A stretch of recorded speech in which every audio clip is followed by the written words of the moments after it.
You can run, but you can't hide.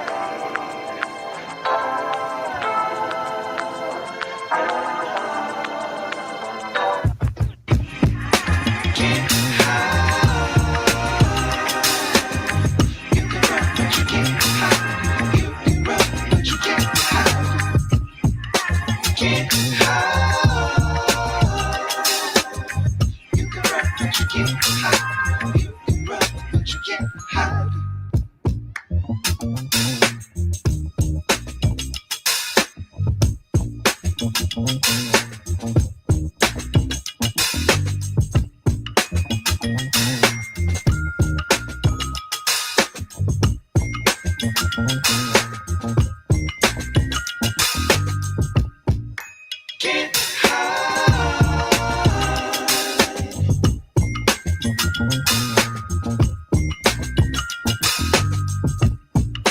Can't can't hide.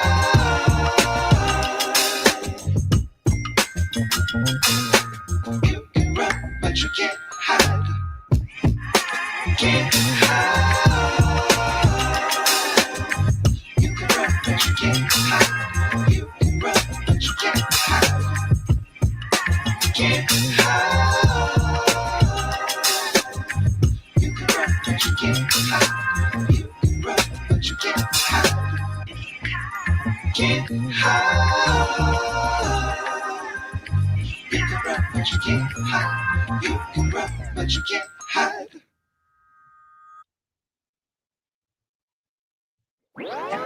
but you can't hide.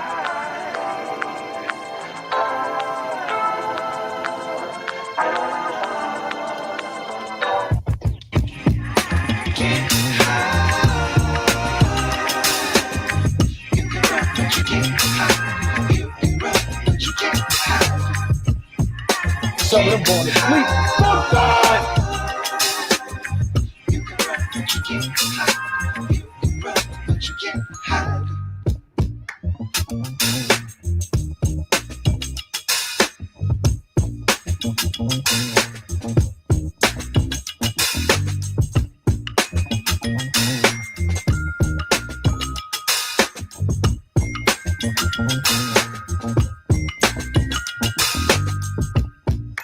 Can't hide.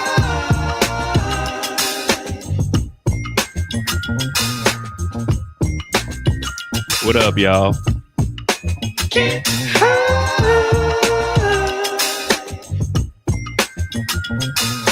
You can run, but you can't hide. Can't hide. You can run, but you can't hide. You can run, but you can't hide. Can't hide. You can run, but you can't hide. You can run, but you can't hide. Can't hide. You can run, but you can't hide. You can run, but you can't hide. What up? What up? Welcome back to the channel. I'm Mo.J. This is the Mo You Know. It's been a while since we streamed on both channels, and today we are here for the day of reckoning. Diddy is being sentenced for his 2 crimes that he was found guilty of. 2 counts of P2tion. He did beat the RICO case, but he hasn't quite beat the feds yet.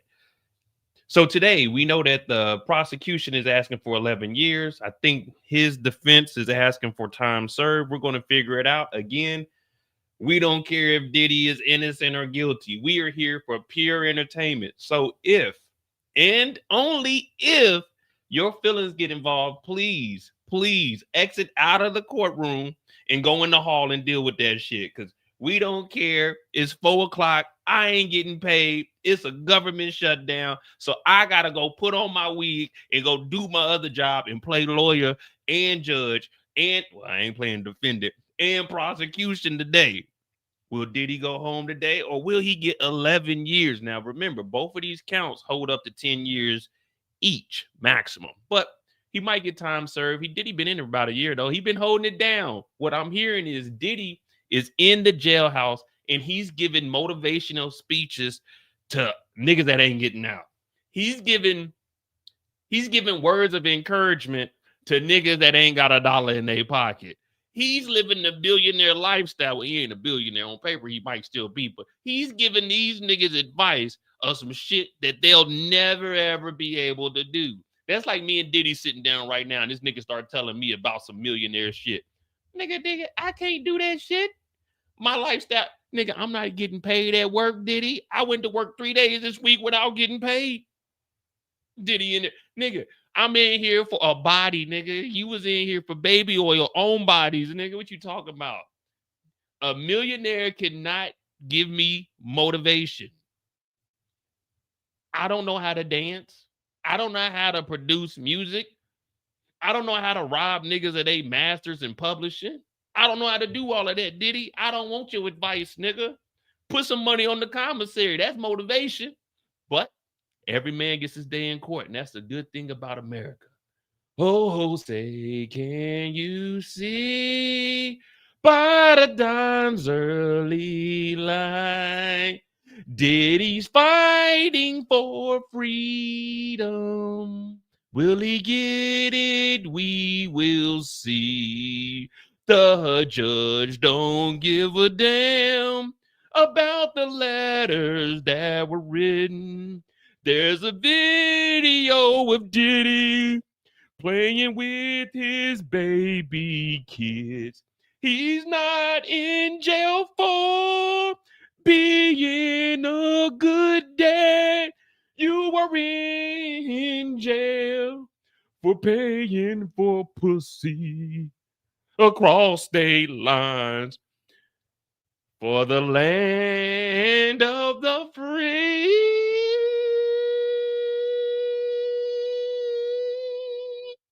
Will Diddy come home today? Shit, I'm J. This is the Mo You Know. Today's Diddy sentencing day. We're here for pure entertainment.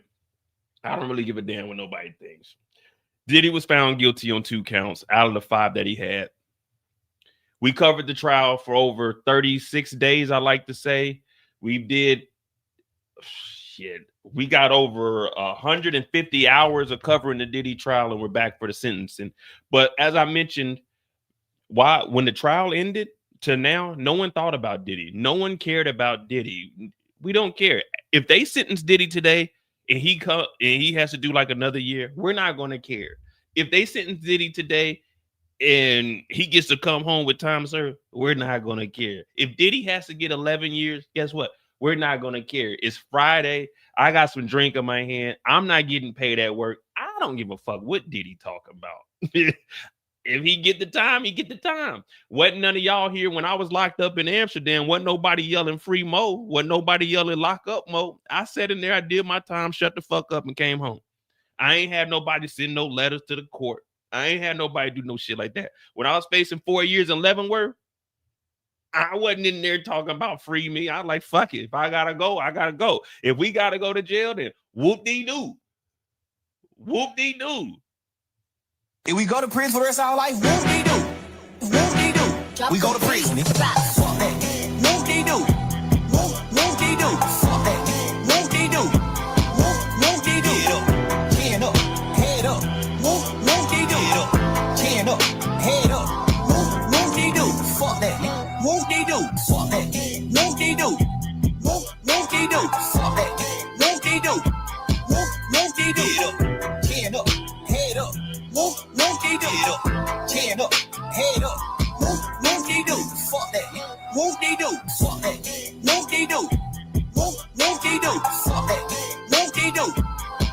Whoop-dee-doo. Chin up, head up. Whoop-dee-doo. Chin up, head up. Whoop-dee-doo. Fuck that. All right. He hasn't been sentenced yet. We got Inner City Press. So at 10:05 a.m., the judge asked the clerk, "Are we ready to proceed?" Mr. Donaldson, who just went in the back into the holding cell, they're waiting for Diddy to come out. Pause. Well, we don't even have to say pause. When we say Diddy come out, we don't have to say pause because we know that Diddy likes other men's DNA on his nipple. So we don't really have to say pause because that's what Diddy does. All right. So there are videos out. Let me see. We're going to see what Inner City Press has. There is a video of Diddy and his like fucking family or whatever. Today, Friday, October 3rd, it's D-Day. Sean Diddy Combs the sentencing will begin today. Hopefully it will finish today. Turns out that at least 4 of his lawyers want to speak. And the judge hasn't said no. Mia will speak from the as a victim. The judge upheld that, Judge Subramanian. And at midnight last night, Brian Steele, who's put in a series of letters of support, Miles Guo among them, Palm Beach chaplain of the police there, and Sean Combs' letter himself. But he put in a video. He was supposed to give it to the prosecution at 5 p.m. and I'm sure he did. But at midnight, he put a Dropbox link into the docket. So we Dropboxed and we put it up, and you can find it. It's well, you can say I haven't rarely seen that, but it's not the only time I've seen it. I actually do remember a sentencing for another defendant delayed so they could produce a video to try to show the judge who they were. Here, I don't think there's any. I think Subramanian's heard quite a bit of testimony about the days of revolt, Bad Boy, the family. He's seen the, so I don't really know what it brings to the table, and I wonder whether all of this sort of. All right, forget all that. I'll carry today. Don't worry about it. All right, so here's the video. One of the videos that Diddy's that Brian Steele, he's talking about Brian Steele released. Sean Combs. What are you giving to the world? I don't think you know. Now it says Diddy team shares a video showcasing family moments, his accomplishments, his philanthropy work over the years for his sentencing hearing. Now, again, guys, Diddy isn't on trial for being a bad father. You could be the best father in the world. He's on trial for these crimes that he committed. He was found guilty amongst his peers. Now, he did beat the RICO, which was up to a life sentence. Now, both of these charges are up to 10 years apiece. Now, it's really on to the judge, and that's what I was always saying. Us watching this is no different than us watching a basketball game or football game. So we can't get emotionally attached. We don't know this nigga Sean Combs, and we don't want to know this nigga Sean Combs. He did a crime. He got called for it. So, he had his day in court. He beat the big ones, so they thought these were the ones. But this video is just, him playing with the kids and stuff. The judge should be like, all right, cool, nice. But we'll play that.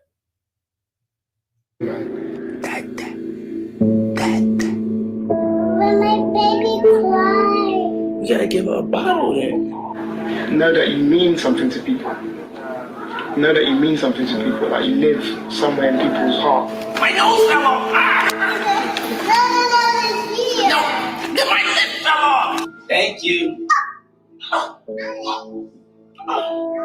You hear it? You inspire, you energize, and you've left that What up, for DeMarcus? the rest of the existence of this planet, man. They should have put one of them freak off tapes in here to show the judge that it wasn't that bad.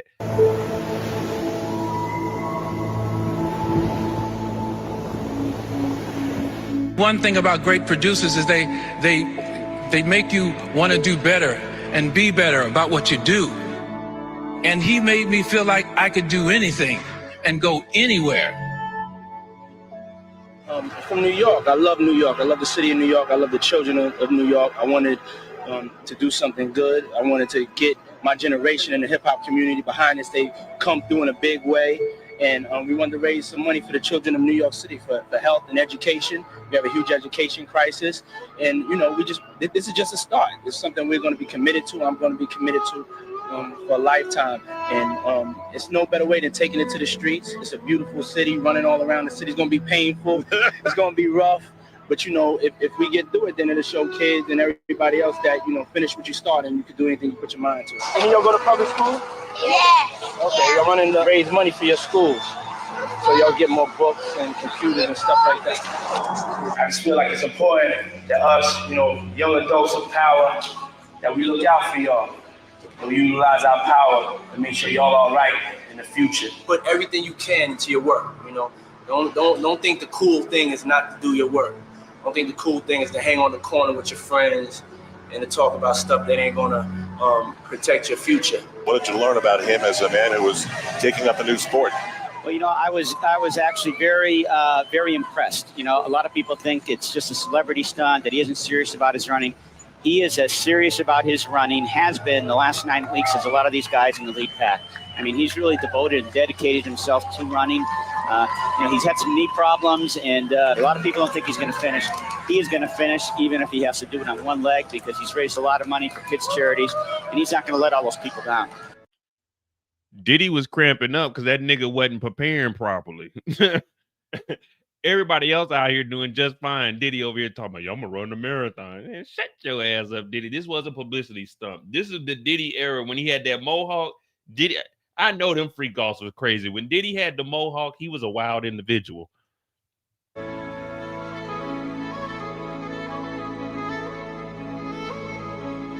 Let's go. Where we going? We're going straight to the top, baby. Let's go is a constant reminder. Let's go. Boom. Live in the present. Sometimes, you know, you daydreaming. Sometimes, you know, Uncle Diddy got to hit you with let's go. Clap it up on the sideline. Get our energy right. Come on. To make sure that you pursuing your dream, that you staying focused. Let's go. Let's keep going forward. Let's go means let's be positive. Let's take it up another notch. Let's go spend time with our kids. Let's go.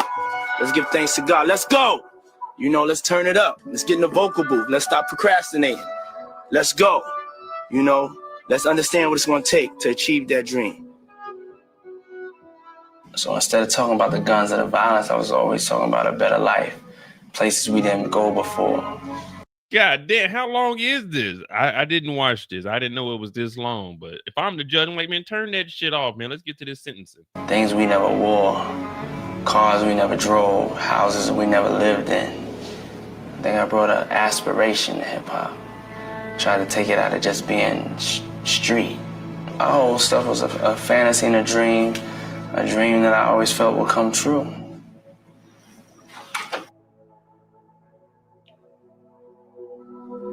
I started out just like you guys. I come from New York. I grew up in Harlem. I used to have to wear a uniform every day. Had to get up early in the morning, had to travel to go to school. I worked hard, just like you guys are working. This country and this world we live in may have planned for y'all. I didn't listen to that, and I don't want y'all to listen to it either. Y'all are great. Y'all are kings. Y'all are queens. Y'all are leaders. I just got so excited because this is truly a dream come true for me. And I'm happy to say this is our third school we have opened. It's official.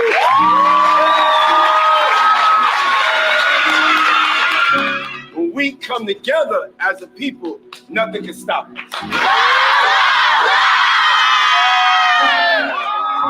What I want to do with my freedom is, you know, make sure that I can make change. And I found out that Mr. Sean Diddy Combs posted me on Instagram. We met Sean Diddy Combs for the first time, and Sean gave Trey a $25,000 grant, which allowed us to open a physical store. Revolt, as one of the only Black-owned networks, we have to own something. We have to have something that's ours. We have to have something that we can control our narrative, and we can speak about things that are important to us. Y'all remember when Diddy lied to everyone and said he owned Ciroc? Did he really own Revolt, or was he a minority owner? I don't know. We might do a little deep dive. We got all day. I ain't going nowhere. Hell, I ain't getting paid. I ain't got no job. Us, and we can have a platform and a foundation to be free. But I want to get advice from y'all. I want to not just have a one-way conversation. We need a platform where they can put artists that are different, really different, that we can get a shot on other stations. Working for Revolt TV and working for Diddy was absolutely life-changing. It was the best job I've ever had. I learned excellent. All right, man. Look, all right. Diddy, we know you trying to get out of here. It's going to be on in the good moments. We ain't trying to sit there and watch all of that. That's not what we here for, Diddy. We here for pure entertainment. Let's go see what CNN has, and then we'll go update on Inner City Press. I'm Mo.J. This is the Mo You Know. Shout out to Kendall, Eric, Dannon, Miss J, Miss Angela. DeMarcus is in here. JT, what up, DJ Banks? That's my dog. I seen, what's the name? Miss Renee there. Oh, yeah, what's going on, Miss Renee? Miss Renee, night.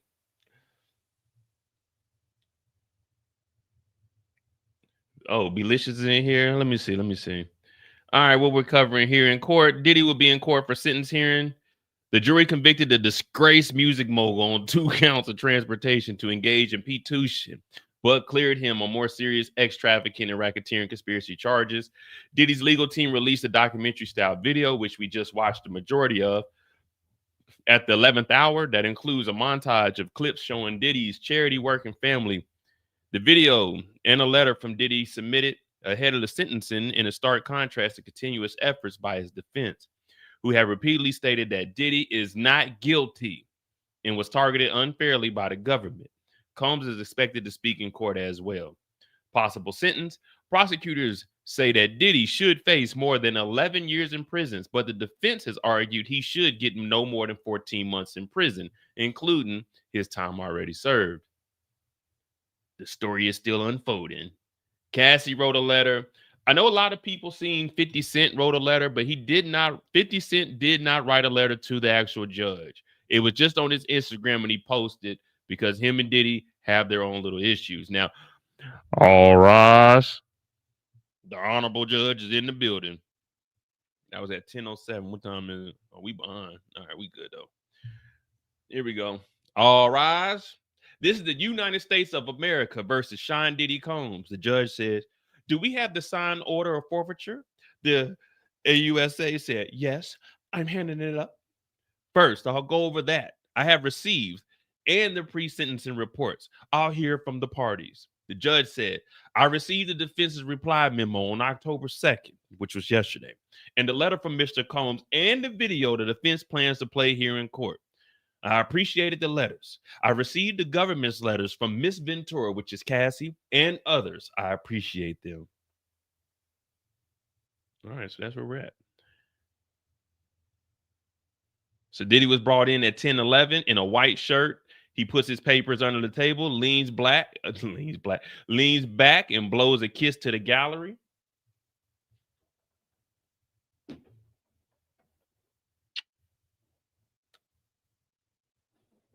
Sit your ass up, Sean.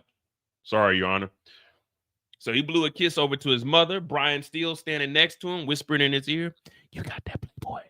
Don't take nothing. Don't take no bullshit. You got that, Playboy. You going home, Playboy. Time served, Playboy.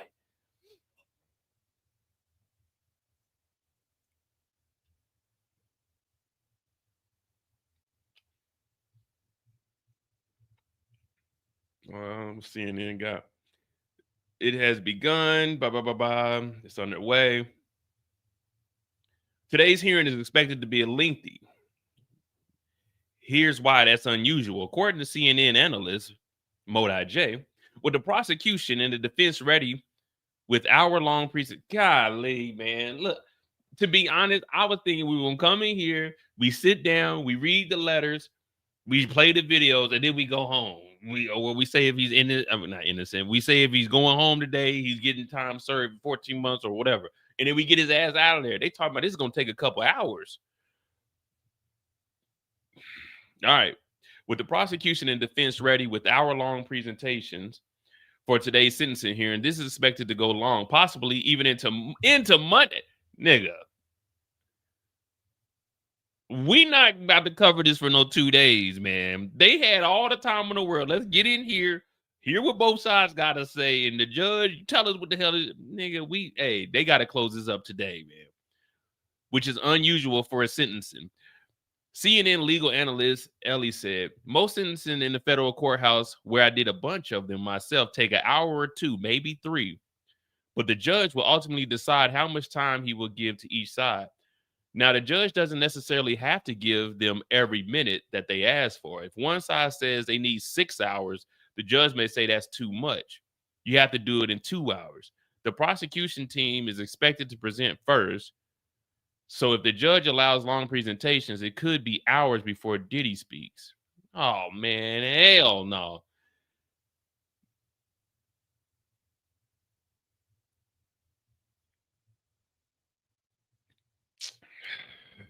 The judge says he will review probation office reports and sentencing guidelines. The judge said he'll first review the probation office report and sentencing guidelines. then hear from both parties and Diddy before issuing Diddy's sentence. He thanked them for the letters they submitted. Man, look, y'all both got 45 minutes on both sides. We're gonna get this done before was 10 o'clock. Because they're gonna take a lunch break. Oh man. Look, y'all both got an hour apiece. You could play that video. That video was part of your hour. You can read the letters, that's part of your hour. But let's get this over with. We didn't already had a whole month and a half of damn court. We don't need no 8-hour days on saying if a nigga did it or not.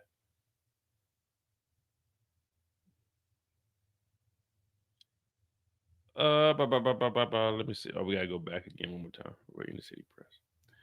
All right, well, we here though. So we know how this is. Hey, facts, Rock. It's Friday. Ain't nobody trying to. So that means if they don't do the sentencing today, Diddy got to go back to jail and hang out over the weekend. At least it ain't the holiday weekend. All right, here we go. We got some action. All right. AUSA said, the state's attorney, well, you know how it goes.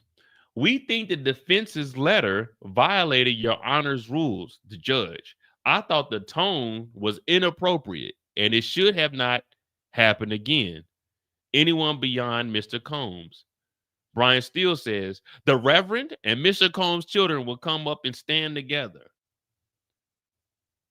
So what they saying? The letter violated. What's the honor's rules?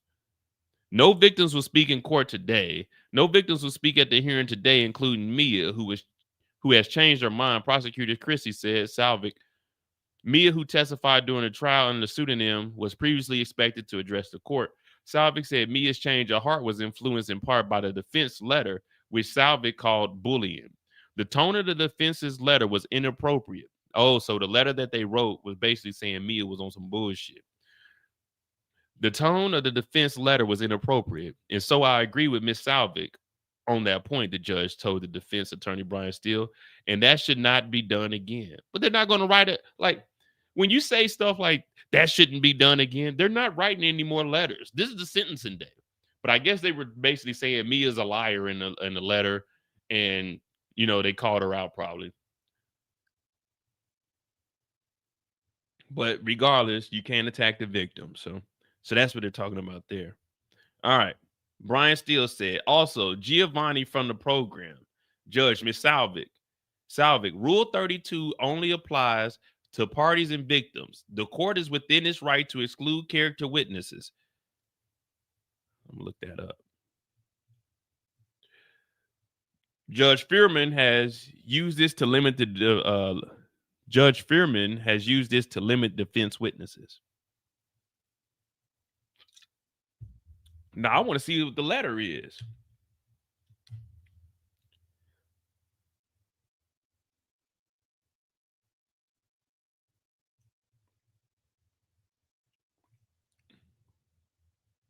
All right. So U.S. versus Degaret, 940 F3 3D167, second circle, 2019.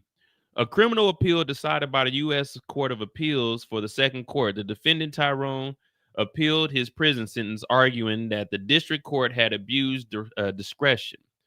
Factual background. The defendant, Tyrone, had his supervised release revoked. A revocation hearing was held in a district court. During the hearing, he requested an opportunity to present a mitigation witness. The district court denied his request. So that's what she's saying. This right here is the grounds for them to say, no. Legal issue. The central legal issue was whether the district court abused its discretion by denying his request to present a mitigation witness during the revocation hearing. Man, let me...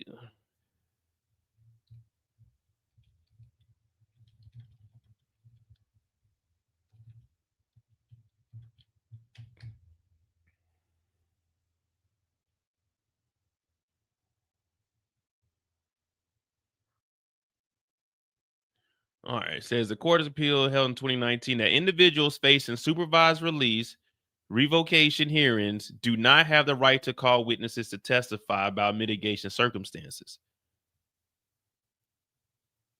Oh, so since Diddy could potentially get supervised release, they're saying he doesn't get to call up any witnesses. The court affirmed the district court's denial of the defendant's request to have a witness speak on his behalf during such a hearing. So what they're trying to do is the defense is trying to get Diddy that 14 months, which would be supervised release for the time served. But they're saying if he's requesting that per 940 F.3D 167, he's not allowed to call up no witnesses. We learning something. So that is 940 F3D 167. If you're getting supervised release, that means you can't. Well, if you're asking for supervised release, you can't ask to have witnesses. Oh, interesting. All right, look at us. Look at us learning something.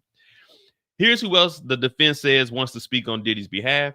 Brian Steele says, in addition to Diddy making a statement, 2 or 3 of Combs' children, Dr. Reverend Johnson. We need to find out who the hell Dr. Reverend Johnson is, because I think he's the guy.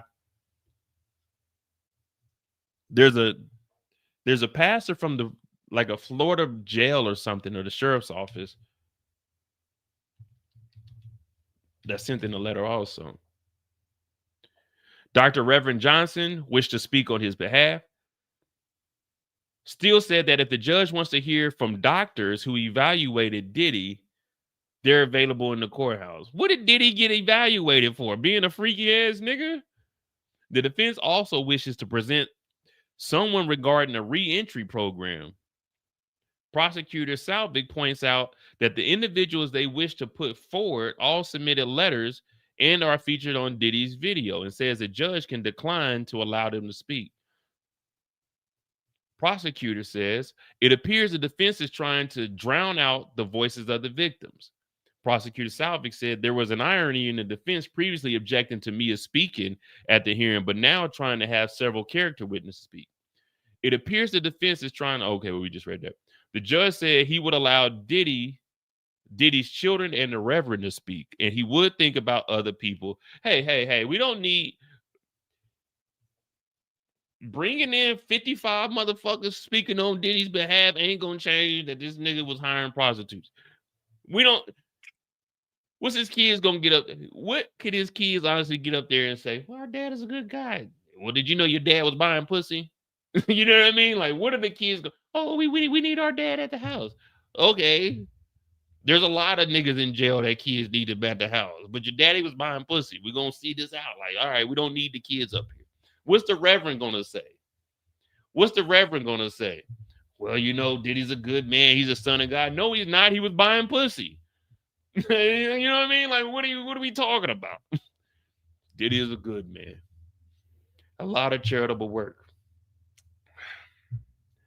And seeing him in here is putting a strain on New York City. You're up here speaking on behalf of a nigga that's buying pussy. Get out of here, Reverend. You know what I mean? Like, what are we doing here? Like, let's get to the sentencing. I mean, I understand. Of course, I'm saying all this because I got to entertain you guys. You don't want to be on here. The judge said he would allow, but our dad. Okay, what they gonna have? Watch this. Watch this.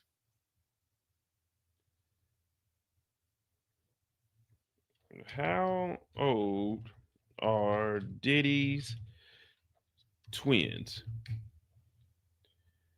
Diddy's twins are 18 years old as of late 2020. They're born on December 21st, 26. So, 2006. So they'll be 19 this year. Diddy's kids are 18, 19 years old.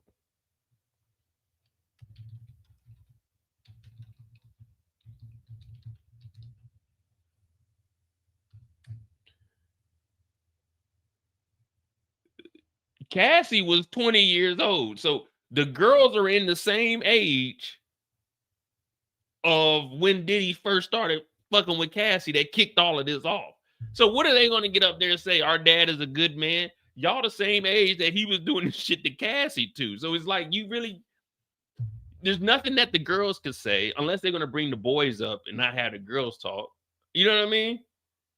It is like there's nothing that the girls could get up here and say, "Oh, we need our dad." Your dad was doing this to a girl that was around y'all age, so it's like, all right, we really don't need to hear from them because we know Diddy don't give a fuck if they 19 years old, 20 years old.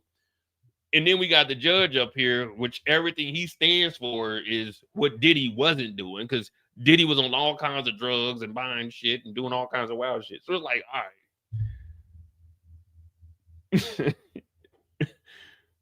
I don't know. Like I said, man, I'm here for entertainment. So yeah, of course I'm not trying to offend anybody, but this is what it is. All right, let's see what Inner City got to say.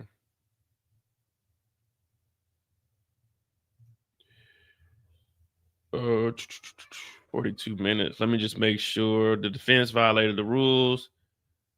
Rule 32. All right, so we up here now. Judge says, now as to the objections, the defense says the acquitted conduct cannot be considered.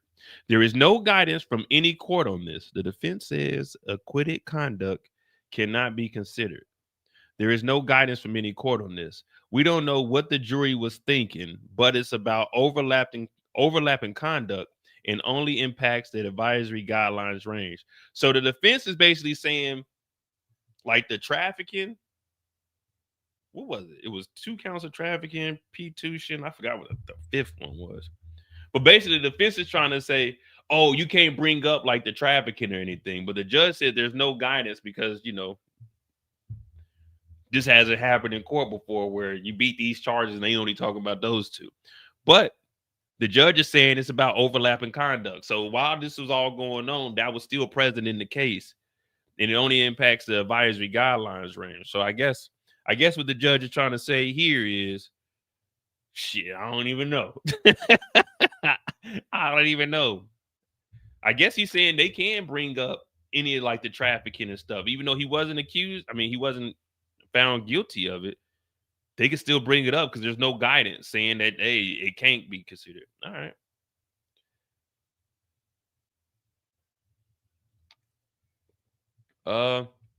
Oh, well, here we go. Acquitted conduct can be considered. See U.S. versus Vaughn, Second Circuit in other cases. Even matters that cannot be considered for guidelines can be considered under 355A, 355-3A. Now the U.S. objections. They argue for a criminal X abuse guidelines. All right, well, let's go see what this is.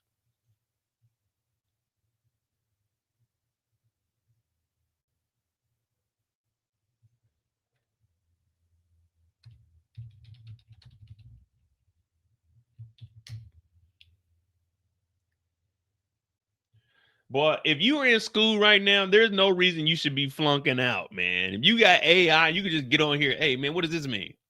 All right, so U.S. versus Vaughn, Second Circuit. The Second Circuit Court of Appeals unanimously reversed the conviction of Douglas Mackey in United States versus Vaughn due to insufficient. I was going to say insufficient evidence that he conspired to deprive people their right to vote. The court did not address the First Amendment questions regarding whether lying about voting methods is protected. They don't tell me nothing. The Court of Appeals unanimously reversed the conviction of Douglas.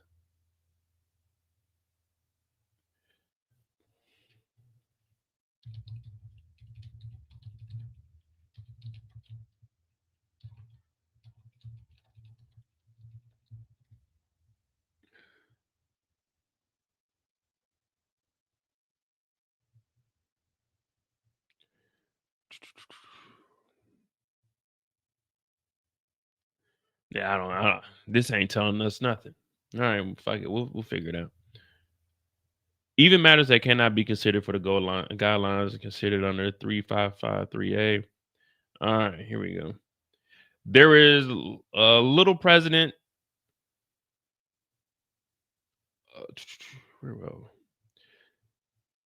There is little on what type of threat is required, but bodily harm makes most sense. Concrete harms to force Jane and Miss Ventura to engage in X acts. Does this conduct establish a convicted conduct? There was the flight from Canes. Did that meet the requirement of bodily harm threat? There was evidence of that in this case. With respect to the hotel nights and free calls, but in light of the constitutional question raised, the court declines to apply cross references. But 3553A. What the fuck? All right, we gotta go to CNN, man. You know he only got a little bit that he can put on there.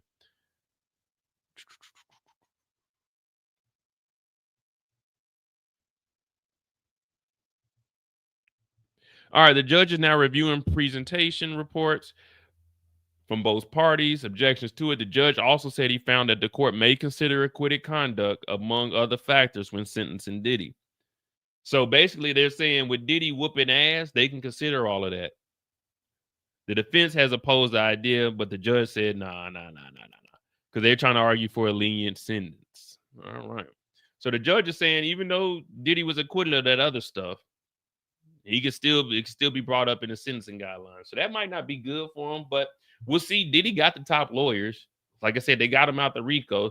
We can't downplay it, but I do talk shit. We can't downplay it. They did get him out the RICO, which is the life sentence. But again, these two charges hold up to 20 years. The prosecution is asking for at least 11 years. So me personally, I'm looking at it as this judge is probably going to give Diddy time served. I'm looking at like the 4 to 6 range. I think he's going to give him half of what they're asking. But then again, you never know, man. We got to see what they're going to present. What up, Tweety? Tweety, don't come in here starting that stuff today now. You know how you get in, you get on my head. Pause. Since I consider it under 3553A, it does not impact the sentence. All right, so it doesn't impact the sentence. They can bring it up, they can talk about it, but it won't impact the sentence, in which the guidelines for that is already 20 years anyway, 10 and 10. Mr. Combs' marking of pads as legal was troubling, but the intention is not clear. Next. So is this the judge still saying this? Next. Diddy marking of pads as legal. That was, remember when they went in Diddy's room that he was trying to put like legal on all the stuff so they couldn't go through it?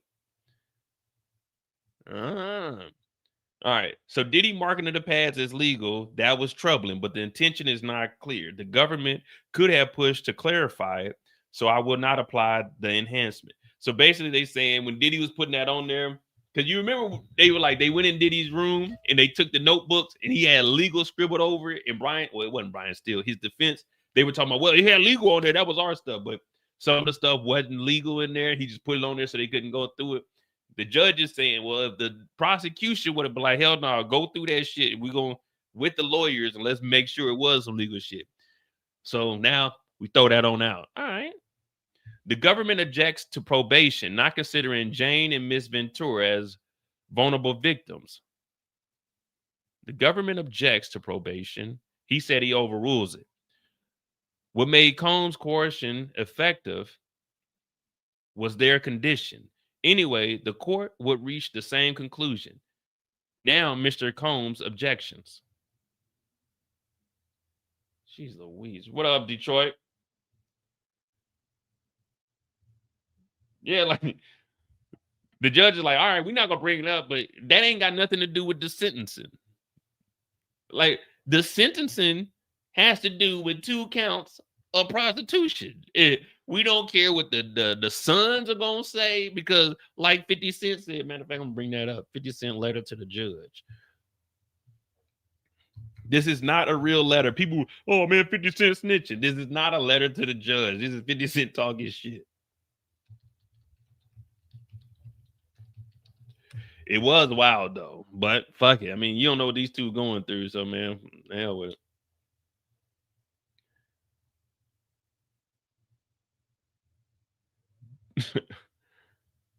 All right, so here's the letter that 50 put out.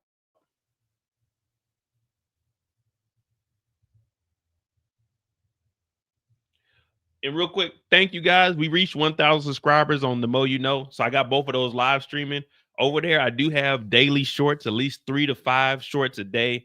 I did do a live stream for like 2 hours. I'll be over there.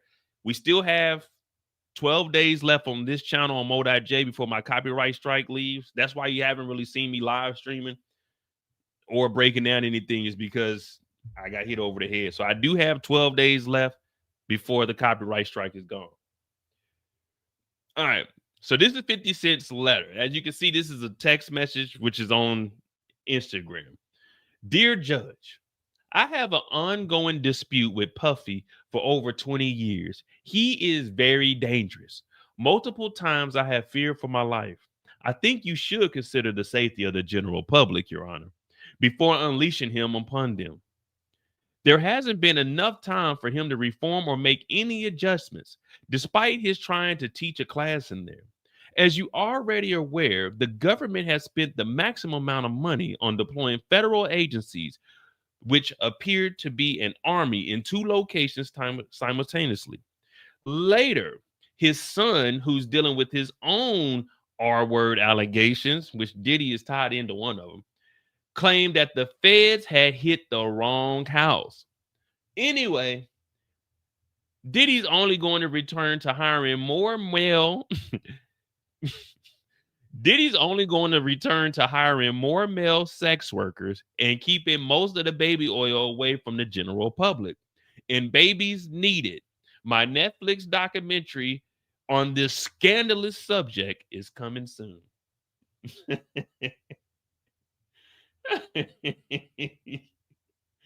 Hey, he turned it into some promotion, but people online, oh man, he's snitching, man. Do you think the judge is really taking a text message from 50 Cent? And at the end of the day, how is this snitching?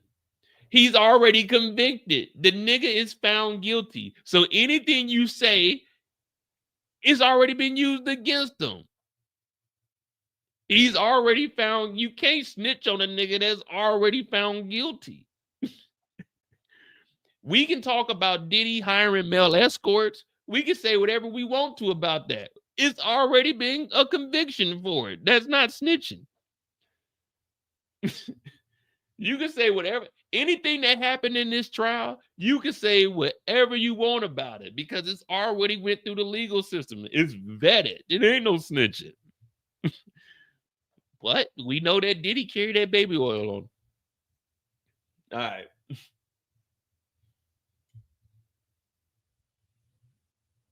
Yeah, 47.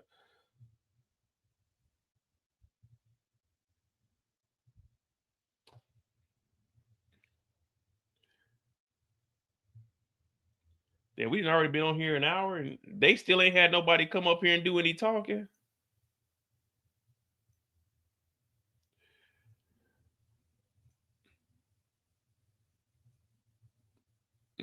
Let's see where we at.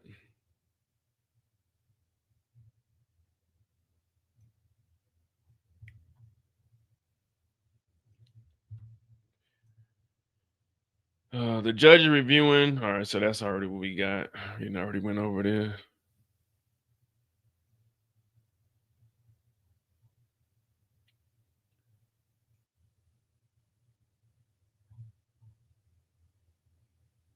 $55 minutes ago, 4 minutes ago. All right, Mr. Combs objects to characterization of Cassie and Jane as victims. That is overruled. Diddy also objects to the escorts characterized as victims. That is also overruled. They were transported for the purpose of engaging in commercial acts. The judge says there was Jules, Paul, Carbel, Jules, Reggie, and Rico as a coercion when something is voluntary, when something is voluntarily I'm trying to figure out what the hell. When something is voluntarily is uncompelled, that is from Black Law's Direct Dictionary. It's a broad concept, the threat to release videos and to James Holmes as coercion. Oh, so they're saying even the niggas that were hired, they victims. They victims because Diddy paid them. and he brought them across state lines. They didn't fly by themselves. Diddy paid for it, so they're victims. So, and let's be honest. Let's go back real quick because they only listed Jules, Paul, Carbel, Jules, Reggie, and Rico. If my calculations are correct, we're missing about 17 niggas.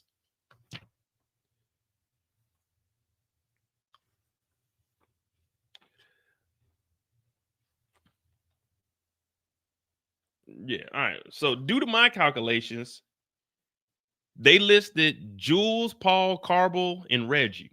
They're missing David, Clayton, Punisher, Islander, Tommy, Greg, Jonathan, Red Baseball Hat, Ash. They got Paul on there. Jake, Leo, Don, Stinky Guy, Mikey, Sly, Antime, Paul Arthur. So they're missing 1, 2, 3, 4, 5, 6, 7, 8, 9, 10, 11, 12, 13, 14. 15. They ain't got Sly on there. 15, 16. They got Carvel on there. 17. I was right. I was right. Due to my calculations, I was right. There go all the names right there. There go all the names right there. I was right. My calculations, we covered this. We covered it. We missing 17 names, Diddy. We missing 17 names of niggas you paid. And we don't know if there was 17 more niggas DNA on you, but we do know there was some DNA on you. Hey, DeMarcus, thank you for that $5. Do I think that Stefan Diggs were at a P. Diddy freak-offs? As soon as we say no Diggs, pause. Hey, to be honest with you, there's no telling who was at any of these. Now, from the parties that we were hearing, it seems like these were like Diddy's freak-offs and hotel parties. So these seem like these were more intimate with just him and his lady at the time. But I'm pretty sure at the house they had there's no telling who was at the house. We only heard about the stories where Diddy was getting hotel rooms, or specifically at either Cassie's house or Jane Doe's house, 50 Cent's baby mama. But we don't know about the house parties. None of us know about that yet.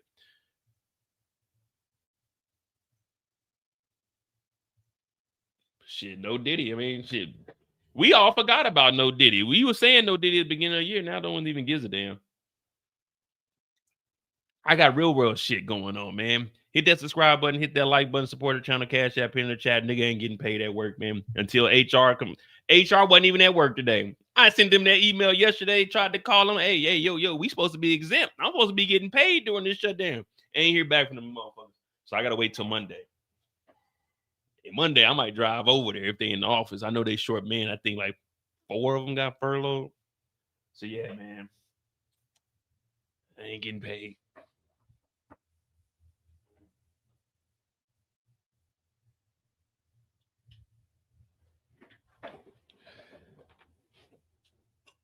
Tweety said, I think he's getting 5 to 7. That's what I think. I think they're gonna do like whatever they want 11. He's spacing up to 20. So I think they're probably gonna give him like 5. 5 with time served, be home in like 3, maybe 2, halfway home, and then.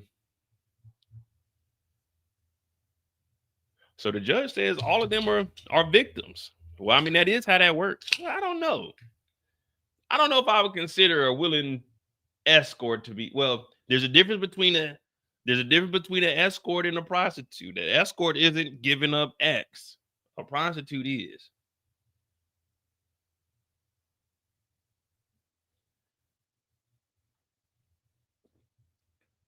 If we're being honest, there's an escort and then there's a P2 ship. Escort, I can go hire an escort right now. An escort can escort me to the grocery store. An escort can go with me to church. Now, when I pay them some money to, and get it on, then that's when I get to send him. Now, I ain't never, you know what? In my life, that's one crime I've never done. P2 shit. Now, I don't commit crimes, but I'm just saying. All right.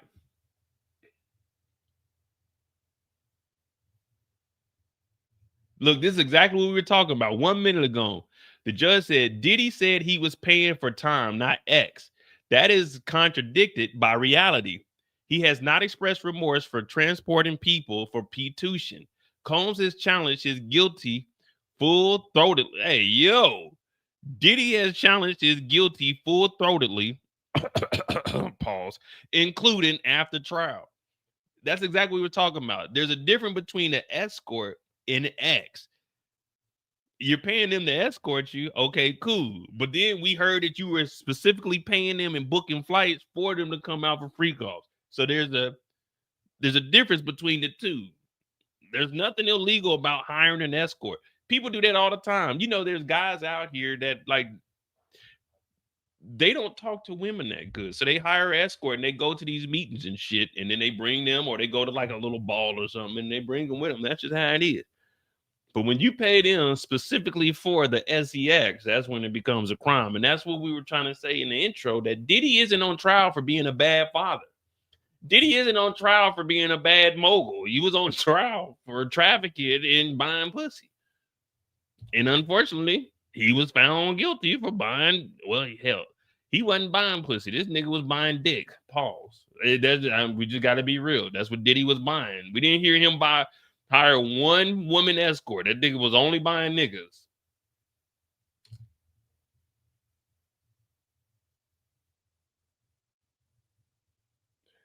Diddy talking about, I was paying for time. The judge said, man, no, you wasn't. All right. The judge wants to apply 0-point offender provision from 2023, but 2024 on the other issues. That is not possible under Second Circuit's one book rule. Next, Diddy objects to the $5,000 assessment under the statute because there are no victims. That's denied. What do you mean there's no victims, Diddy? We just read off all them niggas' names as victims.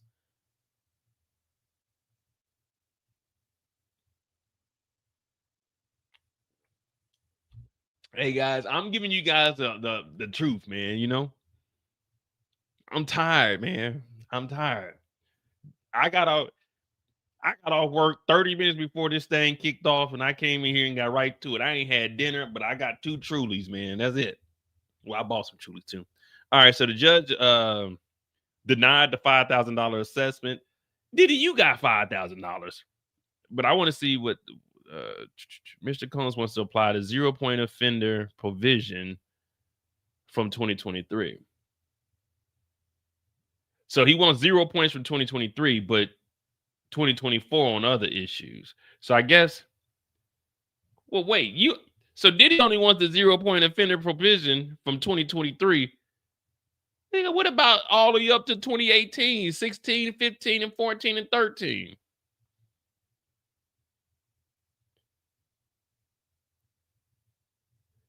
The Second Circuit's one book rule. Now, y'all know me. I like to try to figure stuff out.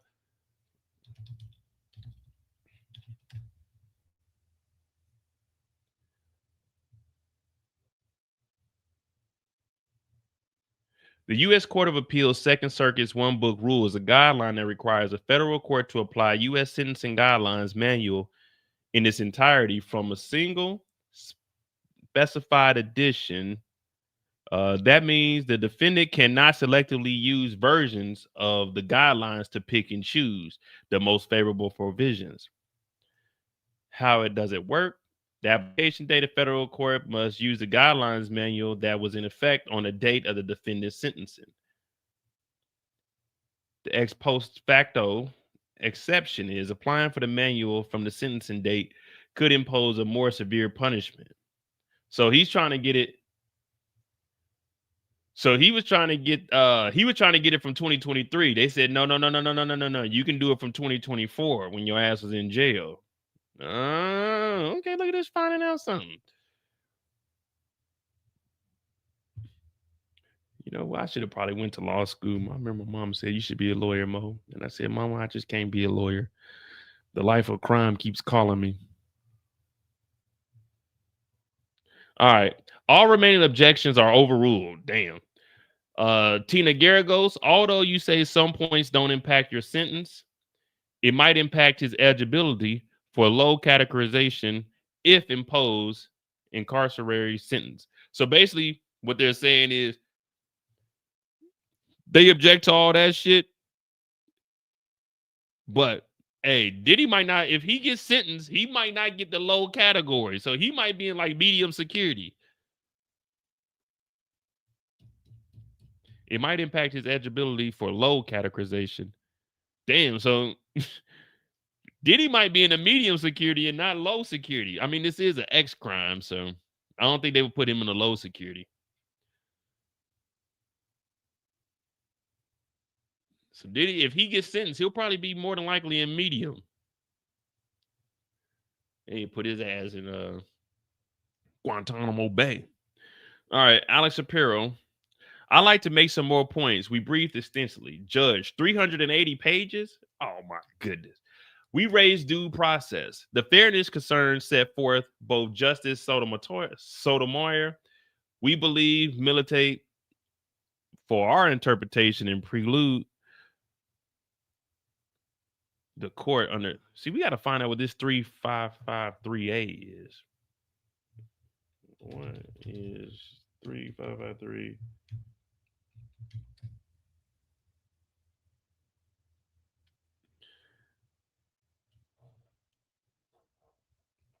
All right, so the 3553A refers to 18 U.S. Code 3553A, a federal statute that requires courts to impose sentences that are significant but not greater than necessary, considering factors like the nature of the offense, the defendant's characteristics, public safety, deterrence, and restitution to the victims.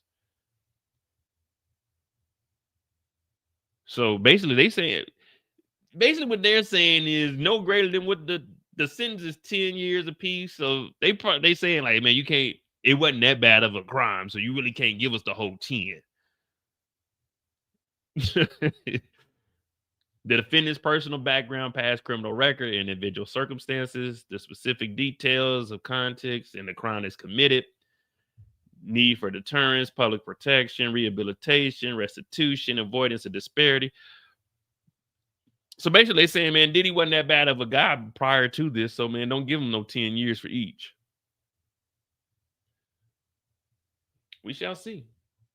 We shall see.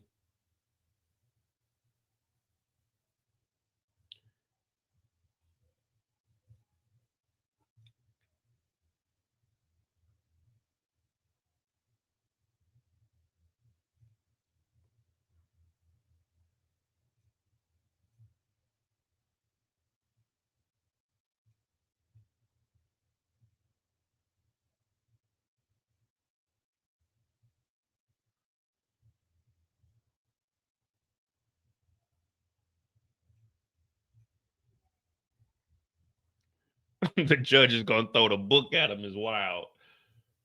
Nah, I don't. To be honest, I don't think if he gets 20,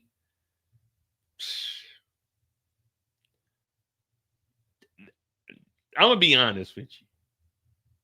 I mean, this is a federal case, so that's why it is as high as it is. I don't think he should get more than maybe for prostitution. I don't think he should get more than like 5 years, 6 years. But this is a federal case.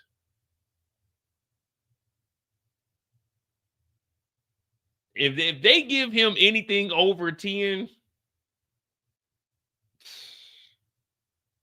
Trump gonna have to pardon him.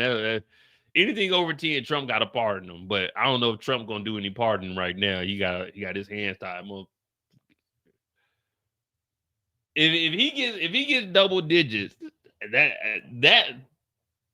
now I can see double digits for the other crimes, but prostitution, I don't see. If you gave him 5, all right, you gave him 5. You had to make an example, but double digits for prostitution is wild. But then again, it wasn't like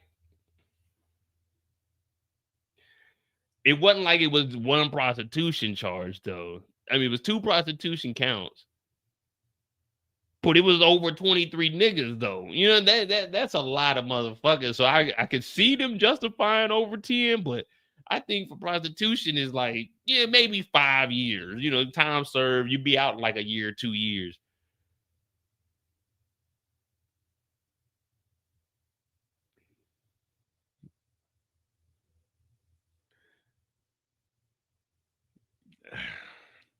But at the end of the day, guys, remember. Well, wait. Hey, is this a Fed or a state case? Is this a Fed or a state case? Remind me in the chat. Is this a federal case or a state case?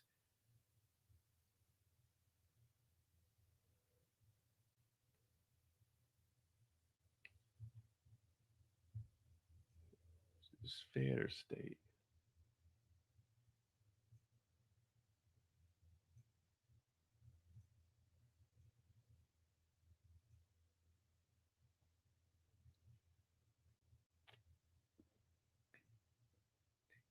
Oh, this is a federal case.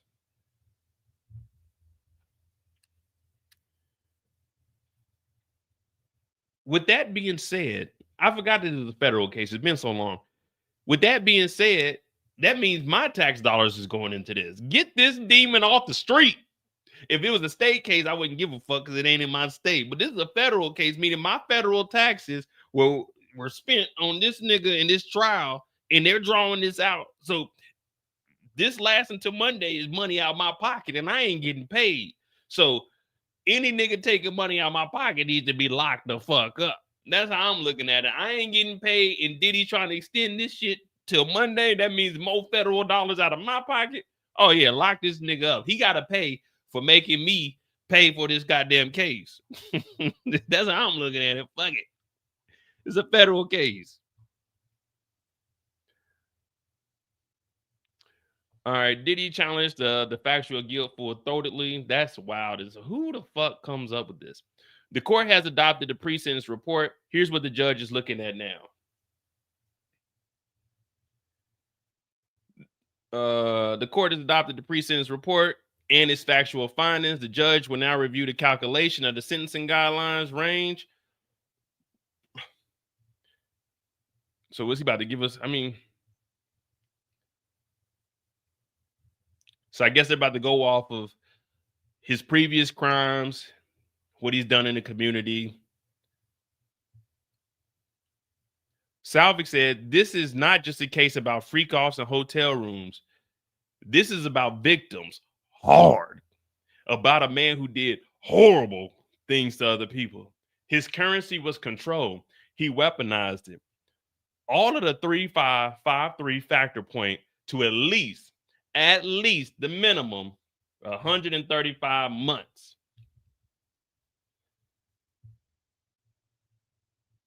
$135 divided out by 12. They're looking at 11.2 years.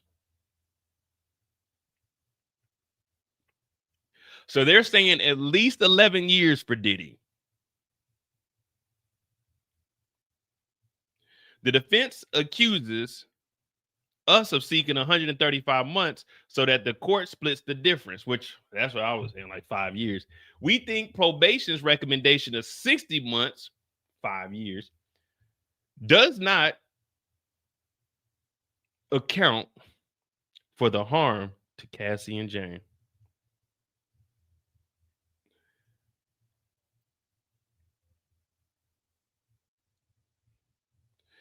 $11 years times 0.80%.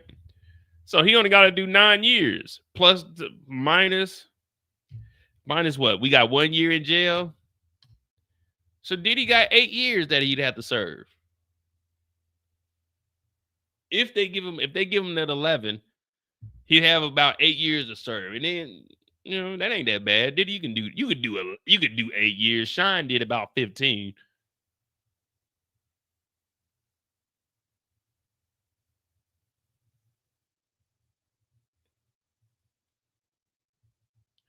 All right. The defendant tries to argue that this is just X drugs and rock and roll lifestyle, but this is a case about transportation for prostitution and violence. The defendant admitted to violence at the trial. The defendant's respect for the law is lip service. Well, Diddy did admit to it. Remember, their defense was Diddy gets on drugs and that nigga gets to wilding out. It's only 8 years. If he gets 11.25, he already served a year. So we can, and then 80 80% of the time in federal. So it'd be about 9 years, 9.25, and then minus the year he already served. So it'd be about 8 years that he'd be in there. The prosecutor said, today is about accountability and justice. Salvik said in her statement on behalf of the government, today is about accountability and justice, accountability for the defendant who committed serious federal crimes repeatedly over the course of 15 years. When you look at it that way, 15 years of doing crimes and getting caught is crazy. And justice for the public, including the victims whose lives have been shattered by the defendant's acts of abuse and exploitation. This isn't just a case about freak-offs or hotel nights. It's not just a case about X. It's a case with real victims who suffer real harm at the hands of the defendant who, because of the defendant, have questioned their own self-worth and desire to live.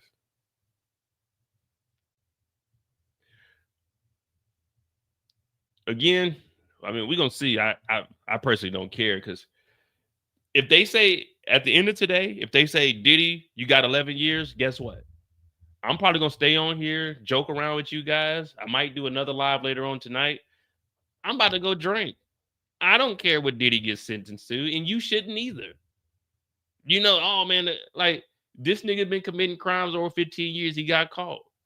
For us regular folk, we're dealing with regular shit. So that's why when I go over these cases, we all have decisions that we make in life, and we all have choices. If you fuck up, you fuck up. We've all fucked up in life. But you got to deal with that on your own. So if Diddy does get 11 years, whoop-dee-doo. If Diddy goes home in a year, whoop-dee-doo. But either way. If we go to prison for the rest of our life, whoop-dee-doo. Whoop-dee-doo. We go to prison. Fuck that shit. Whoop-dee-doo. Whoop-dee-doo. Fuck that. Whoop-dee-doo. Whoop-dee-doo. Chin up, head up. Whoop-dee-doo. Chin up, head up. Whoop-dee-doo. Fuck that. Whoop-dee-doo. Fuck that. Whoop-dee-doo. Whoop-dee-doo. Fuck that. Whoop-dee-doo. Whoop-dee-doo. Chin up, head up. Whoop-dee-doo. Chin up, head up. Whoop-dee-doo. Fuck that. Whoop-dee-doo. Fuck that. All right. So we're here for pure entertainment. Of course, you know, I'm not a lawyer. Let me make that clear for anybody. I'm not a lawyer. I'm a doctor. I'm not a lawyer. So I don't know any of this. I'm looking it up. You know, I'm going to Google whatever I can. Whenever I see something that piques my interest, I'm like, well, let's go do a little bit of investigating. A little digging. Where's my gavel? It's on the floor. I ain't gonna lie to you. It fell earlier. Right here, though. You guys know how it is. So in between this, because to be honest, we're not going to get any sentencing until at least, they said this is going to go to the end of the day and potentially into Monday. So we're here. We got an hour in already. So hit that like button, hit that subscribe button. We probably got about 4 more hours. I'm not even, hopefully they don't take a lunch and they work through the lunch. They started at 10. But this is federal, so you know legally you gotta give a break. You gotta have a break within there somewhere. So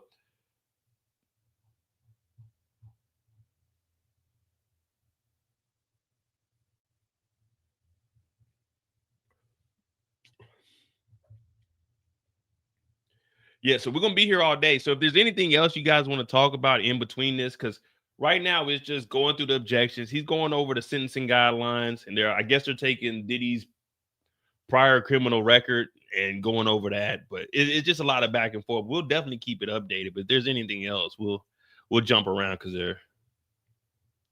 if not, I'm gonna have to be fucking tap dancing for y'all. Try to entertain this.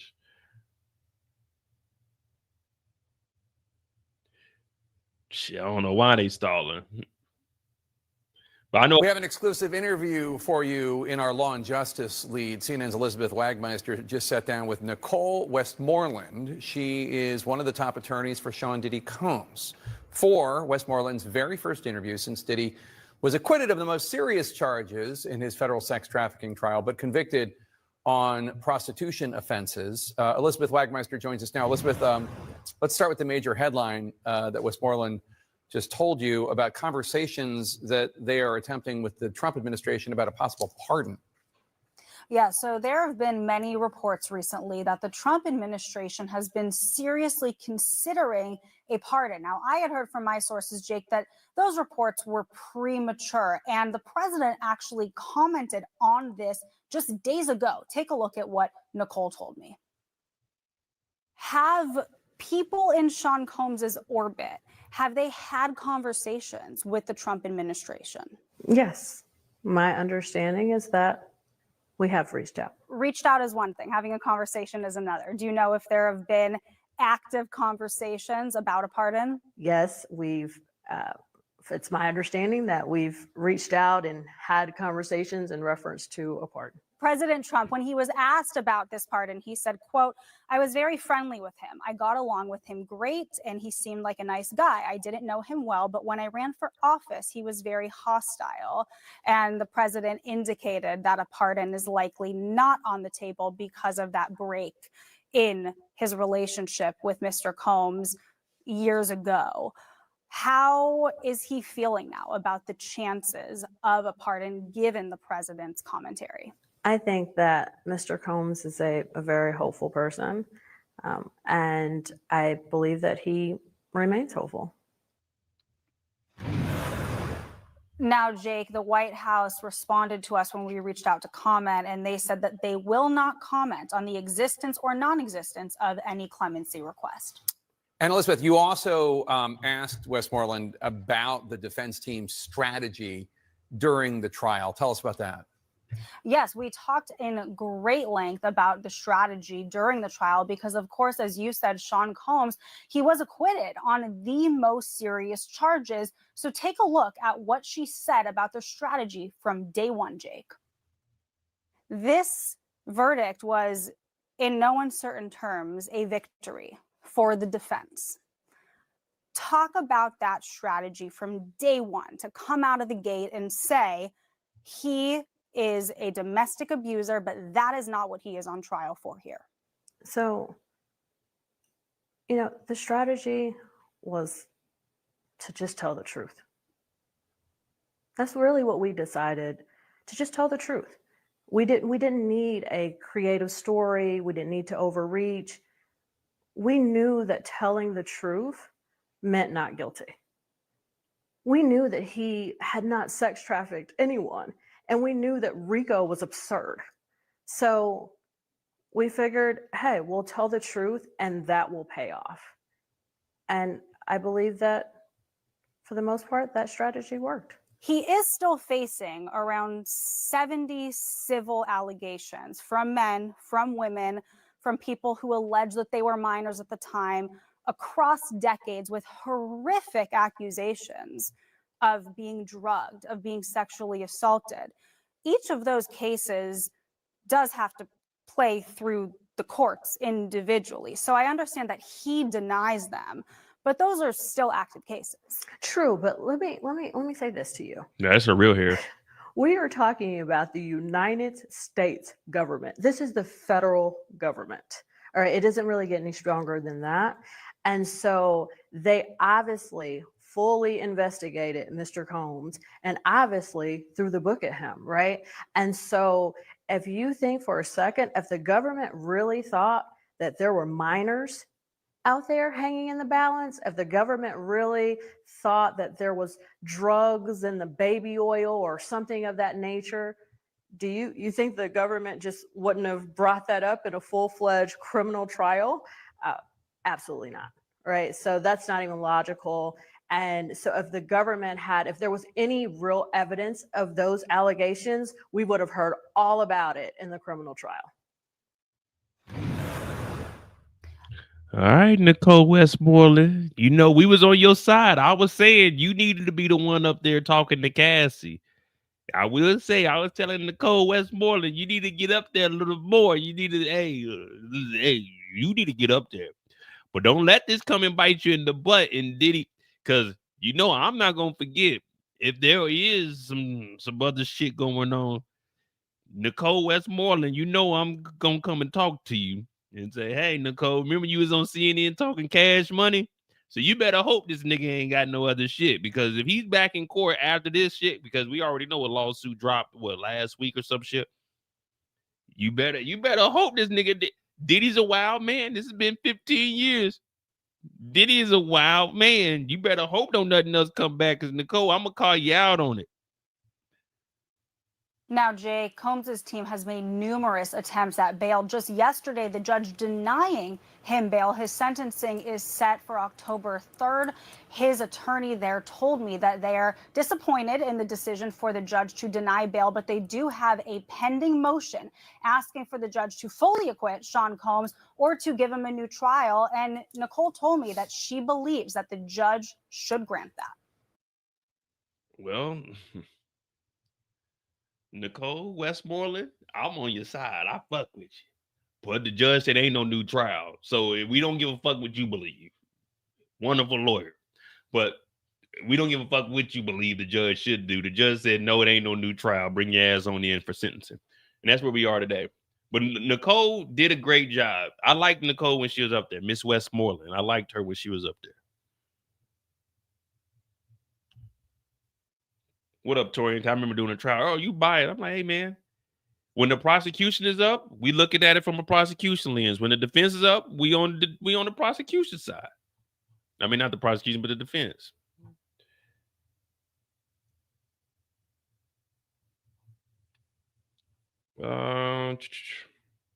Here we go. Even in cases that decline to apply cross-reference, significant sentences are handed down, including the district. Consider U.S. versus Dylan Jordan. Inner City Press covered it. He got 60 months, 5 years. U.S. Dylan versus Jordan.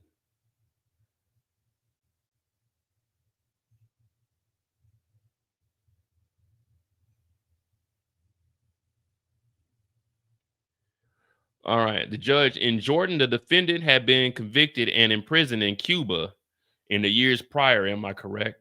And that's why Judge Cornyn varied upwards. That is correct, as well as the other factors. So there is a distinguishing feature. So basically, they're trying to use this to say, well, they did the cross-reference in the Dillon trial. That's how he got 60 months. But the judge is saying, well, he was arrested in Cuba and was doing time. So that's why they gave him more time. But that ain't got nothing to do with what Diddy got. All right, cool. So we just found out about all these different trials. Let me look at that.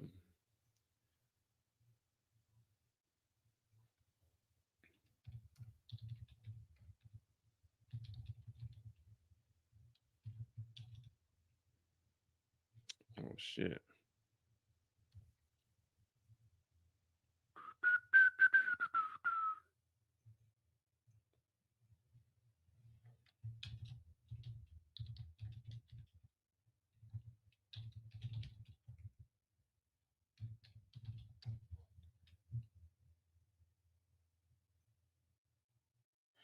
Dylan Jordan, a movie producer, received 60-month sentence, the maximum allowed under his plea deal, for conspiring to operate prostitution business. Several factors contributed to the judge's decision to impose the highest possible sentence. So he took a plea deal. Diddy didn't do a plea deal. Jordan pled guilty to one count of conspiracy to violate the Mann Act, the federal law prohibiting transportation of individuals across state lines for illegal acts. While his original indictment included more serious charges like incitement or enticement, use of interstate commerce to promote unlawful activity, money laundering, these were dismissed as a part of the plea agreement. This agreement limited his maximum possible prison sentence to 5 years, 60 months. So he had the same thing, but he only had one count of conspiracy to commit. Diddy was found guilty of 2 counts. And he got 6 months, but 60 months, but he took a plea deal to get everything else off. Diddy beat his other 3 charges and was found guilty. So this guy never went to trial. He took a plea deal and got his 60 months.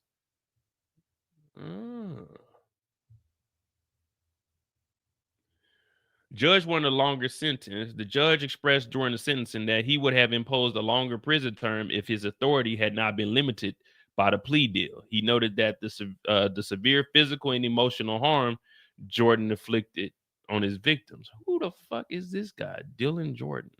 Y'all know about Dylan Jordan?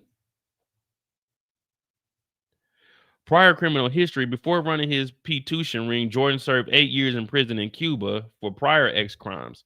Upon his release in 2010, he immediately began operating his new business in the U.S.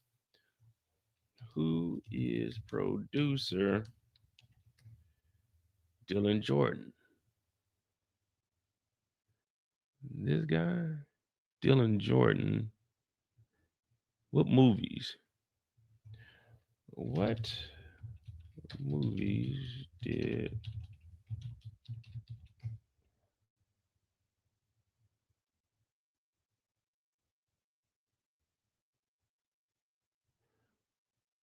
in July 2021, he was arrested in California by the FBI. Damn, so this is recent. I thought this was something older than this. The Kindergarten Teacher, Boarding School, Skin, We Are Mercy.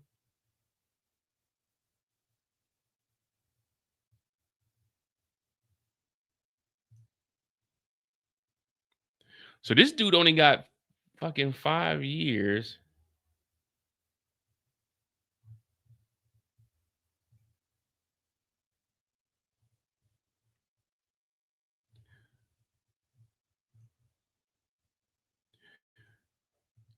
What all took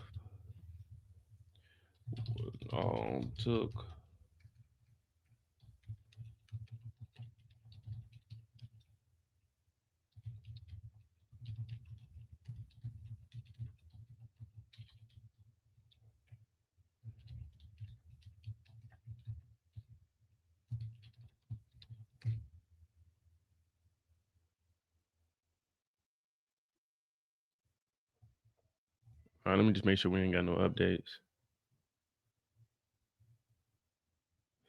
All right, we'll get back to Dylan Jordan, but they're saying since Dylan Jordan had got arrested in Cuba, but the judge even said if there wasn't a plea deal, he would have gave him more time, and that doesn't have anything to do with what happened in Cuba. Salvig, admitting to violence in front of the jury as a part of the trial strategy is not accountability. Freak-offs were extended performances of were extended performance of humiliation. Cassie and Jane did not want to have sex with strangers. He made them do it. He had an escort urinate in Cassie's mouth until she choked. Her victim impact statement makes clear she still has nightmares and flashbacks and the scars on her body. Jane's text made clear her anguish and trauma. So all this is just going to be back and forth all day, but we about to go into this Dylan Jordan case. This is in my early days of YouTube. I wasn't really doing nothing too in-depth. This is 2021. I wasn't even going live at this point. During the trial and investigation, movie producer Dylan Jordan admitted to operating an international P-Tuition ring for over 7 years. Diddy got 15 years, and Diddy was international with his also. Federal prosecutors revealed that Jordan and his accomplices, used his film production company, Paper Chase Films, to conceal the scheme. The crimes he committed, conspiracy to violate the Mann Act, Jordan pled guilty to this charge, which prohibits transporting individuals across state lines for illegal X activity. Money laundering. Diddy don't have a money laundering. Prosecutors alleged that Jordan used his film company, a California-based event planning firm, as fronts for launder the proceeds of the prostitution ring. He also disguised payments to women as modeling fees or consulting fees. Here's the timeline. In 2010, following his release from Cuba, so from 2010 up to 2021 when he got caught, following his release from a Cuban prison for X crimes, Jordan began operating his P-Tuition business. From 2010 to at least May of 2017, this was the period when the P-Tuition ring was active. Jordan would provide women to wealthy clients and organize X parties in the U.S. and overseas. This kind of sounds like Jeffrey Epstein. Only Jeffrey Epstein was doing them with under 18s. Federal agents arrested Jordan in July of 2021, who was then released on bond. So they were chasing after his ass, but they released him on bond. September 2022, Jordan formally pled guilty to a conspiracy charge as a part of the deal with prosecutors. He was sentenced to 5 years in February of 2023. So February of 2023, Diddy Cassie lawsuit came out in November of 2023. So if they had the money laundering and all of this international, who the hell is Dylan Jordan? Who is he connected to? If they had all of this for over 7 years, who is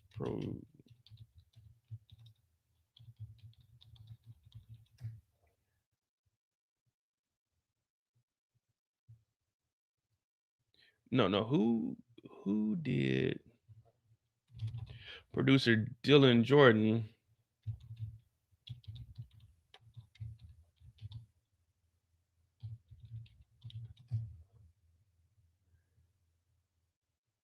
who did he supply prostitutes to? Because he had accomplices, but all right, so 2023, he was sentenced to 5 years in prison. So 28, he should be getting out. All right, financial gain. According to prosecutors, Jordan earned over $1.4 million from the scheme, with encounters costing between $3,000 and $15,000. He typically kept about 40% of the fees. The prosecution highlighted the exploitation of women, permanent physical and emotional scars he inflicted. In one instance, a victim says she suffered permanent brain damage from being drugged by Jordan. Though the guilty plea carried a maximum of 5 years, the sentencing judge wanted to give him a longer sentence, forfeiture of pay. As in the plea deal, Jordan agreed to forfeit $1.4 million to the government. Now, where'd the government do with that money?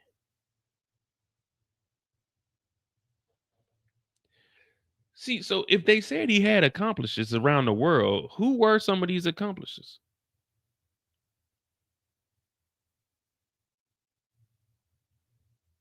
And what was he doing back in California if he knew? Well, I guess he was doing all this. Dylan Jordan.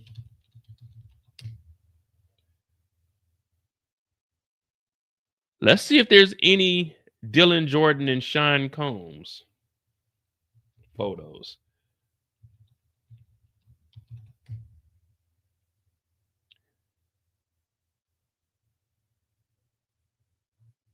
Dylan Jordan and Jeffrey. Yeah.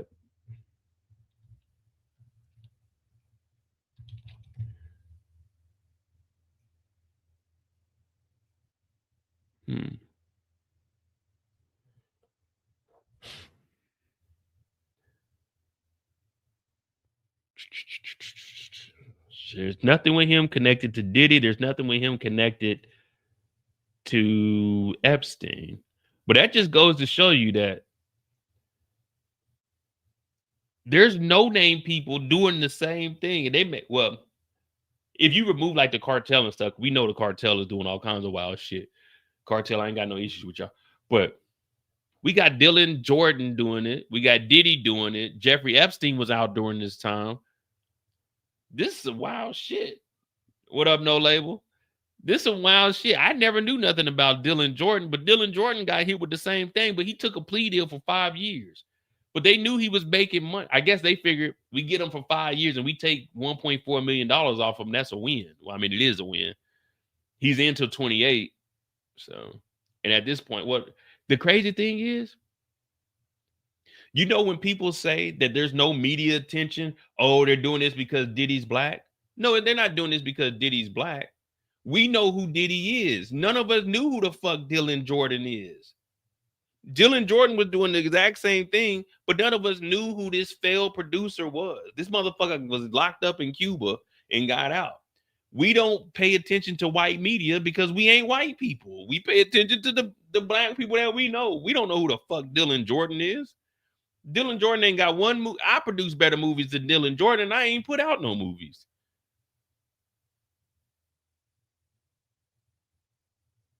Shit, if I played a judge in Tubi, it'd be just like this. I tell him straight up, I'll wear the wig, but I want you gotta show the dreads. You know what? I'm gonna say it here. I cut my hair for a Tubi movie. I ain't gonna lie to you. I cut my hair for a Tubi movie. All right, let's go see what Inner City Press has.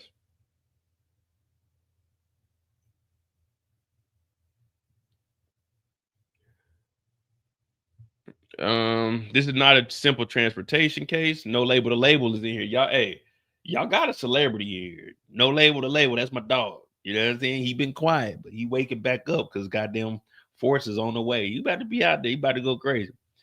Prosecutor said this is not a simple transportation case. Salvik just walked through similar cases, noting other defendants have received significant sentences, even though the defendant wants to frame it as a simple transportation. She said this case includes aggravated factors, including uncontested violence. The judge has started setting some expectations around the sentencing. The judge gave insights to how he's approaching today's sentencing here in Diddy. Factors will be considered. The judge said he's found that the court may consider acquitted conduct or on appropriate sentencing. The judge accepted that the range of 70 to 87 months recommended in the pre-sentence report is appropriate and saw no reason to deviate from that. The judge also said the guidelines allow the court to impose a fine ranging from $25,000 to $250,000. So the judge is saying 70 to 87 months. He said there's no reason to deviate from that. So the most would be 87 months, a little under 7.5 years, minus the 1 year that he was served, times 0.8. So 5 years. That's what I was saying, roughly 5 to 7 years. So if they stick to the guideline that the judge has, Diddy probably get 7 years, probably come home in 5. The judge accepted the range of 70 to 87 months recommended in the pre-sentence report is appropriate and saw no reason to deviate from that. The judge said the guidelines range from a fine of $25,000 to $250,000. The defense objected to the same report characterization as of Cassie, Jane, the paid male escorts. The judge overruled the objection. Overruled. Stand down. Saying evidence in the trial established that they were transported for the purpose of engaging in commercial sex acts. Diddy's remorse. The defense objected to the same report, not giving Diddy credit for accepting responsibility. The judge said Diddy has challenged his factual guilt as to the conviction, and that while he expressed remorse for some things, he hasn't expressed remorse as to what he's been convicted of, which was transporting people to engage in prostitution. What up, Maurice? Hey, we got my dog, the other Mo in here. Thank you for that $4.99. Hey, my dog got his license. He doing big things. You know what I'm saying? Y'all thought he was in here playing. Nah. I know some successful brothers. I'm the most unsuccessful nigga in the group chat. I'm the guy that got no drive.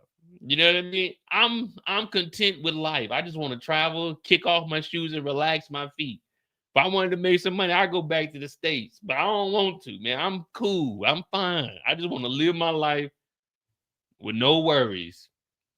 But Diddy has not expressed remorse to what he's been convicted of, which is prostitution. He never once said, I'm sorry for paying for niggas. He never once said, I'm sorry for niggas putting their DNA on his nipples. He never once said, I'm sorry for sitting in private jets for niggas to fly to other countries. He never said, I'm sorry for that. He never said, I'm sorry for whooping on Cassie, but he ain't convicted of that. He's convicted of prostitution. So the judge is saying that remorse is cool and all, but you don't have any remorse for paying for niggas to finish on Cassie and then you rub it on your nipple. We want you to apologize for us finding out and being disgusted for 2.5 months that niggas' DNA was on your chest. The judge wants some kind of remorse, Diddy. We had to go to sleep with nightmares. I tossed and turned in my sleep at night. Woke up, I thought Diddy had DNA on his nips. We want some remorse for the prostitution charges. The 2 that you were convicted of, Diddy. The judge said, nigga, 70 to 87 months. We ain't deviating from it. You're looking at 5.5 to 7 years. I'm not making this up, guys. I'm reading what that's what I'm not making. He hasn't expressed remorse to what he's been convicted of. transporting people to engage in P-tuition. And during those P-tuition sessions, DNA was transferred from one man to a woman onto another man. I'm not making this up. The court records say that. This ain't me. This ain't me. This is what the court said.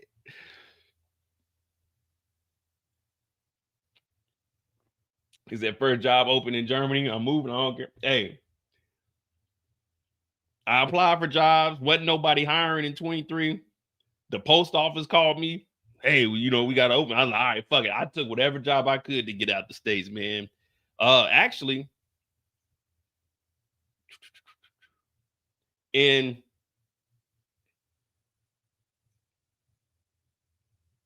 me see something. October.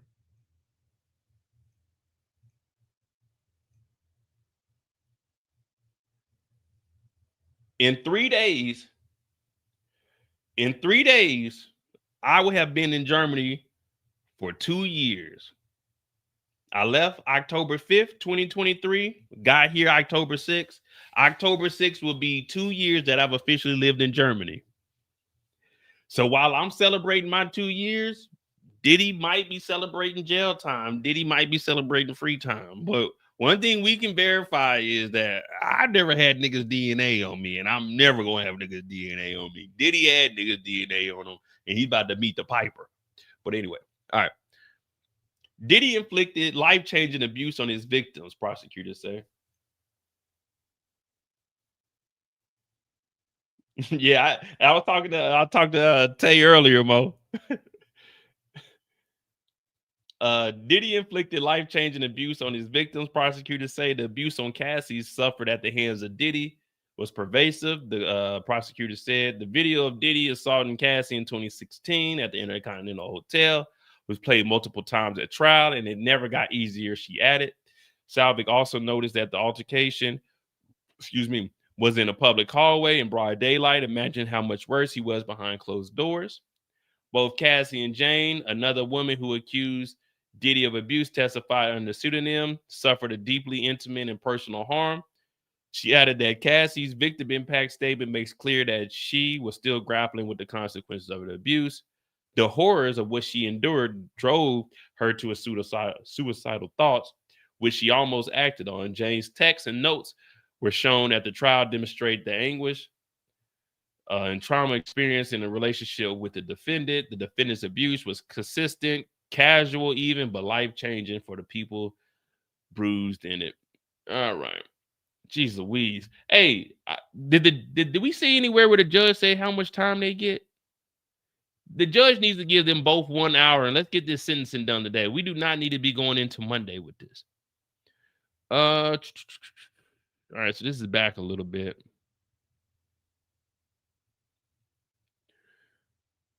Mia says she got PTSD and anxiety. Deontay Nash. Y'all remember Deontay?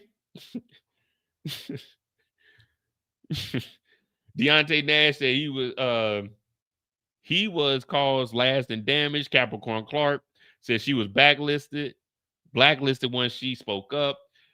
Jordan Atkinson, the chef, wrote she was impacted. It was a real and serious. Now, Jordan, remember, she got some money out of it. He downplays the abuse, calling it rare, but it was not rare. Cassie's testimony was that he was violent with her at any time. It was not mutual. You saw no photos of the defendant with injuries. I'm sure Cassie got a couple of hits off, but yeah, there weren't any photos in there because this is goddamn Diddy. Well, we did see Diddy with a broken arm or a broken hand or whatever. What was it, Kim Porter stabbed him? We ain't never seen nothing with Cassie.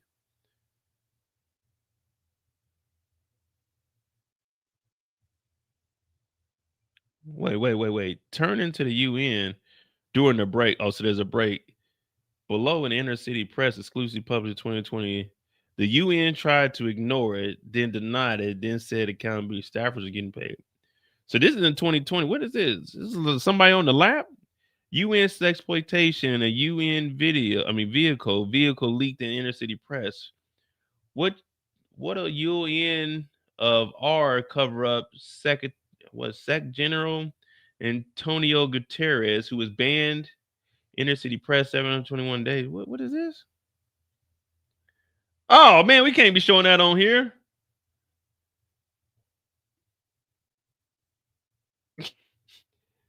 I'll hold on real quick. I'll send you guys. I'll send you guys the link to it so you can look at it real quick. But yeah, this some wild shit. What is this? What's this in New York? What is this?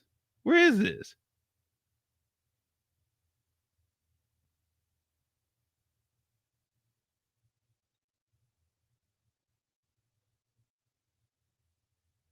I can't tell if they doing it or we supposed to be talking about the Diddy trial, man. What the hell?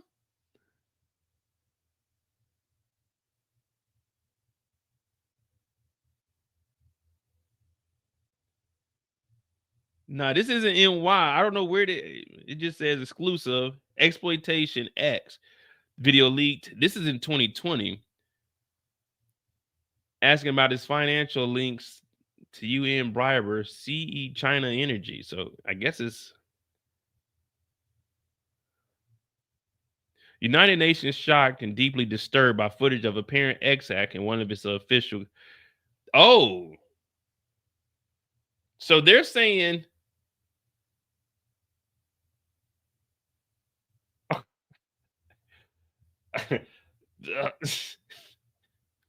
Fuck.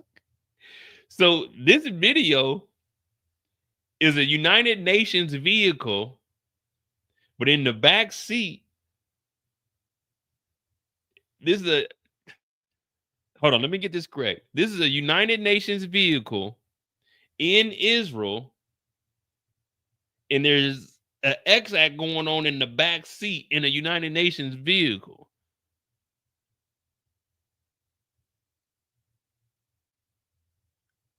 And this is in June of 2020. So this is during the pandemic. So they was getting it in during the pandemic.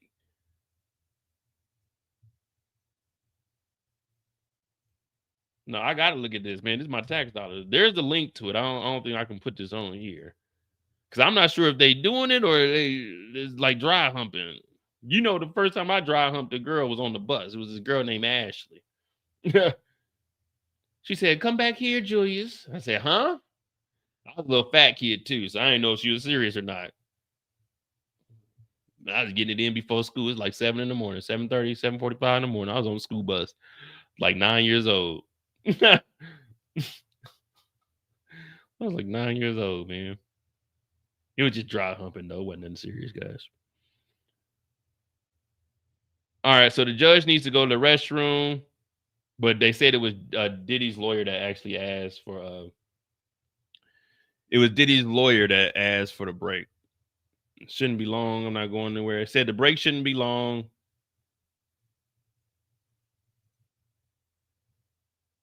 No way.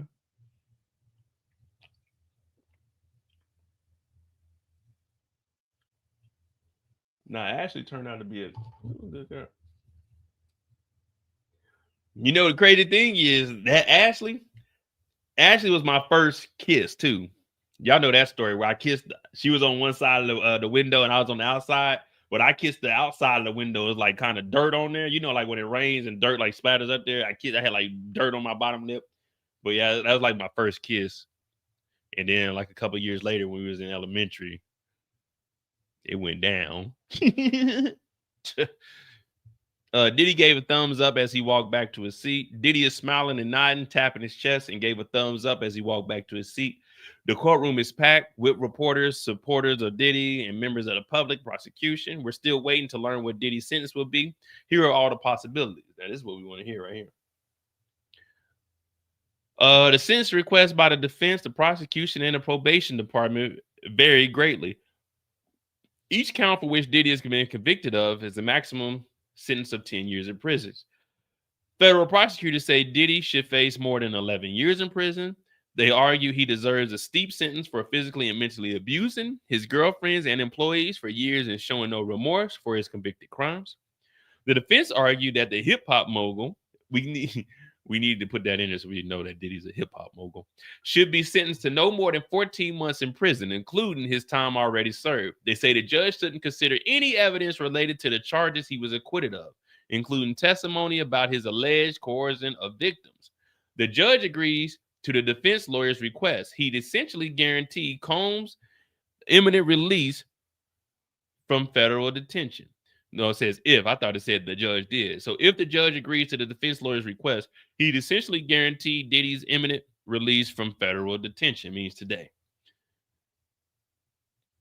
Or maybe like mid next year. The court's probation department, meanwhile, recommended 70 to 87 months in prison, 7 and a quarter months, 7 years and a quarter in prison for the disgraced music mogul. So that's what the probation department. So,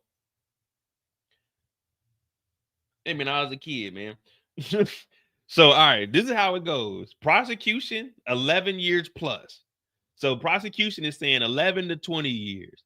Probation is saying basically 6 years to 7 years. The defense is saying, hey, we need to get out of here today. So the judge did say he'll consider the probation, and he said there's no reason to deviate from that. So that's what I was thinking. Maybe 5 to 7 years, 1 year served, 80%. So Diddy will probably be home in like 2-3 years. But we'll see. We'll see what the defense can put up, because they might be able to get his ass out of there. Like either today. Well, I won't say today because it's probably, I think the earliest he get out is probably like next year or something. Probably have to serve like a couple of more months or some shit. All right, we'll see. Oh man, the defense will begin its presentation after the. I thought they already started. The prosecution has finished. No. Oh yeah, okay, good. So the prosecution has finished their presentation for the government. The defense will begin after a short break. So what time is it? 4. They probably start about 5 o'clock-ish. So it's about an hour for each one to do their presentation. So we might get the sentencing today. Diddy spoke with his attorneys in the courtroom before he headed to the bathroom break, tapping his chest towards his friends in the galley as he walked through. So Diddy confident. Diddy.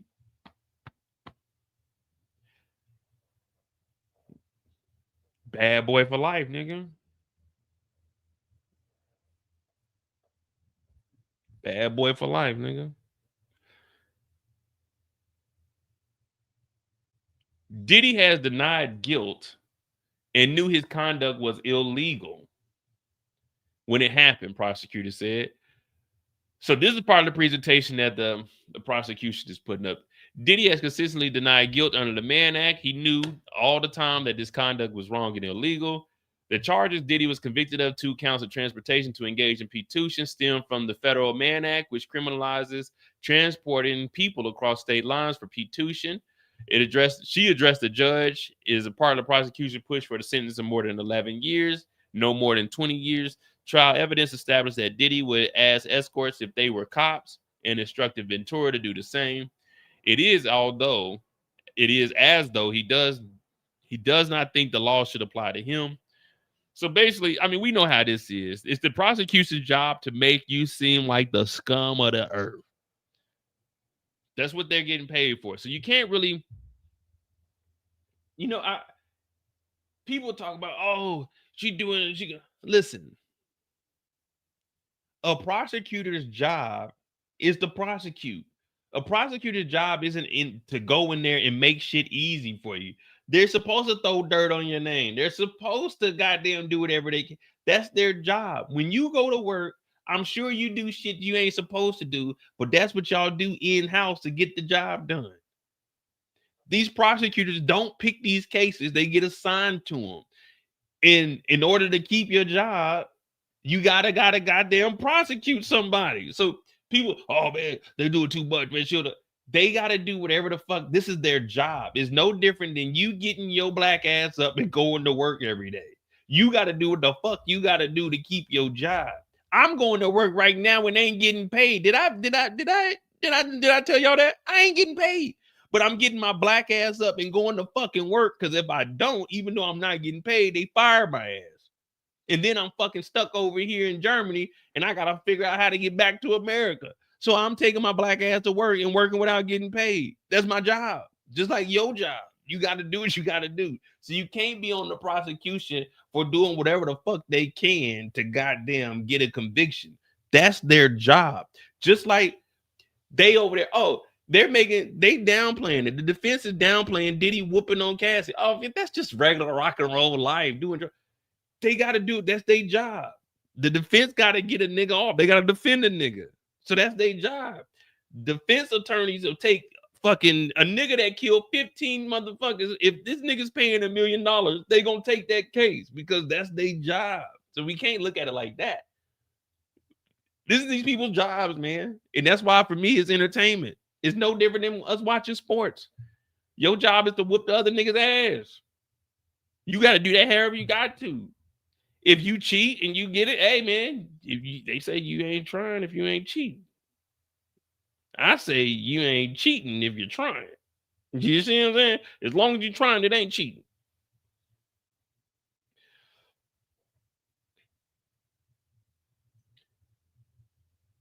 Boricua, Paulina. Hey, thank you for that $5 super sticker. But yeah, you know, everybody, oh man, that's why I know how it is. The court is back in session. The defense team is starting the presentation. So it looks like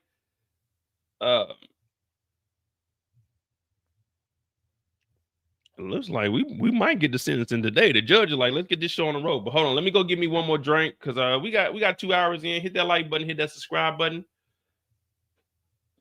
And I'm gonna be right back. I just gotta go over next door, man. Don't y'all leave me, man. You know how I get, man. You know how I get. If we go to prison for the rest of our life, whoop-de-doo. Whoop-de-doo. We go to prison. Fuck that. Whoop-de-doo. Whoop-de-doo. Fuck that. Whoop-de-doo. Whoop-de-doo. Chin up, head up. Whoop-de-doo. Chin up, head up. Whoop-de-doo. Fuck that. Whoop-de-doo. Fuck that. Whoop-de-doo. Whoop-de-doo. Fuck that. Whoop-de-doo. Whoop-de-doo. Chin up, head up. Whoop-de-doo. Chin up, head up. Whoop-de-doo. Fuck that. Whoop-de-doo. Fuck that. Whoop-de-doo. Whoop-de-doo. Fuck that. Whoop-de-doo. Whoop-de-doo. Chin up, head up. Whoop-de-doo. Chin up, head up. Whoop-de-doo. Fuck that. Whoop-de-doo. Fuck that. Whoop-de-doo. Whoop-de-doo. Fuck that. Whoop-de-doo. Whoop-de-doo. Chin up, head up. Whoop-de-doo. Chin up, head up. Whoop-de-doo. Fuck that. Whoop-de-doo. Fuck that. Whoop-de-doo. Whoop-de-doo. Fuck that. Whoop-de-doo. Whoop-de-doo. Chin up, head up. Whoop-de-doo. Chin up, head up. Whoop-de-doo. Fuck that. Whoop-de-doo. Fuck that. Whoop-de-doo. Whoop-de-doo. Fuck that. Whoop-de-doo. Whoop-de-doo. Chin up, head up. Whoop-de-doo. Chin up, head up. Whoop-de-doo. Fuck that. Whoop-de-doo. Fuck that. Whoop-de-doo. Whoop-de-doo. Fuck that. Whoop-de-doo. Whoop-de-doo. All right, man. We back.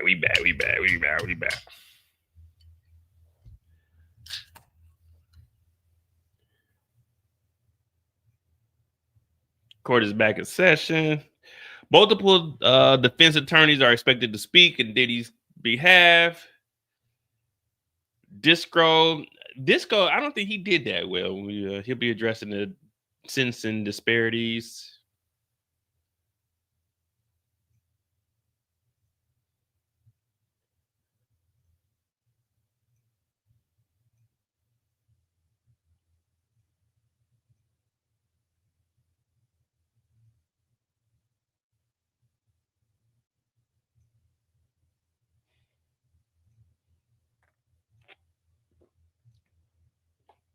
Let me see.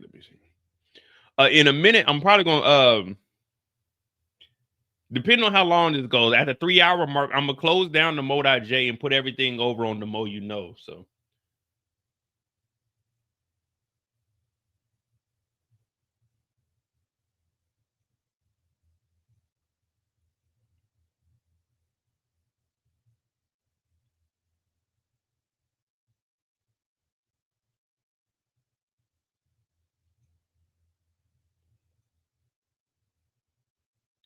Because I ain't gonna lie, I thought, well, I knew for sure it was gonna be at least 2 hours.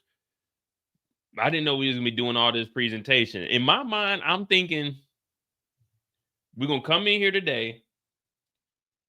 We're gonna bring Diddy in.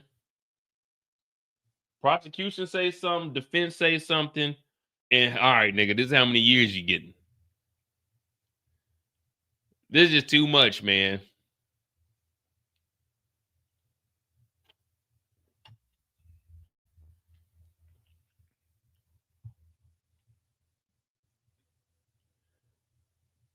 You know, like Kendall talking about, I thought, yeah, I'm thinking we're gonna come in here.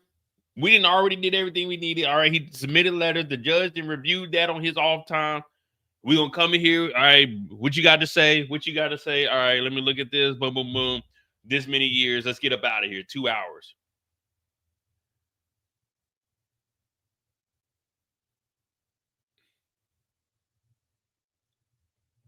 I didn't know he covered the banks and the International Monetary Fund.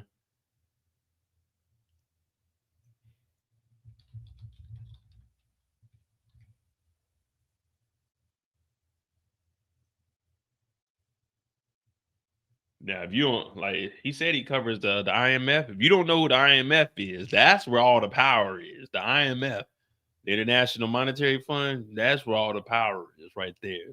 They over all the banks, like all the legitimate banks in the world. That's where all the money and the power is right there in the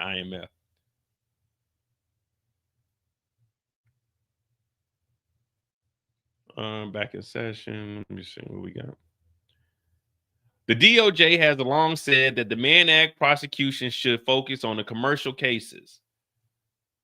Diddy did not make a penny from this. The Jordan case, it is not comparable. He served 8 years in Cuba for X crimes. That was his second chance. But Cuba is not. Cuba is not America. But I agree with what they're saying, man. Like, Diddy wasn't making any money off of this that we know about. Now, him serving 8 years in Cuba, that ain't got nothing to do with America or our prison systems. But that was his second chance. So they're saying he did that over and over. Jordan made $1.4 million, which we already went over that. So we're ahead of the power curve. Do you know how many X acts that is? He had over 100 clients. Mr. Combs' offenses is nothing like that. 3 of Jordan's victims reportedly were reported unwanted X. One was R-word after being drugged.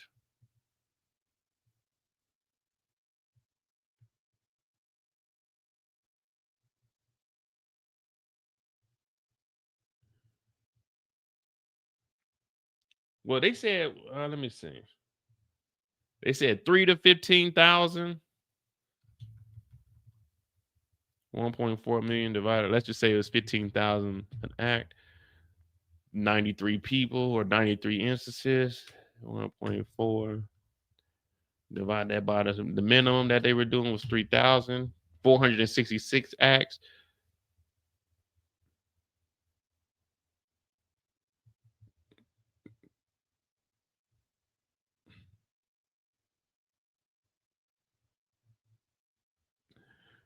We'll just do the middle. 7,500 an act. So 1.4 million. We'll just say the average was 7,500. 186 victims. Yeah, they said over 100. So that's about right. So he did over 100 with other people. Diddy did 23 by himself.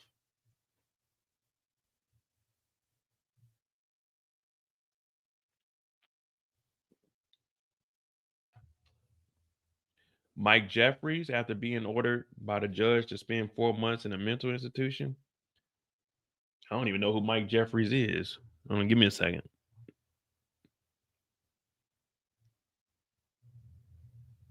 All right, so yeah, we're up to date.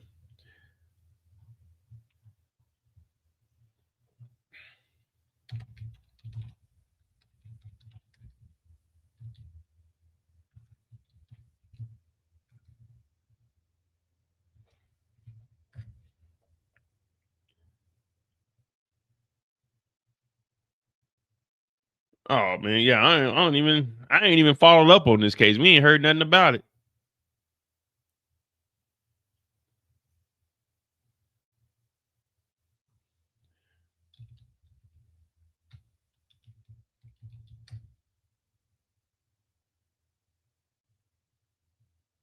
That was in May. Yeah, well, there's not even any updates about this. Last thing I see is still in May, March. Pled not guilty.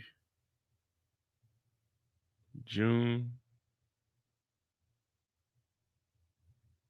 Yeah, I don't see any updates on him.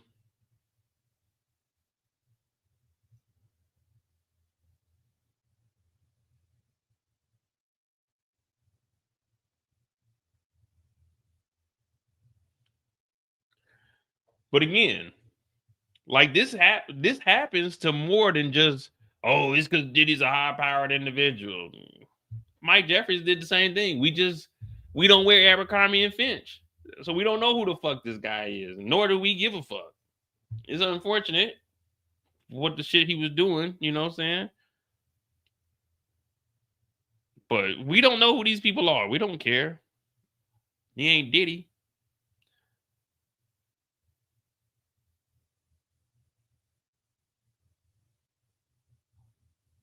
All right, here we go. Combs and Diddy goes on about U.S. versus Dylan Jordan. Inner City Press has put an extra about the case, which it covered on X. Subscribers here. Well, I know I'm not subscribed, so let's see if we can get in there. Maybe it's a free subscription today. I couldn't afford it, so I wasn't wearing it, and I always thought it was a little suspect. You know, I'm not gonna lie. I thought Abercrombie and Finch was a little suspect, especially where I grew up. You definitely couldn't wear that shit. Had them white boys in there with no shirts on when you walking past in the mall. There's another case with 7 victims. No grouping enhancement applied. Defendant got 18 months, was released after 9 months. Then there's 18 CR 20376 from the Southern District of Florida. They generated $1.8 million and got 15 months.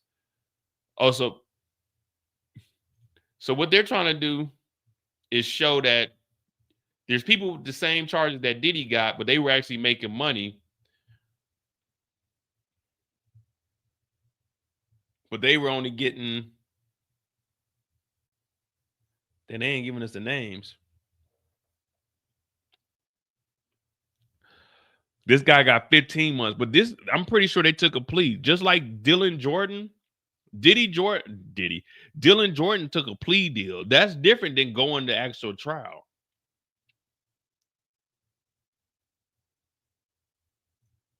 I do want to see this case though.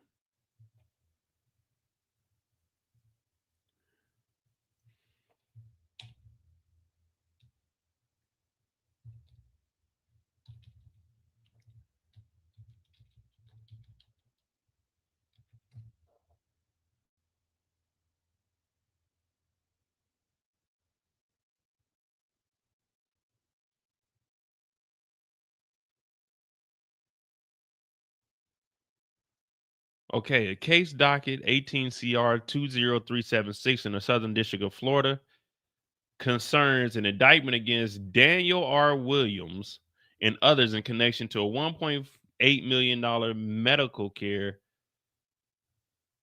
fraud scheme. Wait, this ain't got nothing to do with it. The defendants obtained and distributed prescriptions for expensive HIV medications to patients who did not medically need them. So what does this got to do with the Diddy trial?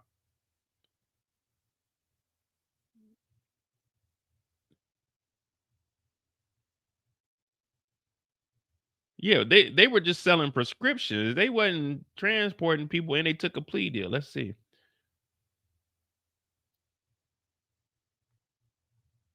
With deeper dying AI mode.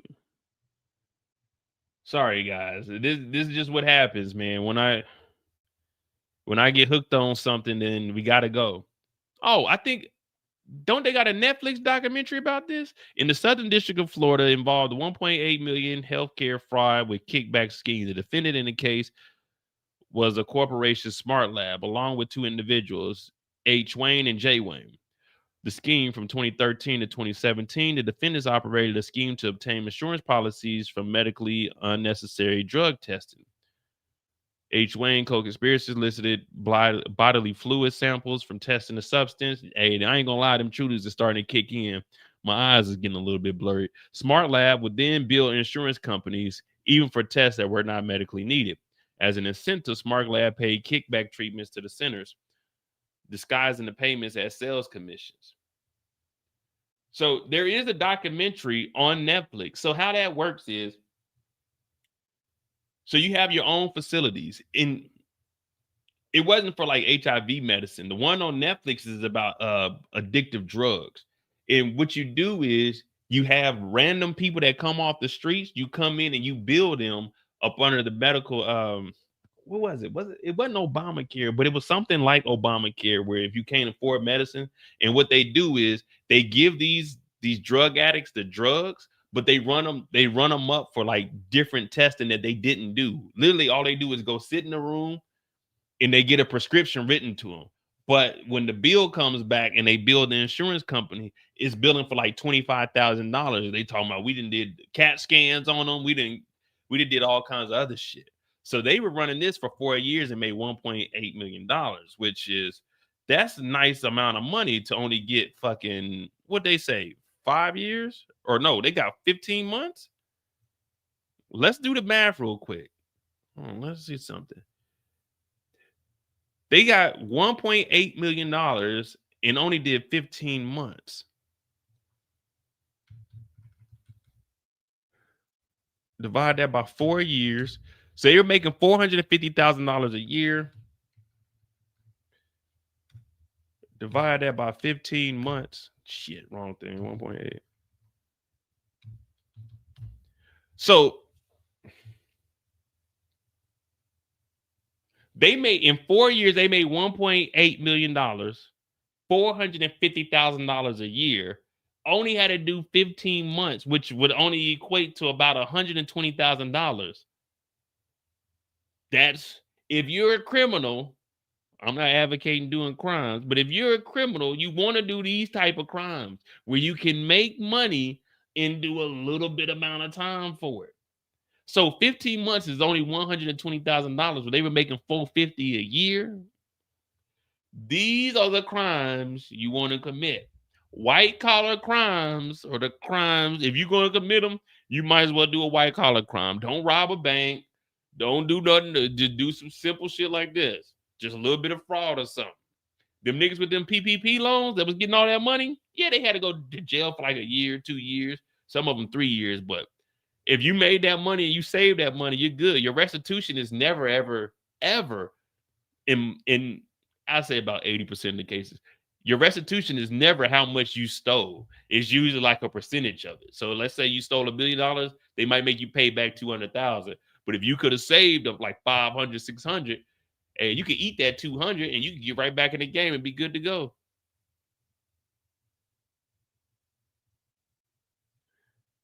My bad, guys. Y'all, hey,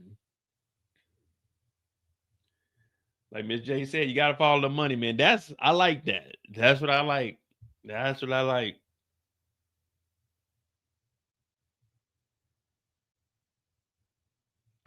Which lawyer picked out this case? It's nothing. Yeah, this case had nothing to do with Diddy's case. This is a white collar crime.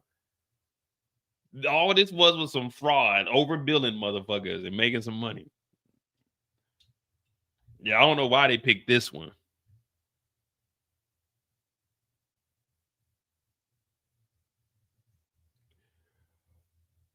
Yeah, Madoff never paid nobody back. Shit. Well, why would you?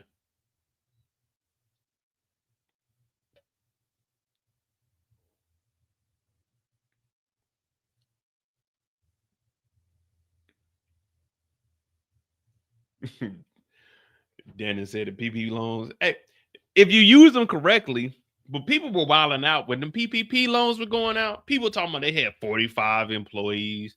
You're supposed to say you only got like 2 or 3 employees, get you like $120,000, finesse the system, flip something, put it in somebody else's name, get that cash, withdraw the cash, have someone else buy some shit. put it up under an LLC where they can't get a hold of it. These motherfuckers are buying Lamborghinis and shit. Like, come on, man. Oh, the Epstein case, there's over $1 billion that they're trying to find. And I'm waiting. I'm waiting until they release some of the documents because I'm definitely going to follow that trail. Defense attorney, Diddy did not make a single cent off the Mann Act. So that's what we just read over on Inner City Press.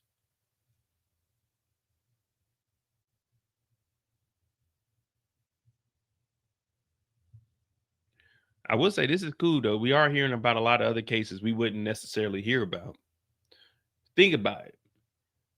Dylan Jordan, 1.5 million. This case down in Florida. Those are two cases right there where we're already looking at like $3.5 million that we had no idea about. It's so many crimes going on every single day. It's people getting locked up around the world, but we don't know about them. The only reason we know about this Diddy case is because it's Diddy. It's because it's Diddy.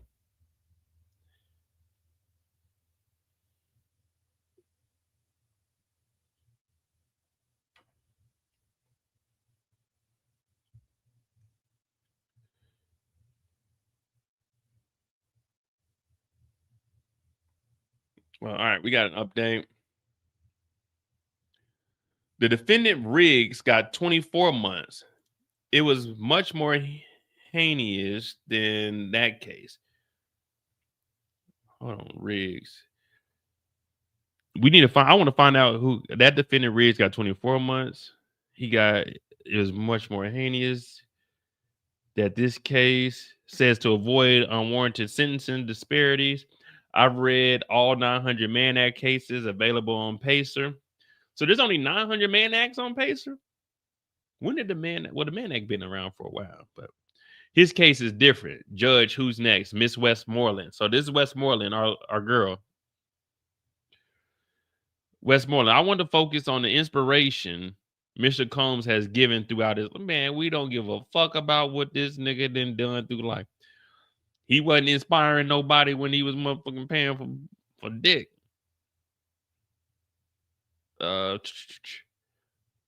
we'll keep it, you know what I'm saying? Keep it cordial because we fuck with Miss Westmoreland. I want to focus on the inspiration Mr. Combs has given throughout his life and on the commitment he made while in the MDC. Mr. Combs was successful, but he used it to help others. He touched many more lives than I can cover in the next minute. Yeah, we know he touched a lot of lives. Touched a lot of booty too. I want to find out who this Riggs is. Riggs 24 months. That's the case I want to. I'm gonna be honest with you guys. For me personally, I don't care about all of this presentation and all this. I just want to hear the sentencing. That's the only reason I'm doing this. But I do want to see these other cases though, because I like to see what all they've done.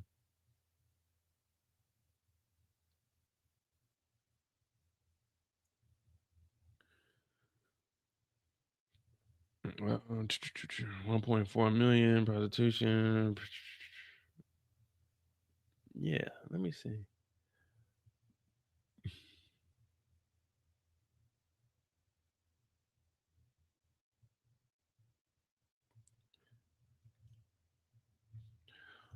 Come on, AI, help us out. Who is the defendant Ruggs?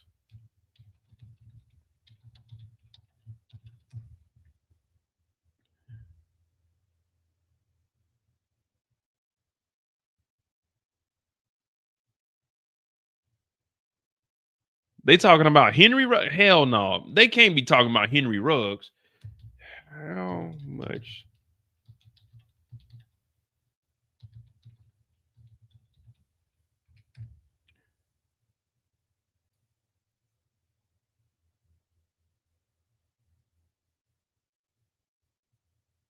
Henry Ruggs only got 3 years? That's what they're talking about? They can't be making a reference to Henry Ruggs. As a part of the plea agreement in 2023, he received a sentence of 3 to 10 years. Oh, it is Henry Ruggs. Now, if y'all don't know about Henry Ruggs is the guy that had the DUI in Las Vegas during the pandemic. He was speeding. He ran into the back of that woman's car in a new Corvette. and the car caught on fire, and it unfortunately unalived her and her dog. They reference Henry Ruggs DUI manslaughter to the. They keep mentioning people that took a. This can't be. Wait, did they say Riggs or Ruggs? So they say Riggs, so it can't be Henry Ruggs.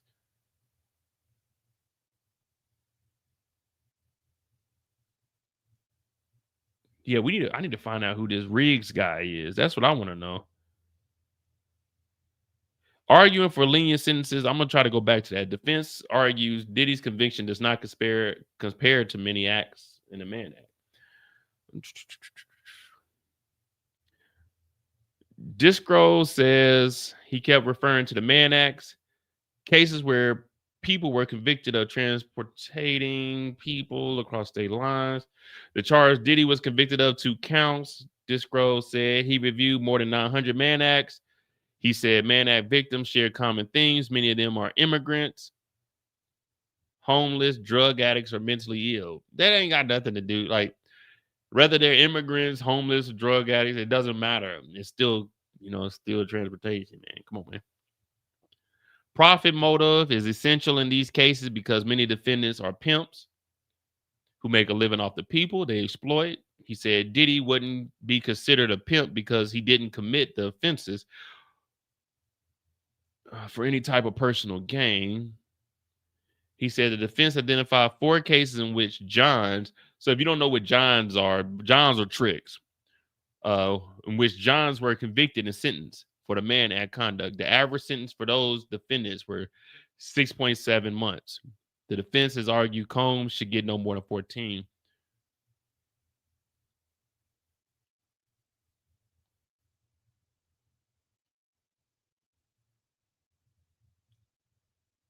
See, I want to find that. Hey, if anyone can find the case, because I don't want to waste time, but if anyone can find me a case of somebody by the name of Riggs who got 24 months,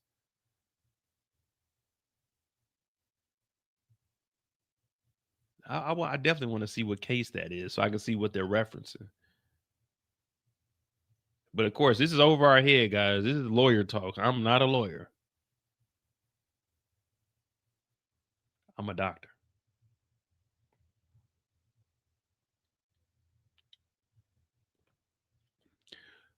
All right, here we go. Westmoreland. There were not many black-owned labels. Mr. Combs had the audacity. It sent a message that you can do it. Clothing, too. It was not just urban streetwear. It was upscale. It brought unity. It inspired change. It wasn't just upscale, guys. I mean, it wasn't just urban streetwear. It was upscale. It was upscale. It was upscale. Unforgivable by P. Diddy. Yeah, that's young Mo right there. I think I was like 22, 23 back then. No, I had to be, brother, 18. I had to be about 21 or 22 back then. Got that Unforgivable, that multi-platinum. That was a cologne by Diddy. It wasn't just urban streetwear, guys. It wasn't just urban streetwear. And the only reason I got this shirt, because you know me, I don't pass up free shit. So the reason I got that shirt, and I told y'all this story before, my sister worked at Macy's, and we know that John and Diddy had a deal with Macy's, so he put his cologne in there also. So my sister had a part-time job at Macy's. We used to go up there and we get shit off the clearance rack and then put our discount on top of it.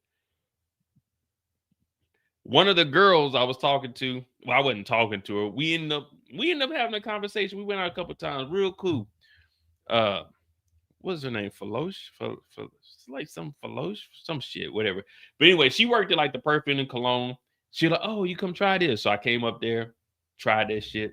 She like, we need to give out some of the stuff. So she gave me the shirt, and she gave me the usually you get that little bitty bottle, the little sample. She gave me It wasn't a whole bottle, but it was like it was probably like 100 milliliters or something. Pretty much like the travel size. She gave me one of those and that Unforgivable. So I got that. RIP to my sister Tanika. But that's where I got that Unforgivable shirt from. I didn't pay for it. I never bought a Diddy album, and I did not pay for I never had any Sean John clothing, but I did have that Unforgivable because I got a free cologne sample. True story. True story.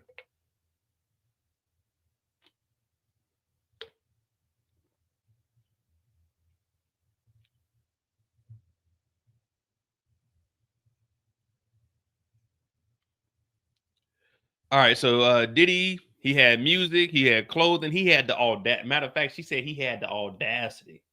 He had the audacity to step in that white man's world. It's a white man's world. Diddy stepped in there. He had the audacity to step in there and started Bad Boy. Then he got into clothing, and it wasn't just urban streetwear. It was upscale. It brought unity. It inspired change. That's what Diddy was doing. We was watching Making the Band back then. In spirits, our community finally had a seat at the table, a voice, a real voice. Then there was revolt, sobs. Diddy didn't own Ciroc. They lied to us. Diddy kept telling us black ownership. This nigga Diddy did not own Ciroc. He lied to us. He lied to us. He lied. Diddy kept telling us black owned. You didn't own Ciroc, nigga. You was an employee, nigga. You no different than us. You was an employee, nigga. You kept telling us you owned it. No. No, when the court documents were revealed, we found out Diddy did not own Ciroc. He was, in fact, an employee, and he was stealing from the company. Ciroc was paying Diddy 15 M's a year just for marketing, and Diddy was taking the 15 M and throwing freak offs. So don't bring up that this nigga was in the spirits. No, he was in the spirit for buying dick. That's what he was in the spirit for. Don't bring that up, Westmoreland. We just know he lost that case and they got his ass up off Ciroc. Don't bring up the spirits. No. We found out that Diddy was a crook. No, don't bring up the spirits because Diddy was taking promotion money and throwing parties. In the lawsuit where Diddy was suing them, we found out that Diddy was taking marketing money and throwing freak offs on yachts, in hotels, in mansions. We found that out in the court case. And that's why Diddy said, oh, we'll step this Amber. We're done. We ain't got nothing else to do. Don't bring up spirits because Diddy was throwing freak offs with the spirits money. He was paying employees with the spirits money. We found that out in the court case. That's why he got them dismissed. Well, we'll just drop it. Fuck it. I'm not making this up. I'm not making this up. That's one thing I ain't gonna do. I'll make up some shit, but I ain't make that up.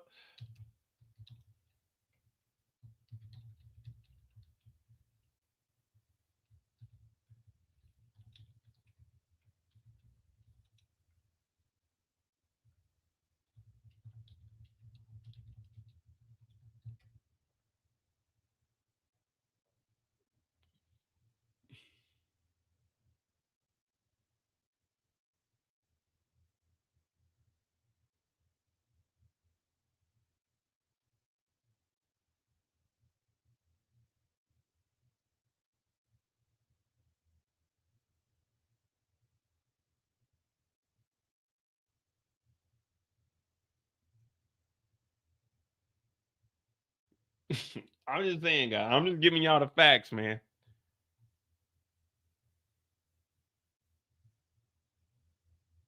Then there was revolt, but they got rid of revolt. They took him off the board.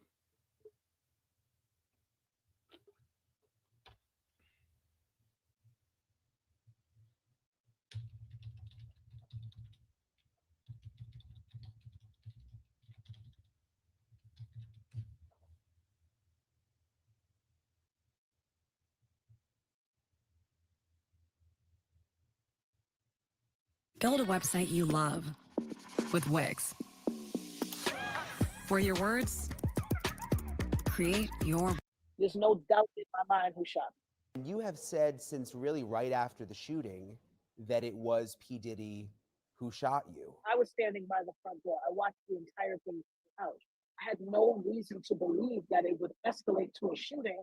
It was just male machismo and bravado at first. A lot of pushing and shoving, raised voices, hands. But then I saw them reach in their waist and draw from their hip. And I knew. I instantly turned to my friends and told them, be careful, watch out. And when I turned back, I know, and I've said over and over, I've heard the voice of God said, you are about to be calm down. And as I said no, I looked straight forward ahead and I watched the muzzle flash from both of their guns and I felt the impact to my face instantly. J-Lo testified at the grand jury, as did many other people. It needs to be reopened because if that is in fact the case, she carried the gun in and she lied to the grand jury. Diddy inspired people, but he also allegedly shot a woman in the face. Even Sean said he didn't do the shooting. He shot, but he didn't do that shooting. The defense is now discussing the help and inspiration they said Diddy was given. Monique, no, we don't have a sentence yet. I don't know. We might get it within maybe like an hour, because right now the prosecution has already spoken up and did their presentation. The defense is doing it right now. I'm just trying to entertain you. I'm trying to carry this because it's really just boring. We followed a couple of cases. We're trying to find out who this Riggs guy is that got 24 months because they're bringing up cases that don't have anything to do with Diddy's case. The defense is now discussing the help and inspiration. They say Diddy has given other people. Defense attorney Nicole Westmoreland, we support her over here because we do believe that she did a great job. It's starting her presentation, going through Diddy's life. Diddy started his own record label as a black young male back when this was almost kind of jokeable, but he had the audacity to do it. This changed the industry and it changed the culture. But most importantly, it changed countless individuals' lives. Yeah, niggas wasn't getting paid. Niggas thought they was going to be able to get their family out the hood, but they couldn't because Diddy was keeping all the motherfucking publishing. Diddy was keeping all the masters. Put that shit in his mama's name. What'd you say? What'd you say, Mo? Go ahead and break out. Got everything in my mama's name, cause I'm hood rich. La da da da da da da da. Yeah. Get your car, play Jim on Shimes. Yeah. Baby girl, get a mink, baby. Me and you gon' glide. Hit the mall, baby. Yeah. Diddy was putting shit in his mama's name.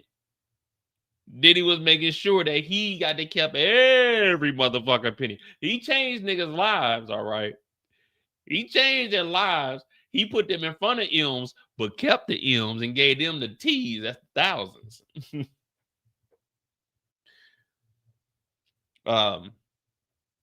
People recognize that if Mr. Combs could do it, they could do it too. I never once, I'm going to be honest, put a 1 in the chat if you ever in life seen a Diddy video, a Diddy show, Diddy clothing, and thought if Diddy could do it, you could do it. Put a 1 in the chat if you ever thought seeing something that Diddy did, you could do it. And put a 2 in the chat if you never ever thought that.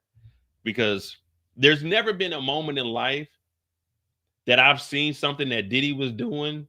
And I'm like, damn, I could do that. I just never did. It's not because I couldn't do it. It's because I didn't want to do it. You know what I mean? I never looked at Diddy as inspiration. I always thought Diddy was a fucking weird dude. But you know what I'm saying? I never looked at Diddy. Yeah, Playboy, we got that Ciroc. I'm like, all right, nigga. Ciroc is cool. Ciroc is cool.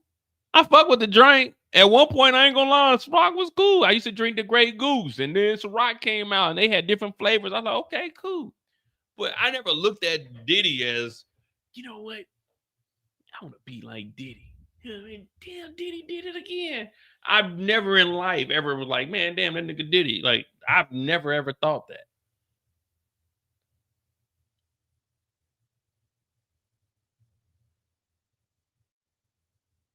Yeah, being rich like Diddy, that's different. But in order to get rich like Diddy, the only way you could get rich like Diddy is you gotta fuck over. Well, let's make something clear. No billionaire has become a billionaire without fucking somebody over. That's just the way the game is. You got to step on some people. Business is a cutthroat business. So like, as far as being a billionaire, yeah, you gotta fuck some people over in order to make a billion. I mean, you could have business partners that is, you know what I'm saying, there is ways to get there without like fucking people, but you're always gonna screw somebody over, whether that's someone has a similar idea, you step on them, you backdoor them, you go talk to whoever, you know what I'm saying, whoever they trying to do business with, you backdoor them, you take that business. But yeah, being rich. But in order for Diddy to get there, Diddy had to fuck over countless black people.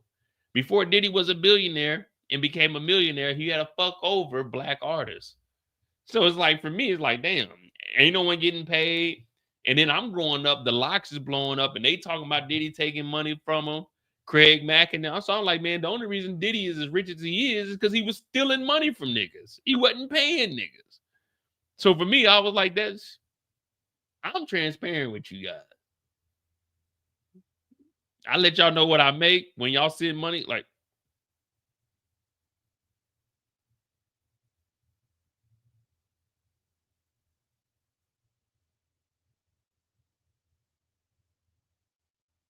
when y'all send money and stuff, I let y'all know. Like, in the Cash App, it's like $800 in there. But I let y'all know, any money that y'all donate, I only use that for either cameras or any equipment. I'm transparent. The money that comes in from this channel goes back into the channel. I let y'all know where that money goes. I don't believe in fucking people over. That's just how I am, especially when it comes to money and shit. Because I'm not rich. I'm a thousandaire, but I'm not rich. You know, I'll probably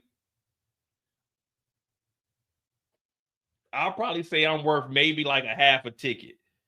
We'll just say my net worth is like 4 to maybe low 7. We'll say that's like my net worth. I'm not a millionaire, but I don't believe in fucking nobody over because I know how hard it is to do all that shit. And that's why I tell y'all I don't want to be a millionaire or nothing like that. I'm fine with my life. I just like to travel. I figure at 40 years old, this is what I want to do. I just want to travel. I want to enjoy it. I'm not stressing about, I'm not getting paid at work, but I'm in a situation where I'm blessed enough that if I don't get paid, all right, well, cool. You know, I got other shit going on for me. But I don't believe in, like, that's where I just can't do it. I can't fuck people over. You know, that's why I tell y'all, man, just hit the like button. You ain't got to donate to me. Yeah. Oh, yeah, donate to the, I don't give a damn if y'all do, if y'all don't, man. I appreciate it when y'all do, but I'm not about to be spending that shit on shit that I'll use my money for that. But yeah, the reason Diddy got to where he is because he was fucking people over. So that's why I could never be like, man, damn, that nigga Diddy, yeah, he a billionaire, but he just screwed motherfuckers over. And then he tried to give, oh, you can get your publishing back before he go to jail and all this shit. But it ain't worth a goddamn thing now. Your mama, your mama, y'all done ran the goddamn checkup. So I don't believe in none of that. So that was one of my things. I was like, man, that dude, that's not how I live, man.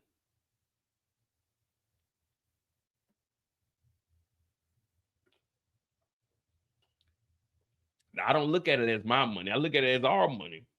Because I'm getting this from entertaining y'all. You know what I mean? I get my own money, but I get this for entertaining y'all. So I'm like, man, I'm going to let y'all know what the money is going to. Damn, Mo, what happened to all that money we donated? Oh, man. Yeah, I ain't gonna lie to you, man. I was out there buying vagina. You know what I mean? You know what I mean? Like, no, that ain't me, man. I let y'all know. I figured we a team because without y'all, this shit, I wouldn't be doing this if it wasn't for y'all. Remember, I told y'all in 2021, 22, I didn't plan on doing no damn YouTube to 2025. I do it because y'all cool, man. You know, I ain't got no friends. But yeah, I do it because shit, y'all want me to. So that's why I was like, man, whatever y'all want to talk about, we can do it. All right, let me get back into it. Let me see what we got.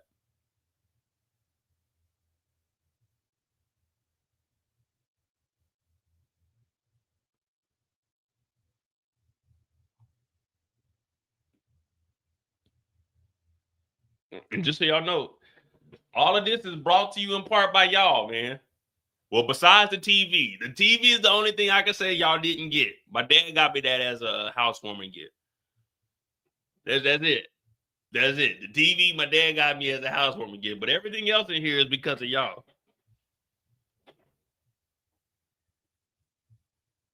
Well, except for this clipboard. Except for these 2 clipboards. I got to be real with you.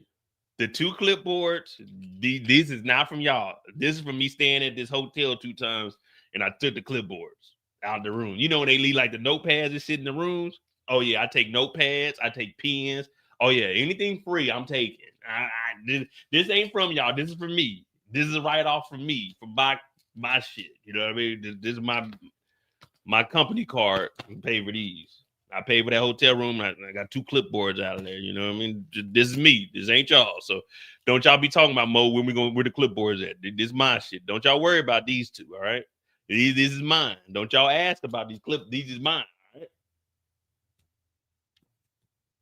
We gonna figure it out. But don't y'all ask about the clip. The clipboard's mine now. Hey man, Mo, what's up with them clipboards? Hey, whoa. Now you crossing the line, Mister or Mrs. All right, let's get into this update.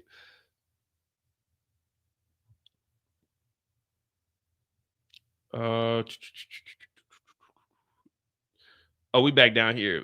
He changed countless individual lives. That's where we were talking about him screwing over the artist because what people recognize. If that's Mr. Combs could do it, then they could do it too. No, because I wouldn't steal from people. Westmoreland added that the Combs launched his clothing line. There definitely was not many Black-owned clothing lines. All right, cool.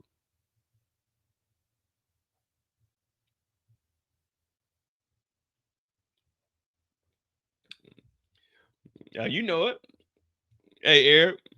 You know I gotta write off the hotels. Gotta write off the hotels here. That's on my company card, man. The LLC.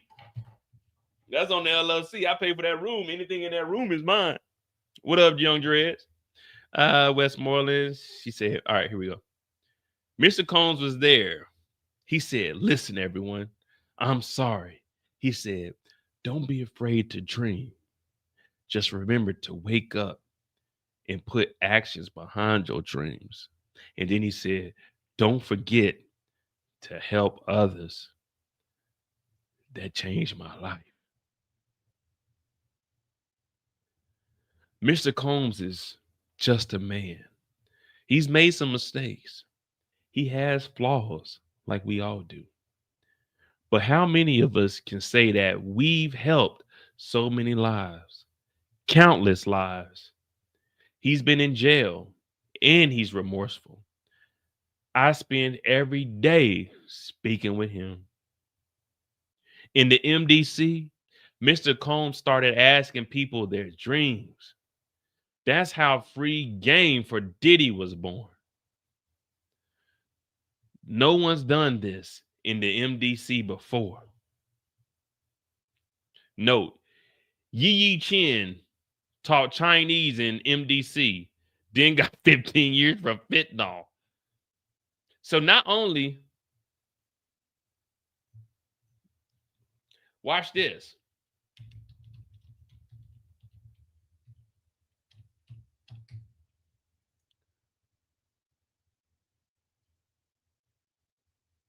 Diddy Free Game MDC refers to a 6-week business and life skill course called Free Game with Diddy that Sean Diddy Combs allegedly created and taught to fellow inmates in the Metropolitan Detention Center in Brooklyn, New York.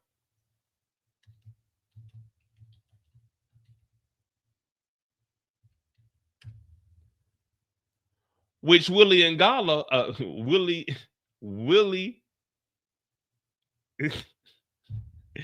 I can't even say that nigga's name. I was calling him Willie. Gillian Wallow had $1 million worth of game. So again, Diddy isn't original. Diddy is stealing from other niggas. Free game with Diddy, $1 million worth of game.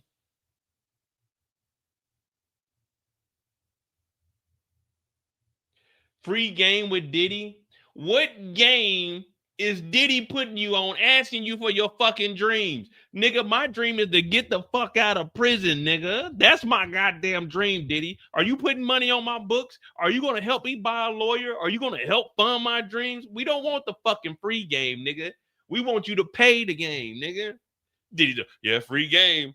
Nigga, you just talking to motherfucker. I'm putting people on free game right now. What I recommend is get you an LLC. That's free game.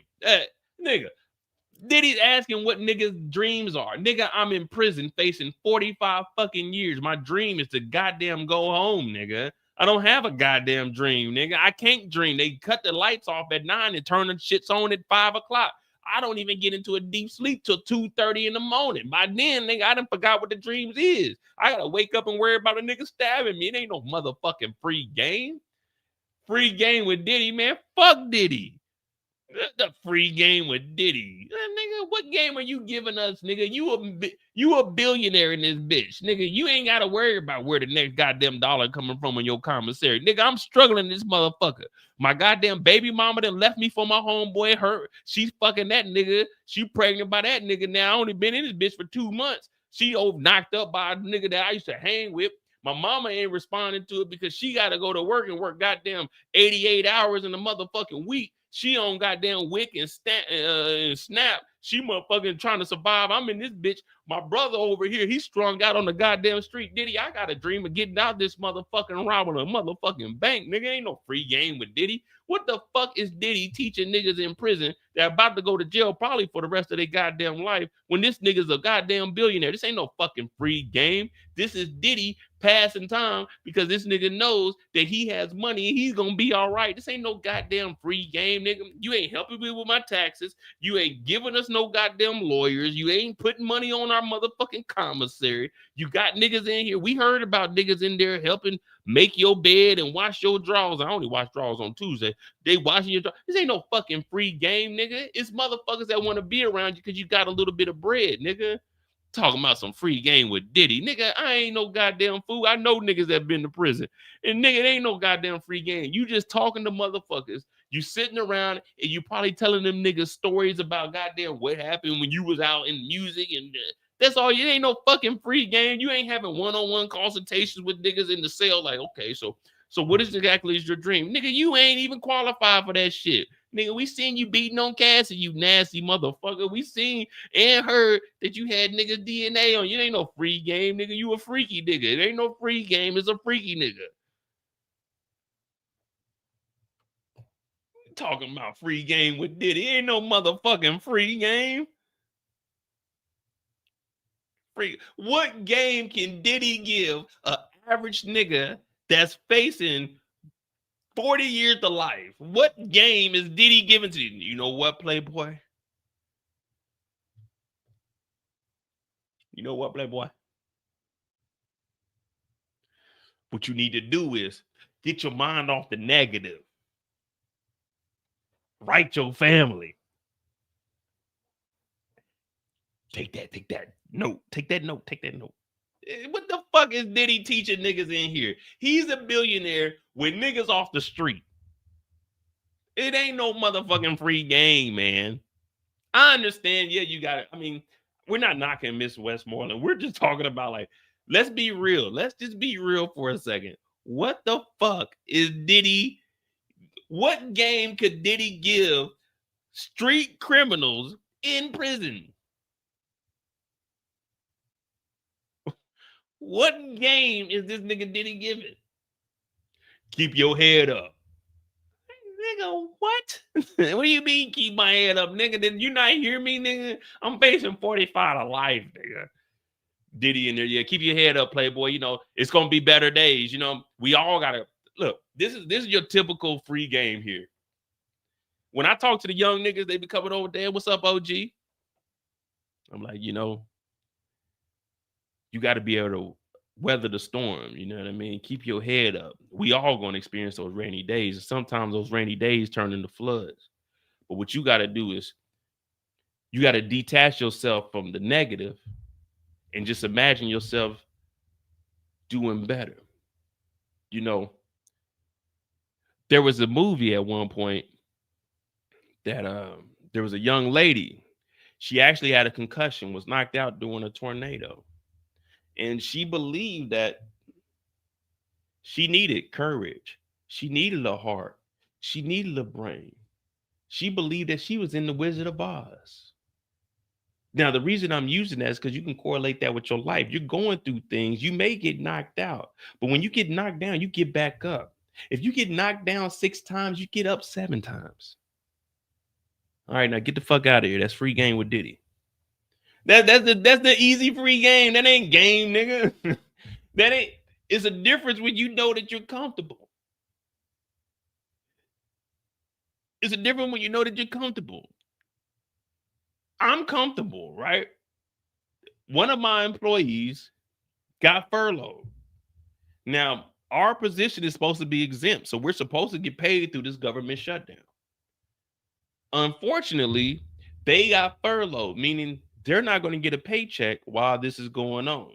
Now, as I mentioned, I talked to HR, so I'm supposed to be exempt, so I'm supposed to be getting paid, but I won't know until, because they ain't even in the office. But he's at home. I can't talk to him about anything that's going on because it's illegal for us to talk to him. But if I was furloughed and for guaranteed not get paid, I would be all right because I have other stuff coming in. But everyone's suffering. But I can't be like, you know what, man, keep your head up, man. You be all right, playboy. Grass is green on the other side. That ain't no fucking free game, Diddy. You got money. You got money coming in for the rest of your life of all the music. These niggas don't. That ain't free game, nigga. That's you just talking to, like, it's one thing to give free game. Nigga, these right here, these your sellies, nigga. Y'all all in this bitch. You just got money. They ain't got money. Ain't no free game, nigga. Get out of here, Diddy. Like, hey, Diddy, shut the fuck. Hey, Diddy, shut the fuck up, man. Ain't nobody trying to hear that. Free game. Hey, y'all take that shit in the cell, close the doors. No, nobody trying to hear that bullshit, Diddy. Ain't no one trying to hear what the fuck Diddy talking about. Free game. Hey, nigga, shut the fuck up, nigga. You rich in this motherfucker. We ain't rich, nigga. We got to face the harsh reality. Now, if Diddy would have said, I'm putting together a pot to help niggas get actual lawyers and not fucking public defenders, then okay, cool. You trying to help these niggas. But what free game is a billionaire giving to a nigga that stabbed 2 motherfuckers in the bodega down the street? And then went across state lines, did it in Jersey and came in New York and did it. What game is Diddy giving murderers? And Diddy's not even in there with murderers. Diddy's in there with the low-level niggas. What game is Diddy giving? Is Diddy recommending accountants? Is he recommending different law firms that people can go to? Is he sending them to goddamn agencies that help low-income families so while they're in here, their wife and kids can get money sent to them? Diddy ain't giving no real fucking free game. Diddy is in here playing cards with niggas and talking about the grand old days when he was in charge of Bad Boy. This nigga is not talking about no motherfucking free game. Game, when someone gives you the game is to be sold, not told, they meant that. It ain't no such thing as free game. Diddy is giving these niggas his presence. That's it. These niggas ain't learning nothing from Diddy. These niggas is all up under Diddy, hoping that Diddy will put $25 on the books. These niggas ain't learning nothing from Diddy. Diddy ain't putting these niggas on nothing. We ain't heard one thing that Diddy talked about was actually free game besides inspiration. Fuck inspiration, nigga. Inspiration don't put food in my motherfucking stomach. Inspiration doesn't pay the motherfucking rent, nigga. I can inspire all y'all to be better than what you were yesterday, but that don't mean a motherfucking thing when rent is due tomorrow. Yeah, you better than yesterday. I'm better than yesterday. Yesterday, you know what I did? I ain't do nothing. I came home, took a shower, got to bed. Today, I done got up. We on 3-hour lives, so I'm better than yesterday, but rent was due. I had to pay that motherfucking rent. Inspiration don't pay rent. Inspiration don't get you that motherfucking meal at the end of the day. Free game. Now I get it. You trying to do whatever you can to get out of prison and shit. Hey, shit, free game with Mo. So any nigga that goes to prison, just say you starting up some shit, free game, nigga. Even if you telling them how to sling drugs. All right. So Diddy's sons are in here. Let's Let's do a deep dive real quick.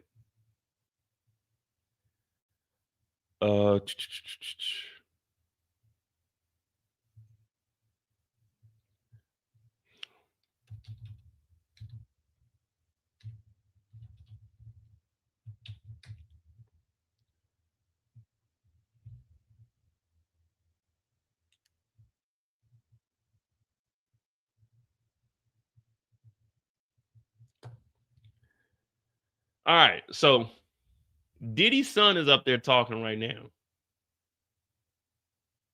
31 years old, will be 32 years old. What's up, Nicola? Diddy's son is 31. We're just going to put him at 32 years old. This is what he's telling the judge, guys. My father is my superhero. Another one of Diddy's sons say. Another one of Sean Diddy Combs' son, Justin Combs, describes his father as my superhero. I ask that you give my father a second chance at life, a second chance to right his wrongs, a second chance to be the man he truly is. Justin Combs said, my father is my superhero. Seeing him broken down and stripped of everything is something I will never forget, he added. Justin says he speaks to his father every day, several times per day. He said his father is now drug-free and he has refound his purpose. I can truly, sincerely say he's changed for the better, Your Honor. I believe my father still has so much more to give the world, and more importantly, so much more to give his children.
Nigga, you are 31 motherfucking years old talking about my daddy is my superhero. If you don't get your bitch ass out of here, nigga.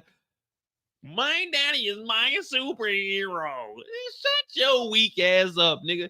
You are 31. You think the judge, now if a 4-year-old or 5-year-old got up there and said that shit, okay, nigga, you 31 goddamn years old, nigga. You ain't even paid that motherfucking Bentley goddamn car note, because we know they repoed that motherfucker from your bitch ass talking about my daddy's a superhero. Nigga, you too motherfucking old to be goddamn believing in superheroes, nigga. You should have said this shit 15 years ago. My daddy is my super. Shut your weak ass. Nigga, if I'm the judge, I'm like, nigga, what? That's what you came in here to tell me your dad's your fucking superhero? Talk about my dad deserves a second chance. That nigga had a second chance. After he beat the shit out of Cassie with all those motherfucking male prostitutes, he had a second chance with Daphne Joy. He did the same motherfucking thing, nigga. Talking about my daddy's my superhero. Get your bitch ass out of here, nigga. My daddy is my superhero. You too motherfucking old talking about my dad is my superhero, nigga. Yeah, he was he a superhero when he was fucking them niggas? Well, he wasn't fucking the niggas from what we know, but putting the DNA on him? Yeah. Was he your superhero when he was beating the fuck out of Cassie? Was he your superhero when he knocked Daphne Joy up across her head? Was he your superhero then? Or you didn't know that shit? So your dad was your superhero. Seeing him stripped of everything is something you'll never forget. That's it. That's it. You ain't hear what your daddy did, nigga. You ain't hear that your superhero's kryptonite was niggas' DNA on his nipples, nigga. You ain't hear that shit. That's your superhero. Your superhero is a bitch ass nigga named Diddy. That's your superhero, nigga. That's your superhero. That's your superhero that's beating on the 19-year-old Cassie. That's your superhero. Hey, you should have came up there and said something else like, seeing my sisters and how good my father was with them and my little. This nigga talking about my daddy's my superhero. Get the fuck out of here. You too old for that shit. You think if my dad was in the my dad wouldn't be in no shit like this. But if my dad was facing prison time, I'm going up there and say my father is my superhero. Nigga, I'm too goddamn old to be talking about it. Nigga, this is federal court, nigga. My father is my lifeline. My father is the one that keeps the family together. My father is the one that gives us guidance. This nigga talking about a fucking superhero. Who is your daddy? Spider-Man? Spider Diddy and this motherfucker shooting niggas DNA on other niggas? My daddy is my super. Hey, this is some dumb shit here, bro. Be real. Be real. Should a 31-year-old man go in there and say that their father is a superhero? Be real. Yes or no? Should a 31-year-old man be talking about my dad's my superhero? Be real. Be real. No, be real. Like y'all laughing. Be real. Be honest. Be honest. We trying to. Well, when I say this, it's because we on the defensive side. We trying to get Diddy out. We trying to get Diddy out. What are we doing? And you know the nigga up there crying. My father's my superhero. Nigga, that's it? This nigga's facing prison time. You talking about superheroes? Fucking Infinity War, nigga? I'm not going up there and saying my father's my superhero. My father is the leader of our family. My father gives guidance to all of us. A superhero? That's of all the things you didn't have ChatGPT, have one of the lawyers write up something.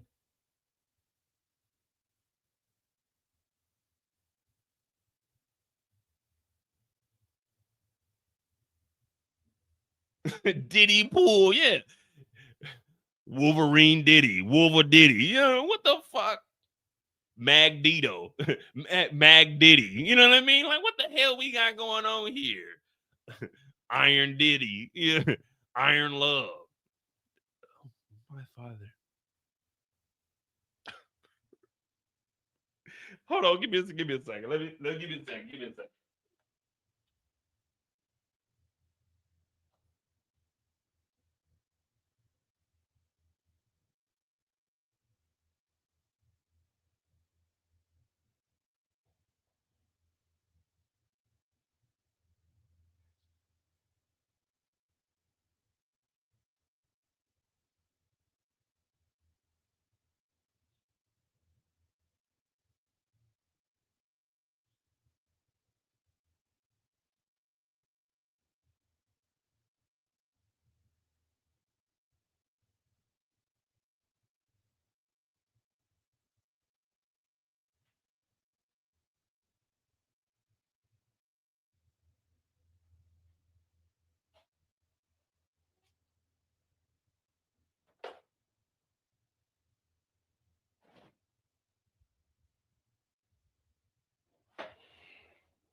Excuse me, Your Honor. This will be tough.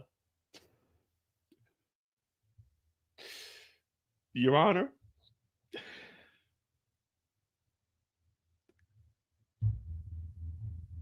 I'm at a loss for words.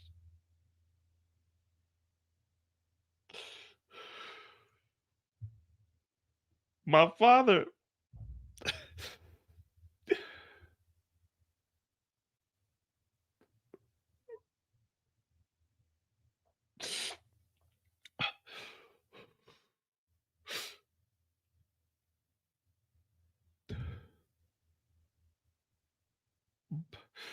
but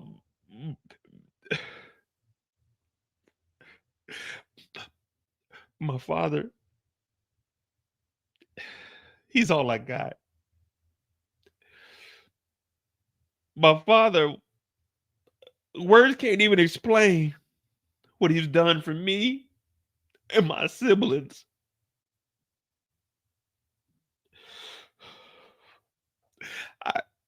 I just want to let the court know that everyone deserves a second chance. And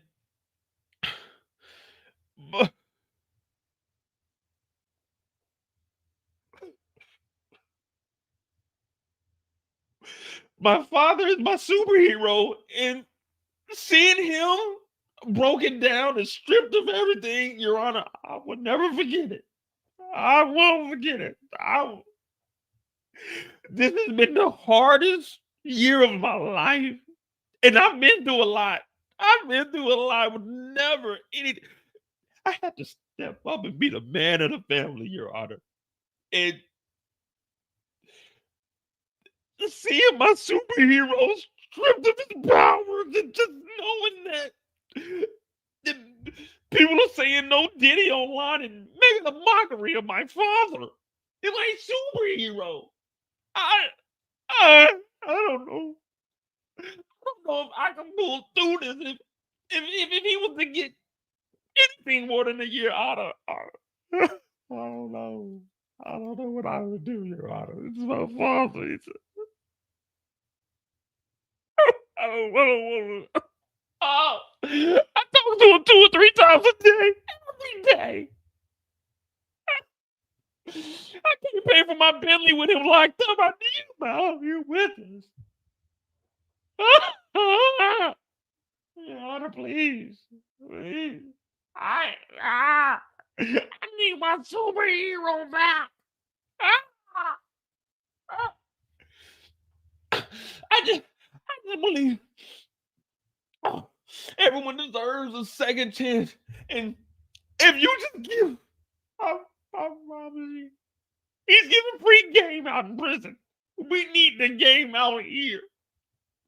He can do a lot of good for the community, I promise you.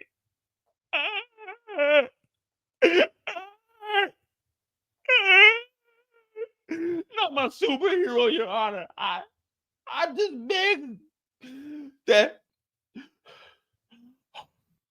Oh, I just beg that you let my superhero go. He don't deserve this injustice. The justice system is plaguing black men.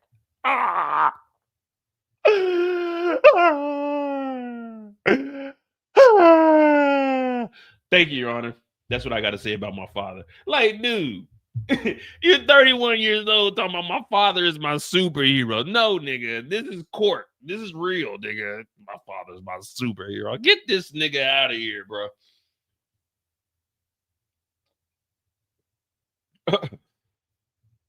This nigga talking about, yeah, my father's my superhero. All right, you're gonna be a superhero, all right? You're gonna be doing super time in Max. All right. The defense is trying to paint Diddy in a different light. We know that. It's the same shit they've been doing the whole court case. What else Siobhan said? Arrest that nigga too.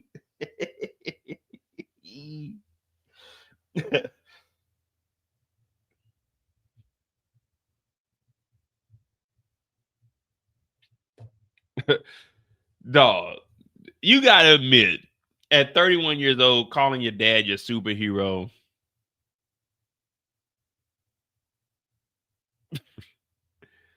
So the analysis is the defense is trying to paint Diddy in a different light. The defense team is attempting to paint Diddy in a different light from what is shown in the video of the rapper physically assaulting his former girlfriend, Cassie.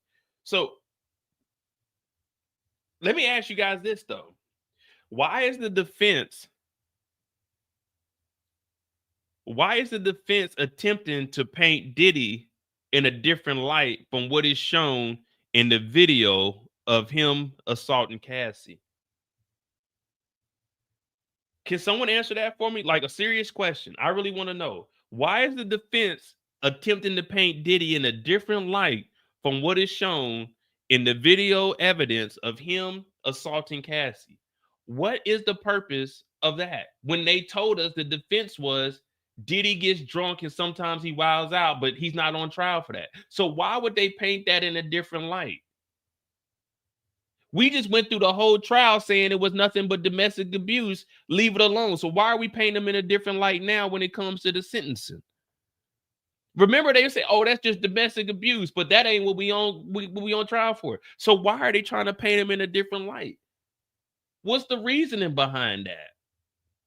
Because they know if he'll do that to her, he'll do that to other women. What's the reasoning behind painting Diddy in a different light? Your defense was Diddy gets on drugs and wilds the fuck out. He admitted to that. We seen the apology video. Y'all said that. So why are you painting him in a different light now? Remember, he's only on trial for the prostitution, but y'all were talking about, oh, well, you can't bring up the other shit, but now you bringing up the other shit. So what's the point behind that?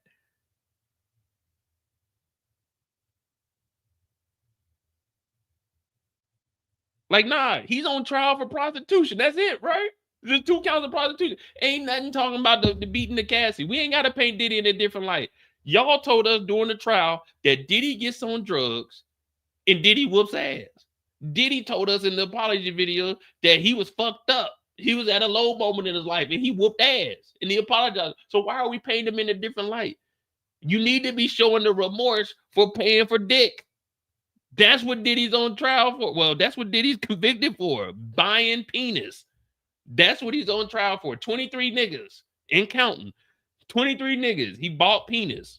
That's what he was found guilty of. Buying penis and shipping it across state lines. That's what Diddy was guilty. Why are we painting him in a different light? Y'all told us that Diddy whoops ass. Y'all told us that Diddy physically beats the shit out of people, but that's normal. So why are we trying to pay him in a different light now? No, stand on business. Diddy whoops ass. Fuck it, judge. Take me to jail. Lock me up. I whoop ass. That's what Diddy does. We heard that all through the defense. But now we paint him in a different light. For what? We ain't on trial for that, remember? We ain't on trial for that.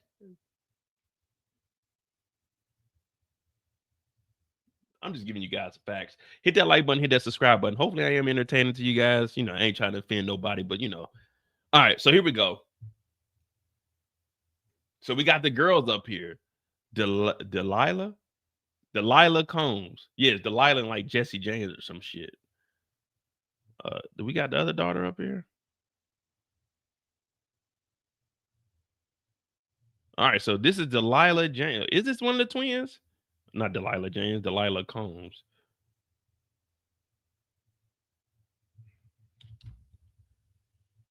So this is one of the twins. All right, so one of the twins is up there. Your Honor, please. Cries. Let us move forward. Your Honor, please, she cries. Let us move forward, not as a headline, but as a family. Judge said, thank you all. Get the fuck out of here. This is important for me to hear. Brian Steele, we would like to show the movie. Now, that's the movie that we already played. We're not about to play that long thing again. Let's see if CNN gives us an update. Let's see what now the daughter can say that's my superhero. She just got out of high school. But a 31-year-old, no, we're not falling for that shit. The court is now watching the video they put together. Okay, here we go.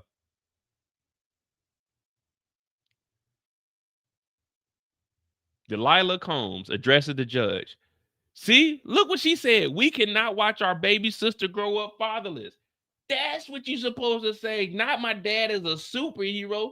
Talk about how the dad brings the family together. What I tell y'all, he guides all of us. He's our leader. You gotta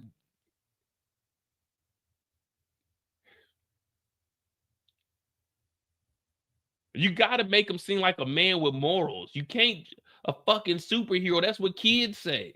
The daughter, one of the twins, is giving a more adult response than fucking the 31-year-old nigga who I think he got a fucking R case.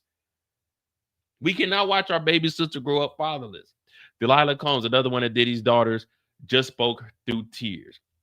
All right, this is what she said. We are scared. Scared of the thought of not having our dad and our mom present in our lives. We are scared for our 2-year-old little sister that runs to us every night asking, where's daddy? Where's daddy? I want daddy. Where's daddy? We cannot watch our baby sister grow up fatherless the same way we had to grow up fatherless. What?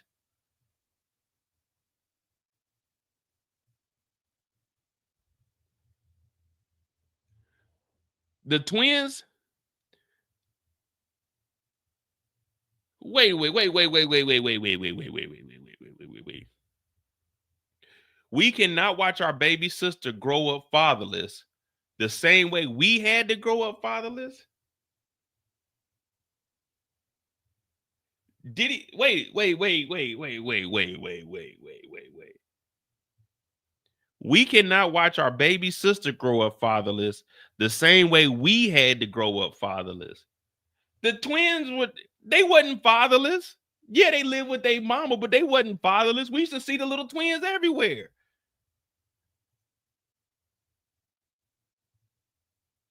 They weren't fatherless. Look, we knew who the kids were. We all knew Diddy had little twins. They weren't never fatherless. They just lived in different homes, but Diddy was around. We used to always see them with Diddy.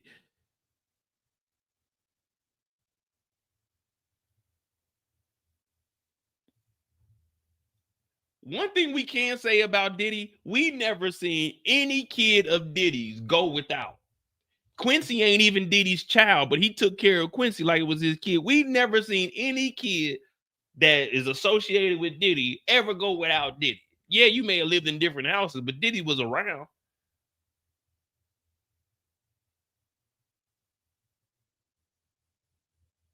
But the little girl Love don't even live with Diddy. The little girl Love lives with the Asian mother, the IT specialist or whatever she is. The baby don't even live with Diddy. The baby was just over the house.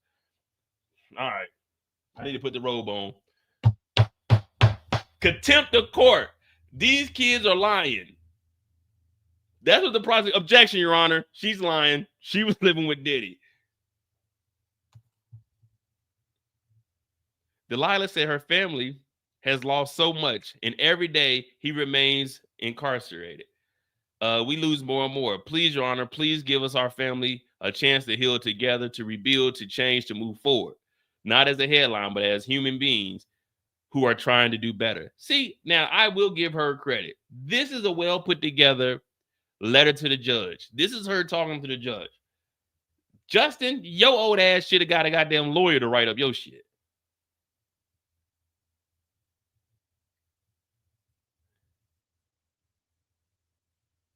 Diddy sobbed as he watched the video from his legal team. Not once did we hear Diddy sob when he was watching the Cassie video. Not once did Diddy sob when the Cassie video was on TV. Not once did Diddy sob when the stories of Daphne Joy were up there. Not once did Diddy sob, but he sobbed when this motherfucking video came on. He thinking, damn, he might be cooked. I think he's probably only going to get like time served in maybe a year, 2 years. I think the judge is going to be lenient on him. So Diddy probably be out 26, maybe 27. For all those that said I'm biased, no, I think Diddy, I project 5 to 7 years, but I think Diddy will probably get out with like some time served.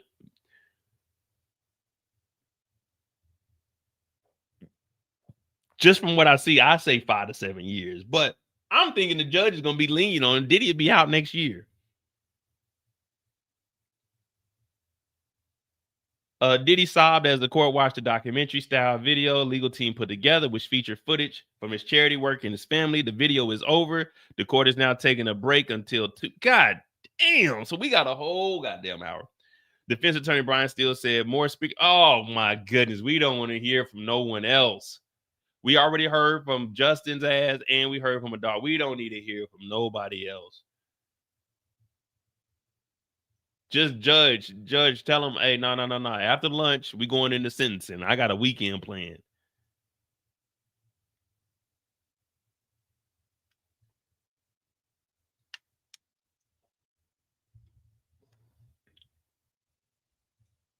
Oh, what up, Monique? Y'all, hey, shout out to Monique Nicole. Hey, y'all need to go subscribe to her channel. Monique, she working. I'm telling you, Monique be hitting me up too. Middle of the night, Mo, what you doing? I got guests coming on. You can get on. Like, I'm gonna try. I be knocked the hell out. But she has been working, so make sure you subscribe to her channel. You know, she got the interviews going. I'm gonna try to get back into it, especially when Forrest come around. Y'all know I got some CBI informants on my side, but you know, man. Shout out to Monique. Subscribe to her channel. But all right, we got a break. So now we got 40 minutes to fill in. And I don't know. I hope they don't have like 10 more people coming up here and talk. We don't want to hear nothing else. We came here for the sentencing. We done waited 3 months, 4 months for this shit. And now y'all talking about we gonna take a lunch break. If somebody give me Monique's link, I'll put it on there. Or Monique, if you can get it, you can put it in there.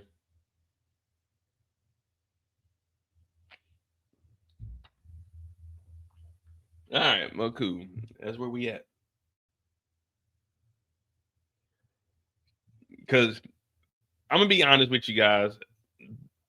Part of me is like, hey, y'all need to speed this up, man. I done been off work for 3.5 hours and I ain't ate yet, man. I'm trying to go get some food or something. You know what I mean? Well, I got some turkey in the freezer. I got to take it out and thaw it. I don't know if I'm gonna make it. By the time we get off here, it'll be like 8:30, 9 o'clock.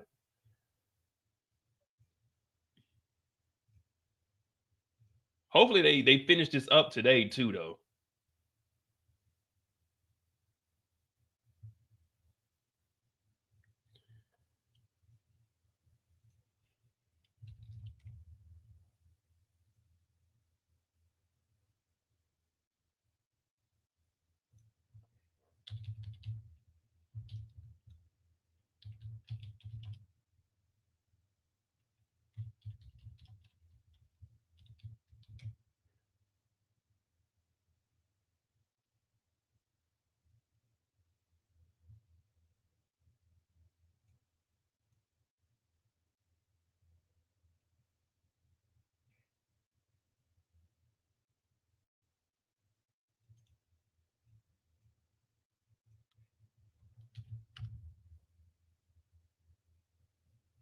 There's Monique's YouTube right there. So you can go ahead and subscribe to her channel. I'm gonna bring up where is it at?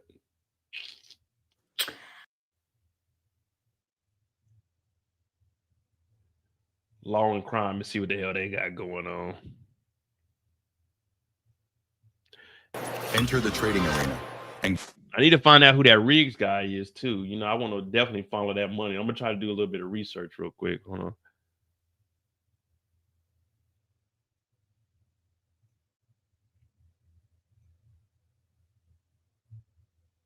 With this, you can What tell up, me Detroit? how Say Sean PD Combs 5 appears, years. how he looks, but you got to tell me what the emotion was like in the courtroom in the past hour. We're reading about it. We didn't get Riggs' first name. It was on Inner City Press, so it was just a tweet. It was just the last name, the money, and the months. I couldn't find it on CNN. We're hearing what his children, his attorney, Nicole Westmoreland, that they were sobbing, but I don't know if it's really doing it justice for what the feeling is like in that courtroom. Can you break it down for us? Yeah, absolutely, Jesse. Well, when Sean Combs first came into the courtroom today, you know, we were knowing what the tone would necessarily be. Would he come in? Would he appear confident? Well, when he did come in today, he was kind of in, he was in civilian clothes. Now he wasn't in the MDC jumpsuit or anything like that. He was wearing a tan sweater, white undershirt, dark pants, all of his tattoos covered up. He waved at his family and he did prayers, hands to him. And I noted even in my notes, because we're not allowed to have electronic devices when we're in the courtroom, just about how nervous, to me at least, he seemed while walking in. And I can only imagine how he feels being in that predicament. He is facing sentencing. It could go either way. I think a lot of people obviously are anticipating what that sentence will ultimately be, but you could tell like it felt like the weight of the world was on him. And then I think, Jesse, honestly, when, you know, we had an attorney speak before Nicole Westmoreland came on, that was Jason Driscoll, really kind of honing in on kind of some of the legal arguments. But I was very surprised, honestly, to see Nicole Westmoreland get so emotional during this sentencing, you know, and it really kind of began when she started talking about Revolt Television and all of Sean Combs's accomplishments,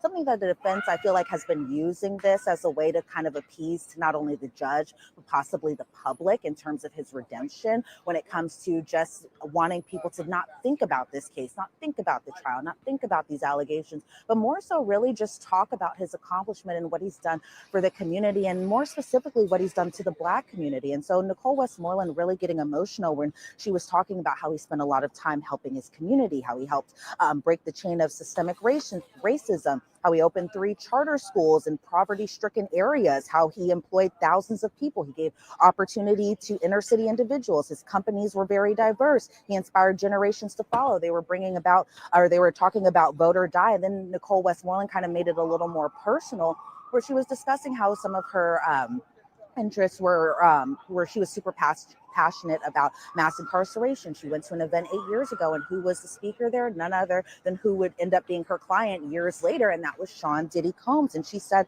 that he had said something along the lines of, listen, everyone, don't be afraid to dream. Just remember to wake up, put those actions behind your dreams. And she said that pretty much changed her life. She says, this nigga told people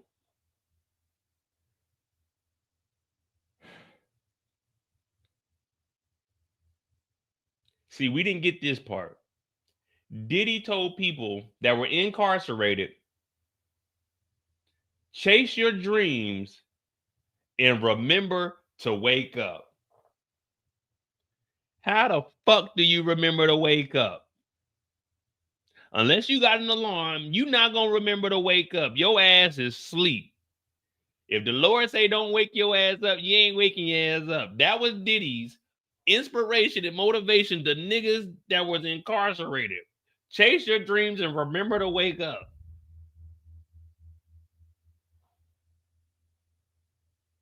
How we remember to wake up? I'm asleep, nigga. How am I gonna remember to wake up? I'm asleep, nigga. That's why we set alarms. Niggas can't remember to wake up, nigga, because we're asleep, nigga. Remember to wake up. That's what Diddy is. And y'all thought I was just ranting talking about some free game. Diddy is not giving these niggas free game. This nigga is passing his time because there's nothing else to do in there besides play cards, watch TV, and talk to niggas. This is not game. Chase your dreams and remember to wake up. Nigga, I'm incarcerated. I can't chase a fucking dream, nigga. I can't chase shit in this small ass cell, Diddy. You know how these cells are small as a motherfucker. At least you get out and go to court every day. This is a mass incarceration program, and Diddy was there speaking, talking about chase your dreams and remember to wake up.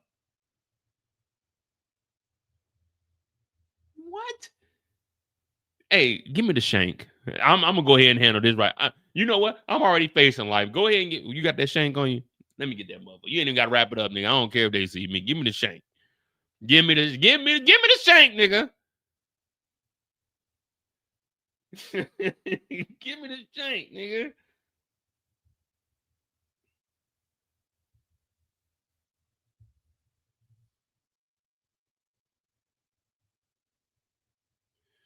Remember to wake up. Nigga, I got all kinds of alarms. Look, I be fucking up so bad. I got an alarm at 6:35, 6:45, and then I got my fucking alarm. My fucking alarm is at 10 o'clock a.m. My fucking alarm is at 10 o'clock a.m. That's how you know a nigga don't give a fuck. Look at this. This is my I don't give a fuck. 6:35, 6:45, and then I got a 10 o'clock alarm. If I don't wake up at 6:35, I got the 6:45 to remind me to get up. If I don't get up by 6:45, I can't make it to work by 7 o'clock. I got a 10 o'clock alarm because I don't give a fuck. As long as I make it in by 11, I got an alarm at 10 o'clock. That's the I don't give a fuck alarm. If I don't get up by the first two, it's like, fuck it. I'm already late. It don't matter if you're 1 minute late or 3-4 hours late. You late. What up, Zay? Chase your dreams and remember to wake up, nigga. Nigga, I be in my dreams. I be fighting alligators, nigga. Man, one time I got shot 7 times in my dream. 2 times in my ankle. I don't know how the hell they hit me in my ankle. My goddamn elbow, and my elbow went back the other way, and I was running, but the niggas kept shooting me. Nigga, I be doing all kinds of shit in my dreams. Nigga, I'm not trying to chase no dream that I got. My dreams be the wildest shit ever, man. I fell out of my bunk bed as a kid because I was wrestling an alligator. And to this day, I still wrestle that alligator at 40 fucking years old, and I never get the best of it. I don't remember to wake up, nigga. I'm running away from my dreams. Diddy talking about remember to chase your dreams and remember to wake up. Hey, why is this nigga talking to us? Who said bring Diddy in here? Who? What is Diddy doing? Is this community service? Why is Diddy talking to us? We don't give a fuck what Diddy got to say. Diddy here. Chase your dreams and remember to wake up. Get this nigga out of here. Who the fuck is this? Oh, man, they got Diddy coming in. Man, first of all, I ain't... Who? Nigga, it's West Side over here. It's Death Row, nigga. We don't give a fuck about no Diddy. Chase your dreams and remember to wake up. In Nicole Westmoreland, we fuck with you. But ain't no way you said Diddy telling niggas to chase their dreams and wake up change your motherfucking life. You are a whole attorney. You was an attorney when that happened. Ain't no way Diddy motivated you or inspired you and changed your whole life by telling some niggas that are locked up to chase their dreams and to remember to wake up. The good news is the check cleared. The bad news is Mr. Combs isn't larger than life. He's just a man who made mistakes. And then I think the tears really started to fall when the children came to speak at the podium today. And it wasn't even necessarily a situation where they were rushed over into the front of the courtroom and all had to turn. It was really just kind of a simple, casual measure. They all got up to the podium. They all stood together. And it's 6 of them, minus the 7th child, that being, of course, baby Love, who's only 2 years old. Didn't see her in the courtroom or anything like that. But I did see her mother, Dana Tran, inside there. But all the kids lined up at the podium. It's seated near the jury box.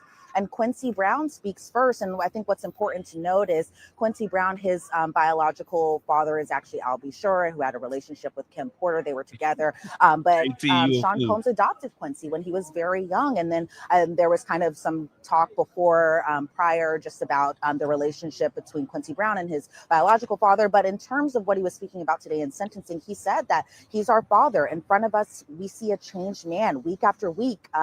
We can see him evolve. Our father will never do anything to jeopardize his freedom. Now, Justin Combs spoke afterwards. Christian Combs spoke after that. But Jesse Combs is really where it started to kind of pick up in terms of the emotions again, where she immediately started crying. And I can only imagine how that feels to speak in front of not only the judge, but in front of your father, in front of a whole bunch of people in the media who want to hear what the kids have to say. Because even though we saw them inside the courtroom, Jesse, even though we've seen them in passing in the cafeteria and other things like that, this is the first time we're really kind of hearing them speak about how their lives have been impacted by Sean Combs's the allegations that have been against him and the conduct, all of that stuff. But they said right up the front, they were like, we're not here to make excuses for him. We aren't here to excuse his mistakes. We need him in our lives.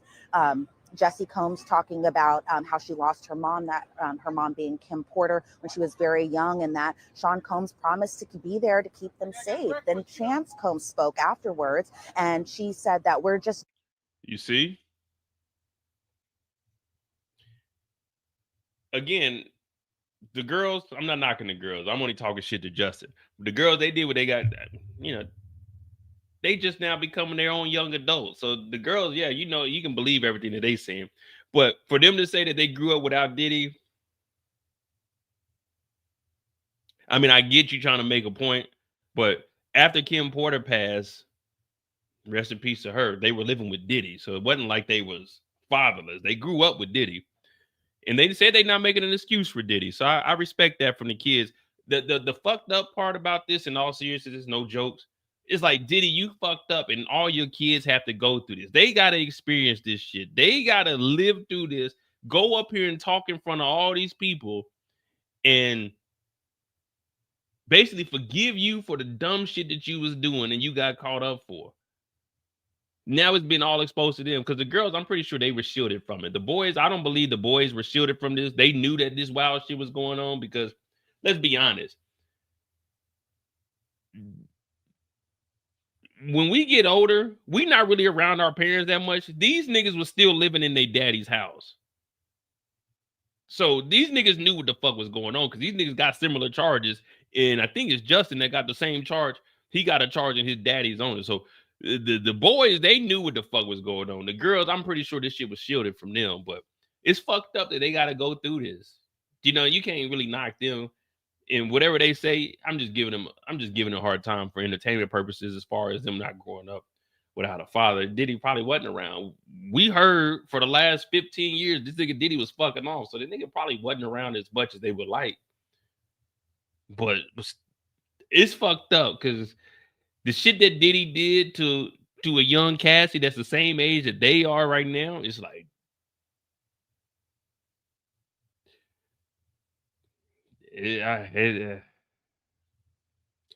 maybe that nigga does need to do that. maybe that nigga does need some years, man.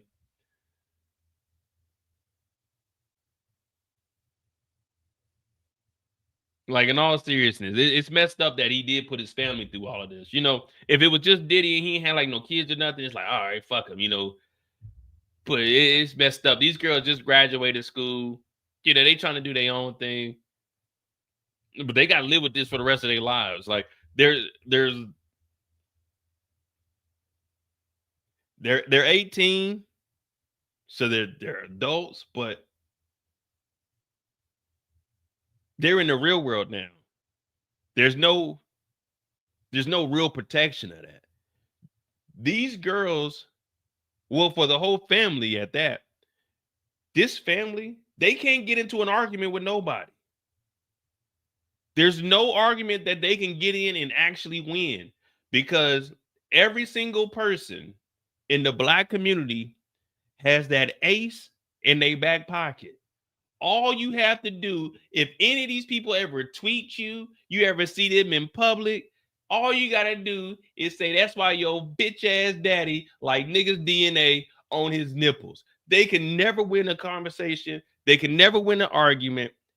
As long as they're living for the rest of their lives, they're stained with what Diddy did. They can call you broke. So what? At least my daddy don't like niggas nut on his chest. There's nothing that they can say in a conversation. They can't get mad at you, because you can always throw Diddy shenanigans in their face.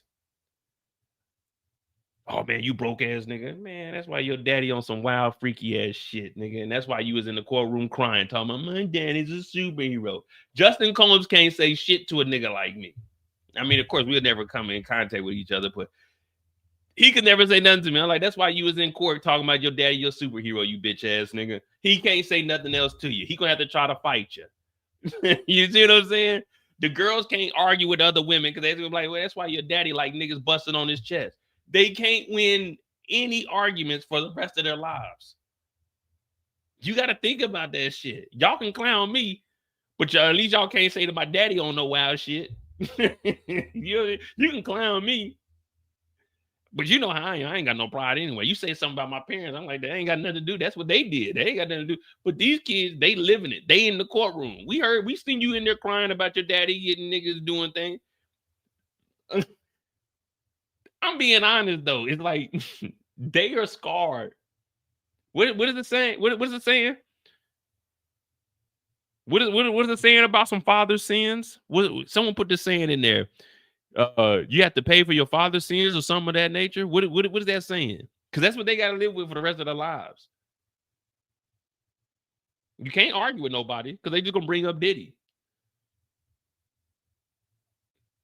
I'm being real. That's how the real world is. There's nothing you can say that's gonna cut us deeper than what your daddy did. I'm just being honest. Daughters who need our father. When we talk, he speaks with a clear mind now. He's more patient. He's thoughtful. He wants to be a Yeah, he's more clear-minded and thoughtful. The nigga ain't on drugs no more. And they tried to say, Justin said, yeah, he ain't on drugs no more. Or Nicole said that. Yeah, because he's in jail. So obviously being in jail is a good thing for Diddy. better man. He wants to be a better father. He's parented our 2-year-old sister from jail, and I see glimpses of our father during that. She said our sister deserves, and that the sister being 2-year-old Love deserves a father who is present to teach her how to ride a bike, to tuck her in at night before she goes to bed, something that all kids want from their parents, right? And Delilah Combs afterwards spoke after Chance. She said that we're scared of the thought of not having our mom and our dad in our life. And she says that these are the years that we'll never get back. She says, I know that the missing years hurt because we lost our mom and they've already lost so much. So really that was kind of a time where we were really kind of seeing everyone get a little emotional in terms of people on the defendant's side. Sean Combs himself, I think it was a moment where we were kind of seeing him inside the courtroom at the defense table really kind of turn and look at his children. Kind of hard for him to keep a straight face with that. Like, he was so emotional, which I understand. He's a father and he's a father to many children, and the kids have gone through a lot in their life. And so it was very emotional, Jesse. I can definitely say that. It was a lot of tears inside the gallery, especially on Sean Combs' side, but definitely from Sean Combs himself too. He was very emotional while his kids were speaking. There's a lot at stake today. It's not surprising you're seeing this. By the way, before I ask you something else, I just have to let you know the amount of love that you're getting online is quite palpable. Basti failed. Greetings, my queen. We love you in Germany. Christina Lester, super chat comment, who's been great today. Tell Elizabeth her skin is glowing as per usual. Nikki Hayes, how are you, Elizabeth? We heart and appreciate you. Anto Grego, beautiful Jesse and Queen Elizabeth.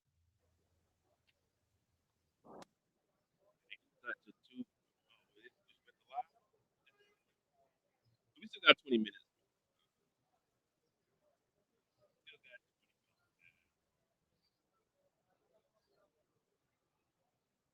What we got in the free time, man? Somebody give me a topic or something for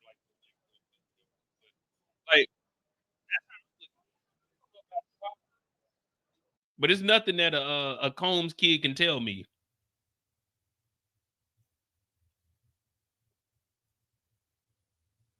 Hold on. Let's see what they CNN wilding out like this analysis.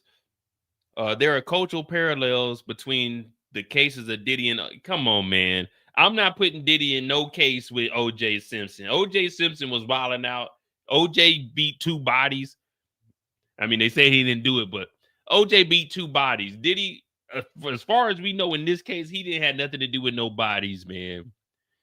Diddy's defense team is highlighting the accomplishments of the rapper as a black man in the music industry and his cultural significance to black people.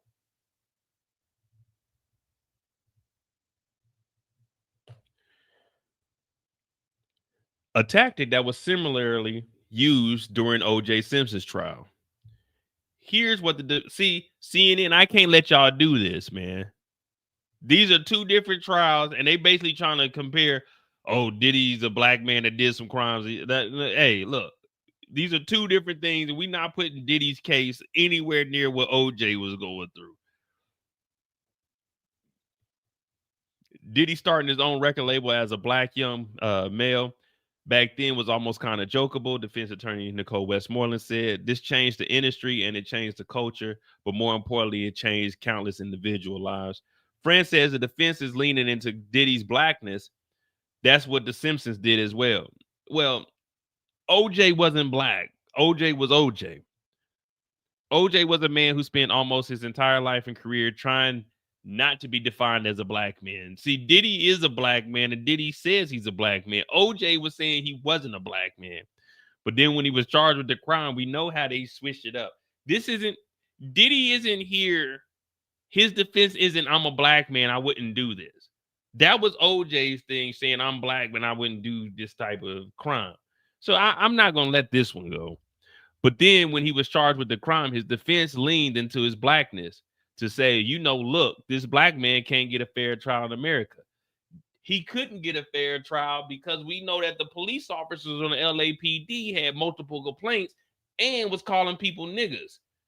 And they were tampering with evidence.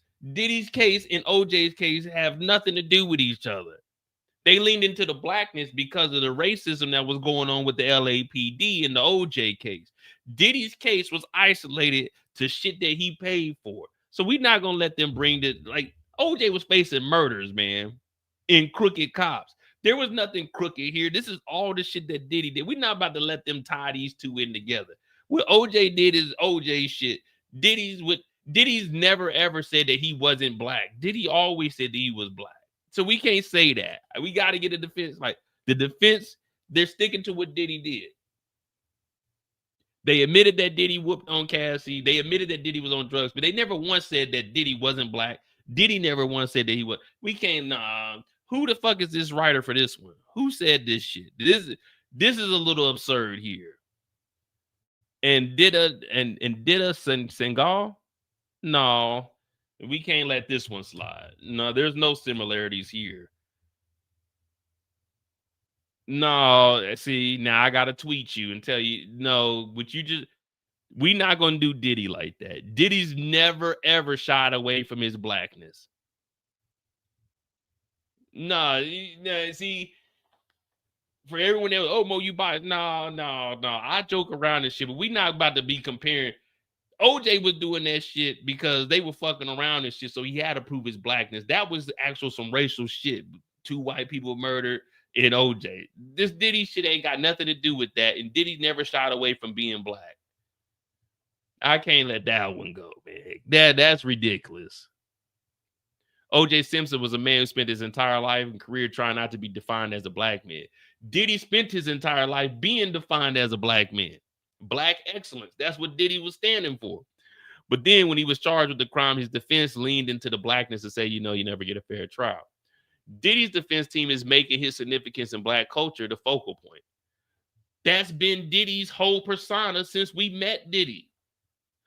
Signing black artists, putting black, he was stealing from them. Well, I won't say stealing, but he was fucking them over in their contract. But Diddy was never, I'm not black, I'm Diddy. So he can't do that, man. That's just reaching there. And they're not wrong about that. But they want you to focus on that and less of what he's being accused of.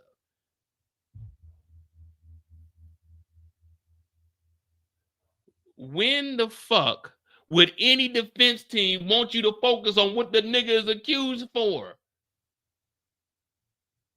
We got Donald Trump in office right now. Do you think they shutting down the motherfucking government? They not swearing in fucking Democrat fucking representatives because they don't want the Epstein shit out. You think any motherfucker that is on the defense wants you to focus on the crime at hand? No, nigga, we trying to get the fuck out of prison. We trying not to get into. Why the fuck would they focus on the motherfucking crime that they're accused of? Yeah, I caught 7 bodies. Let's focus on those bodies. Hell no, let's focus on what I did in the community. What the fuck is she talking about?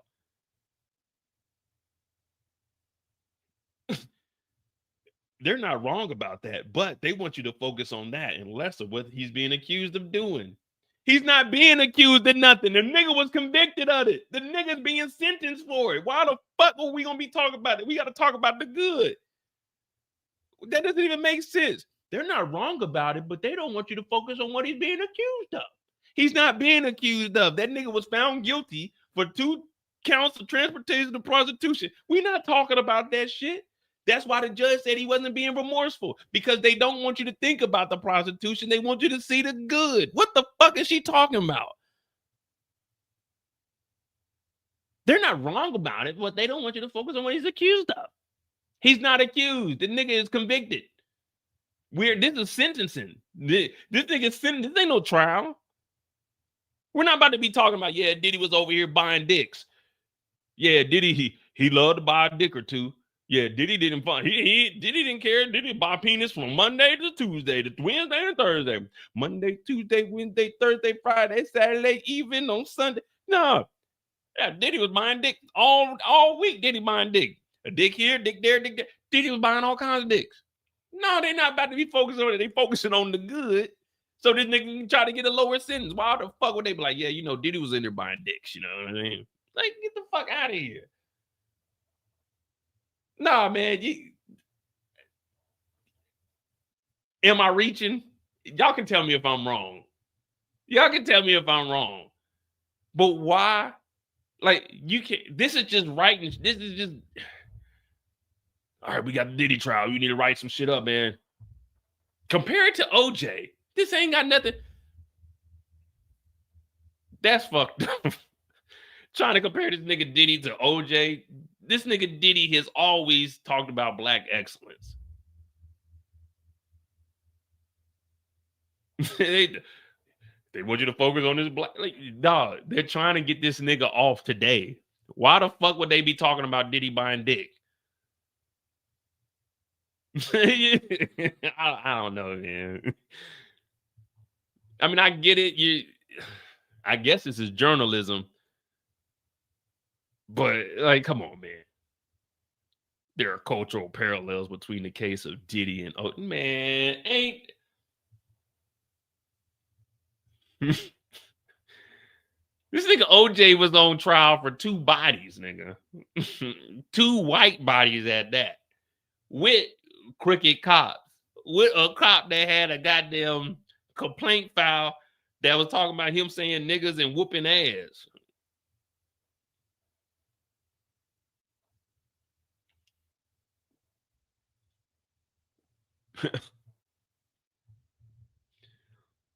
Maybe. You know what? We good, man. You know, I ain't gonna say too much more, man. I'm just gonna kick it. I'm just gonna chill, man. It is what it is, man. It is what it is, guys. It is what it is. 'Twas the night before Christmas, and Diddy wasn't black. Okay.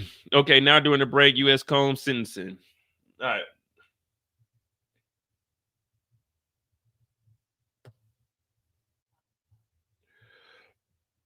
During the break, Diddy sentencing came to the Southern District of New York Mad Court. Defendant already in jail guard. With Kane is ordered further detained. Next case being. Oh, I know we talking about the Diddy case, but did y'all see what's going on in Chicago? It's getting out of hand. Y'all see what's going on in Chicago? It's no longer just the Hispanics, man. They in Chicago and they throwing flashbangs, busting them up. They were putting naked kids in handcuffs. Black kids in handcuffs. They were looking for 6. Wait, that's 7. 6 Antigua? I don't even know what the gang. 6 Venezuelans in a black apartment building. And they were arresting people. They were naked. They put kids in handcuffs. Last night, ICE. It's getting wild. I don't really want to talk about it too much because I got the Modi J channel. I'll bring it up and then we'll probably do a live maybe tomorrow because I ain't going nowhere this weekend.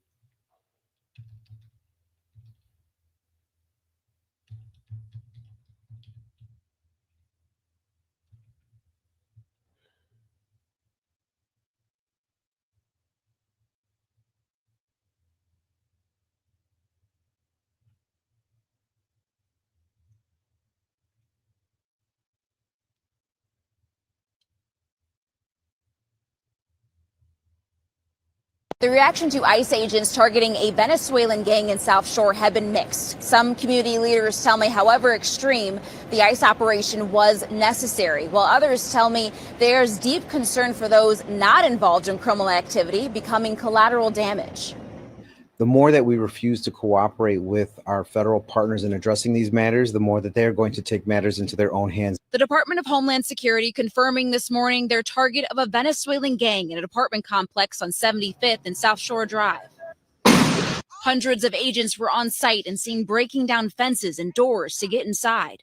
DHS confirms 37 people were arrested. In a statement to ABC7, they say the location was known to be frequented by Tren de Aragua members and their associates. Some of the targeted subjects are believed to be involved in drug trafficking and distribution, weapons crimes, and immigration violators. ABC7 confirmed that the building raided was the site of a murder of a migrant by an alleged gang member. Whatever the minor inconveniences that people had to deal with the execution of this warrant will pale in comparison to the relief that they will have knowing that those individuals, those Tren de Aragua gang members from Venezuela, are no longer there. But others say it was more than a minor inconvenience, with several being detained regardless of gang affiliation. It was scary because I've never had a gun put in my face. That is something that's traumatic and something that is damaging to a neighborhood. Those with the Illinois Coalition for Immigrant and Refugee Rights say ICE went too far. If ICE is claiming that they came out with taking 37 people yesterday, what? Do they have 37 warrants? Immigration advocates tell me it's not just the ICE operations that are hurting community safety. They say it's also the lack of federal funding going towards community violence reduction programs here in Chicago that is having an impact.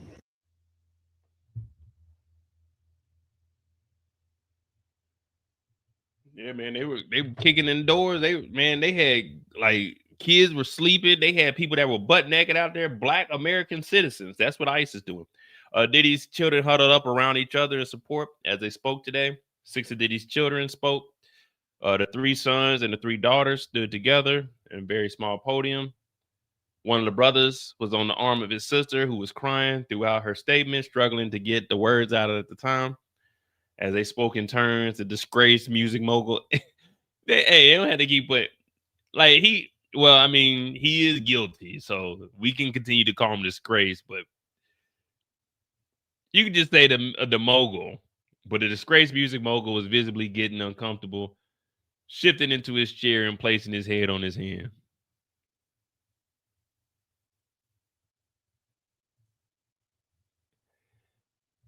Yeah, Tren de Agua.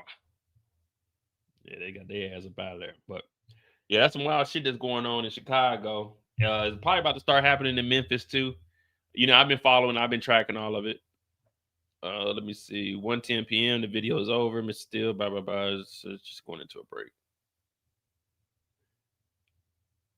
Yeah, Sean is sober. But Sean been in jail for a year, so he better be sober. He better not come out there talking about eating high. Inner City Press. We're midway through, one hopes, the sentencing of Sean Diddy Combs. Today, Friday, October 3rd, Southern District Court, New York Courthouse behind me.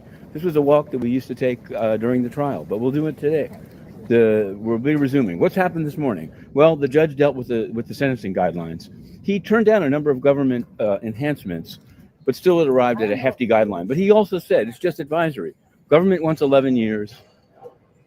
Diddy wants time served. What happened after that? Well, Christy Slavic laid it on. She said this is not a typical Mann Act case.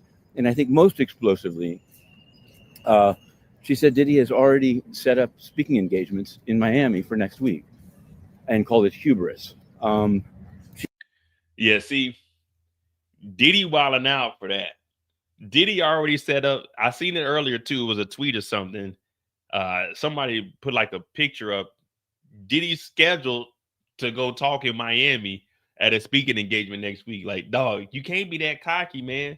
Just chill. Let your lawyers do what they're supposed to do. The minute you start showing off, the judge is like, oh, so you just think this court, you just know that we about to get you. And why would he do that? Look, Diddy is powerful. Well, at the moment he isn't. But Diddy has the money and the resources that, let's just say Diddy gets out on Monday. It continues over to Monday. They let him out. He can get out and he can go to Miami tomorrow and do a speaking engagement. He don't need a week or 2 weeks to goddamn prep for anything. But you just got to shut the fuck up until you get out of jail, man. He already got a speaking engagement lined up, so you just know you getting out. Huh? That right there might piss the judge off. Like, wait a minute. So you think you know more than me? You think fuck that? You gonna do 2 years? You know what I mean? But it's at the judge's discretion. Of he has his guidelines, so he can give you the max. He can give you the he can give you whatever you want. But you can't be doing shit like that. That's silly. He also said that Mia, the victim who testified at trial, the person who testified at trial as Mia, would not testify, due in large part to a letter that from the defense that she called bullying. And the judge seemed to agree. He said it was inappropriate, don't do it again. But It's unclear when it could happen again, given that this is the sentencing. In any event, unless there's a resentencing, of course. Then we had, in no particular order, there's going to be a guy, a reverend doctor, and maybe a reentry person testifying. But Nicole Westmoreland spoke about Diddy as an icon. She seemed to cry a couple of times or sob.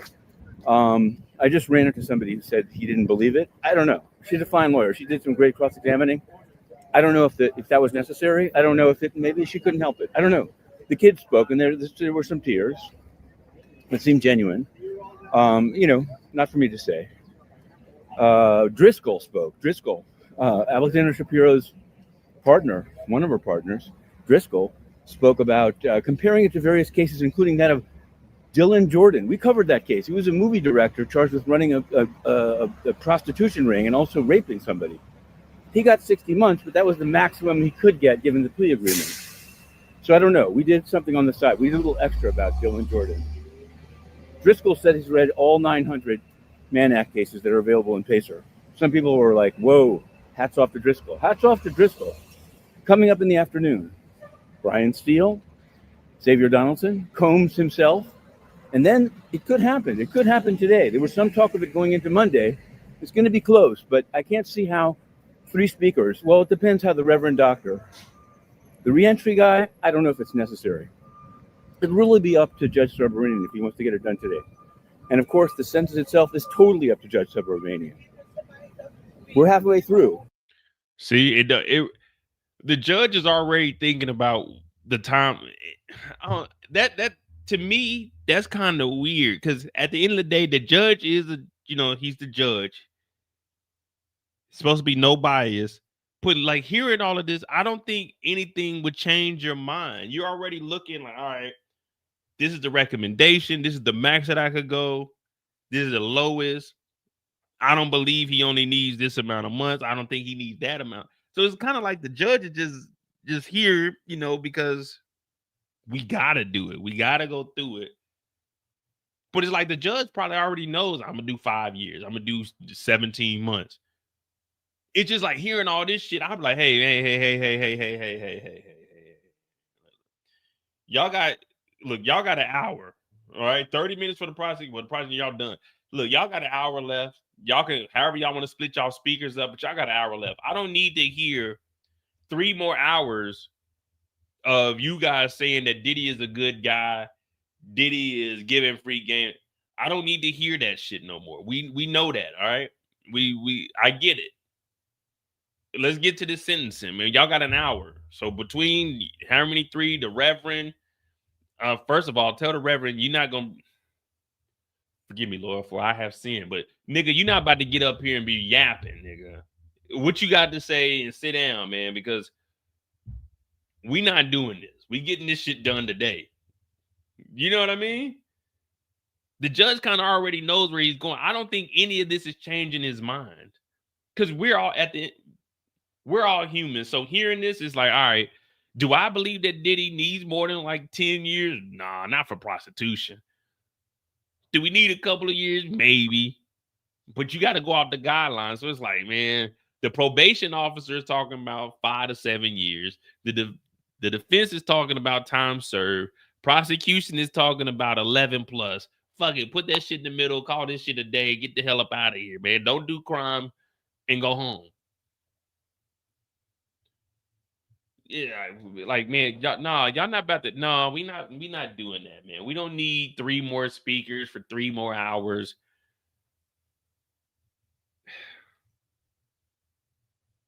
Kevin said, "I'm gonna lock them up."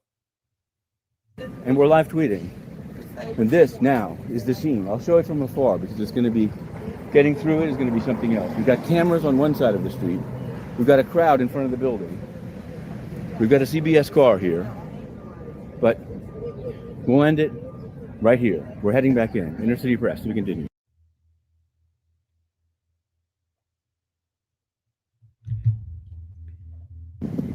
Okay. Here All right. Hit the like button, hit that subscribe button. What we got? Damn, we already have 4 hours covering the Diddy trial again, man. It feels like summer again. It feels like summer again, don't it?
Let's see what we got.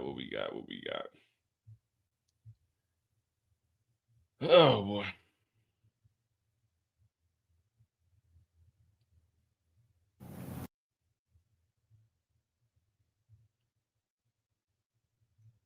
Give me a second, guys. I gotta cue something up real quick, just in case. We gotta be prepared. You never know.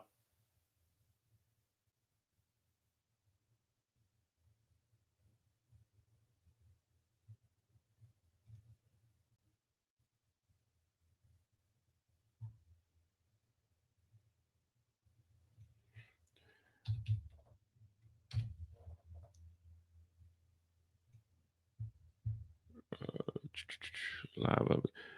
They should be back by now. All right. Well, they said 2 o'clock.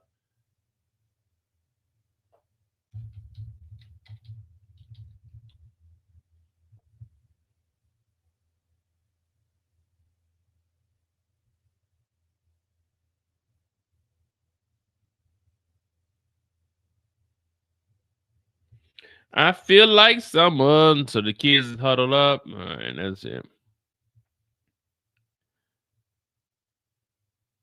This is the one we watch. Here we are, Matthew Russell Lee, but we'll do it today. During the break. Yeah, we ain't got no updates, man. We just sitting around waiting for them to come back into the courthouse.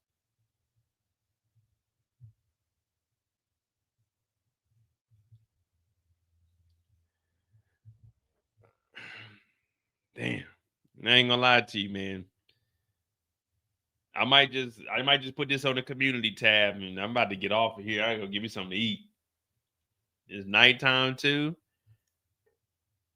We got 4 Trulies now. Probably about to get another one too.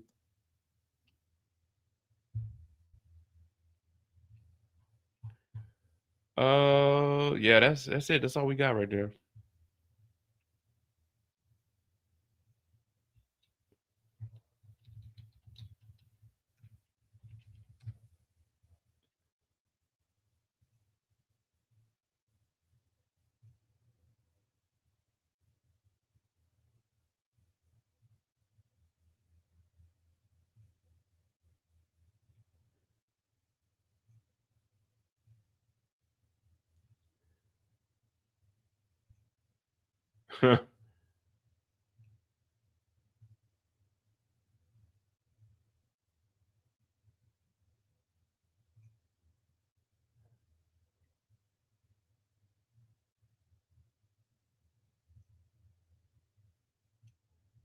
Let's see. So this is what we all waiting on this moment here.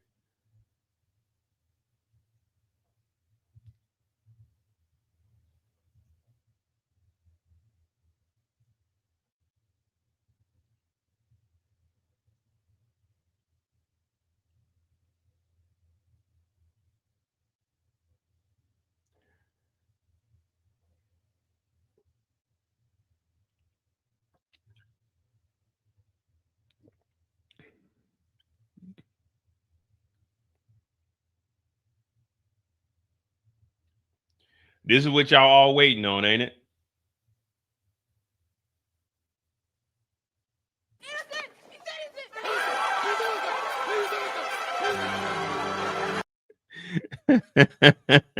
That's what y'all waiting on, ain't it?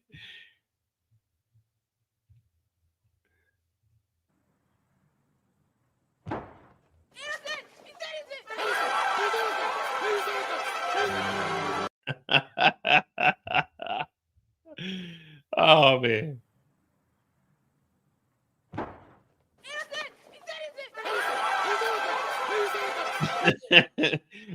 That's what people are waiting to see. They waiting to see Diddy run up out of there, ain't they? They need to figure this shit out today, though. All right, it says in court today, Diddy sentencing hearing, sentencing range. Judge said he doesn't see a reason to deviate from the sentencing guidelines, which call for a prison sentence between just under 6 years. So the judge said they don't see a reason to deviate from the sentencing guidelines. So we're looking at least 5.5 years from what the judge is saying. Remember earlier, they recommended it That's what the probation officer was saying, 70 to 87 months. So the judge is saying there's no reason to deviate from that sentencing guideline. With Diddy serving about a year already, he'd have 3 years probably to serve. He said there's no reason to deviate from that.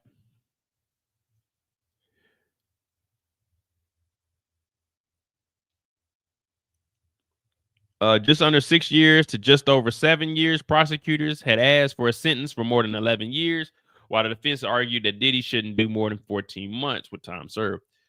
All right, so with that being said, 70 months, 70 divided by 12, so yeah, 5.8.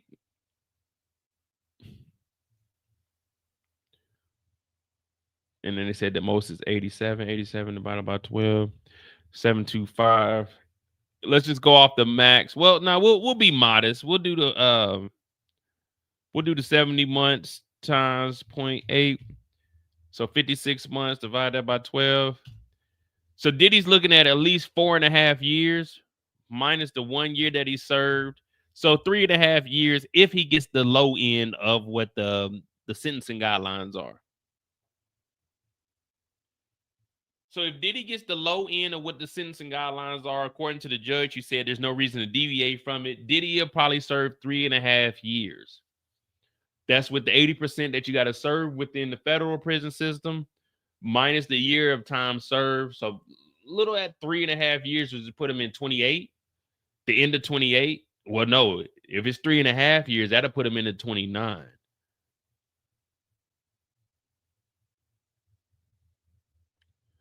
So if Diddy gets the low end of the probation recommendation of 70 months, he'll be out in 2029.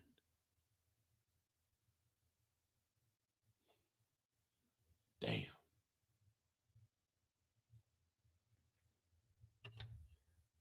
But again, we don't know. The judge may drop it lower, but we heard him, and well, we didn't hear him. We read it, and it's right here. There's no reason to deviate from the sentencing guidelines. It was called for a prison sentence just under 6 years, 5.8 years.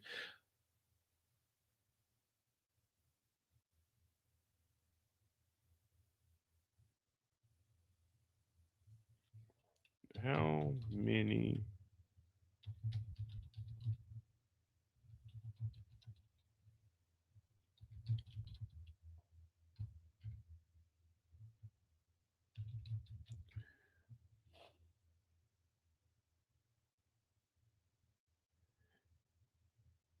No, how many months?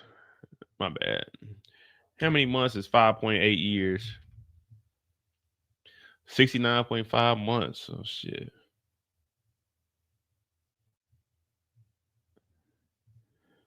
$69.5.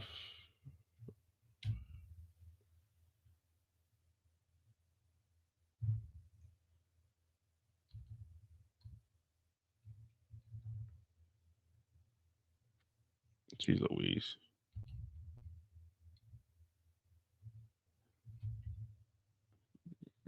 Yeah, man, shit.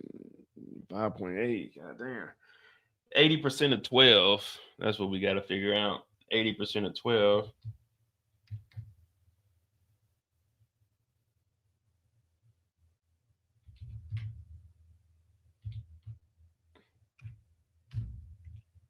$9 months. So it'll be 5 years and 9 months. 5 years, 9 months and a half. So 5 years, 9 months, and 15 days. Well, 15 to 20 days is what Diddy would serve. If he gets the minimum, it'd be 5 years, 9 months, and about 15 days. Which subtracting a year, 4 years and 9 months. God damn. 4 years, 5 months. 4 years, 9 months. That'd be 29. Jeez. I mean, I said that Diddy was gonna be found guilty, but 5 years is good for prostitution. I don't think you need too much. You don't need too much time for prostitution. Like the prostitute needs to be arrested. I mean, you need to do some time too because it is a crime. But I guess when you're doing, it's a federal charge too, so it's definitely gonna be different. But hey, what up, Detroit? Yeah, he'll be okay. So if he gets the minimum of what the judge is saying is the recommendation, 5 years is what he's looking at. 5 to 7 years, but you never know. If the prosecution did a good job on their presentation, it could be up to that 10-year, 11-year mark. Remember, he's facing 20 years. He's facing 20 years total. 10 is 10 years for each count. So they're asking for at least 11. The guidelines are saying between 5 and 7. And then the defense is asking for a fucking time served and try to get the fuck out of there today. Diddy is 55, I want to say.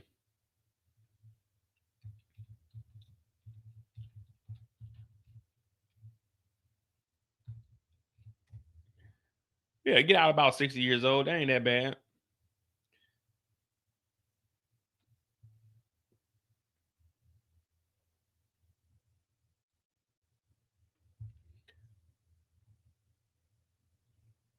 I ain't gonna say nothing. Now, like I said, I thought they was just split the middle. But I don't want people, hey man, you was wrong. I don't, hey, listen. Me guessing on how many years Diddy gets, that's like me betting the over-under on Steph Curry shooting threes. This is a sport to me. I don't give a fuck if Diddy gets out today or Diddy does 20 years. It's not going to change my life. When I get off of here, I'm going to go get me some Crown Apple. I'm going to pull up and I'm going to motherfucking watch some TV. I'm kicking it. I don't give a damn if Diddy doesn't do any jail time. Court is back in session. Diddy's lawyers are back in the courtroom. Court is expected to resume. I hope they don't take 8, 2 o'clock. They probably go to at least 5. Yeah, man, give them an hour, man. And let's wrap this up today, man. There's no reason to go into Monday.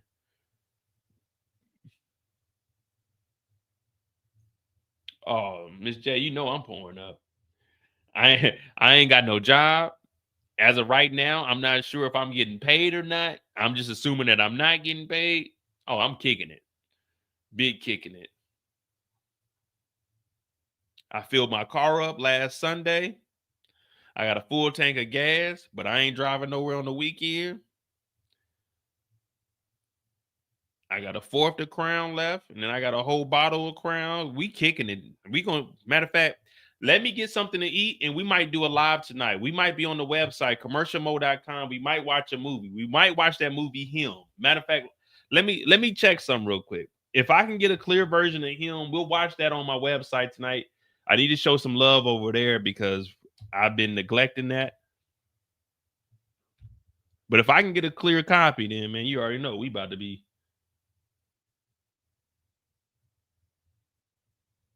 I'm not seeing the movie, though.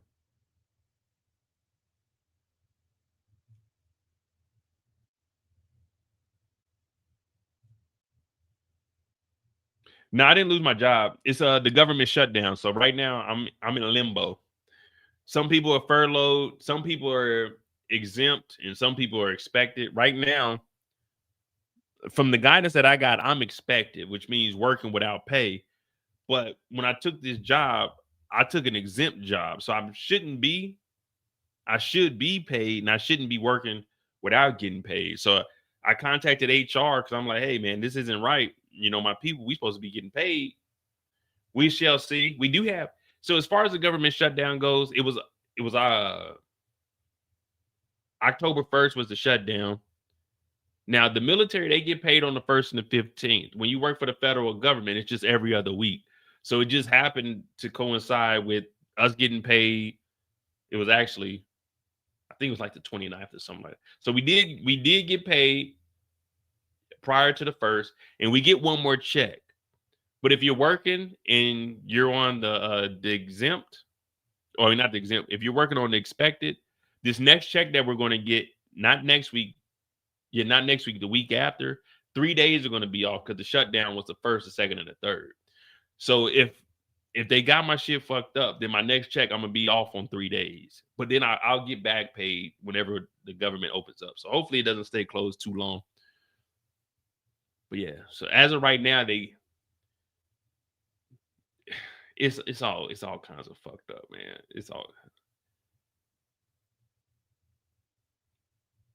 but shit. Like I said, man, I was wishing I gotten furlough status, but then knowing that Trump's about to fire a lot of motherfuckers, I don't want to be in that furlough status because there's a potential that you get fired. And that will be illegal, but still, you don't want to go through that. You get fired, and you take 3 or 4 months for the goddamn Supreme Court to say that that was wrong and then reinstate you. It's all kinds of fucked up. So really, right now, I'm just wishing for the best. But it is what it is, man. I can't do nothing about that.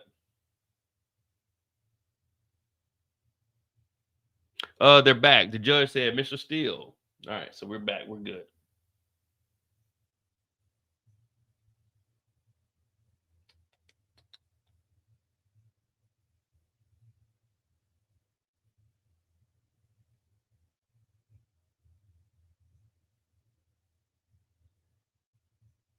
Real quick, what we're gonna do is if you're watching this right now,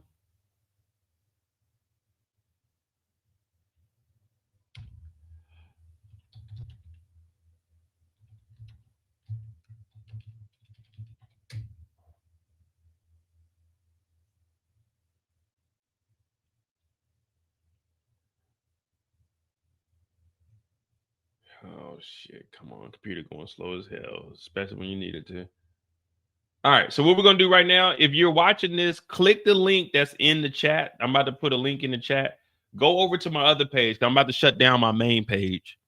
So click the link and go to the Mo You Know channel. If you can go to that channel for me, click that link and go over to that before we finish off the day.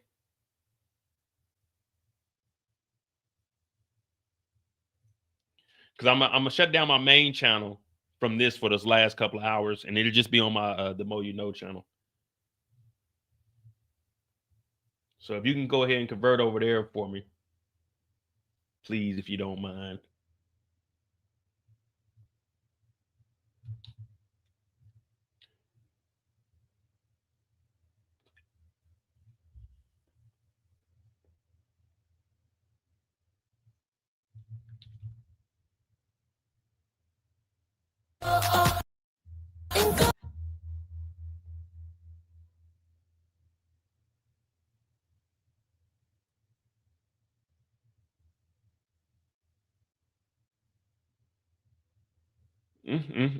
Yeah, we're just gonna switch over there so I can finish off the night on that channel. I appreciate that. You know, thank y'all for tuning in to Mo.J. Like I said, if I it's already 8:30, man. I'm gonna try to do a movie though. I'm gonna try to do a movie for sure. But yeah, just switch over channels for me. I'm about to shut down the Mo.J. The Mo.J channel. All right, so I'm about to close that for you guys, and then let me see how do I end this one.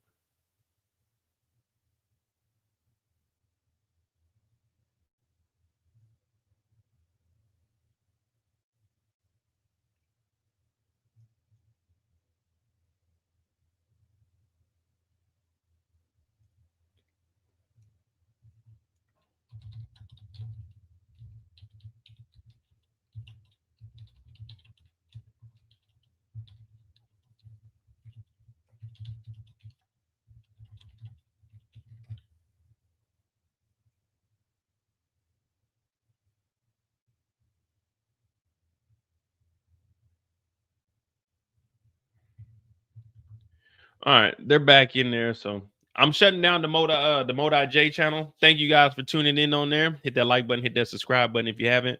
Go over to my other channel, the Mo You Know, and I'm gonna finish off the rest of the evening on that channel. You know, we monetized over there. I gotta get you know what I'm saying? I gotta get some love over there. Plus, we got a copyright strike over here, so I ain't really getting that like that.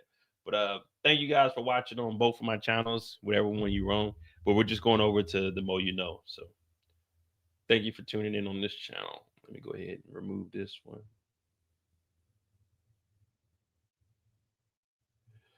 Remove, delete, nah, just remove. So we'll be on the Mo You Know, but the live is still going on.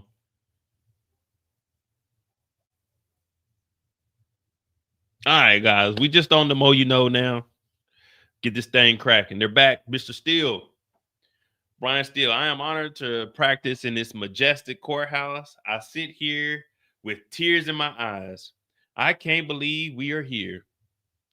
Sean has impacted America in such a positive manner.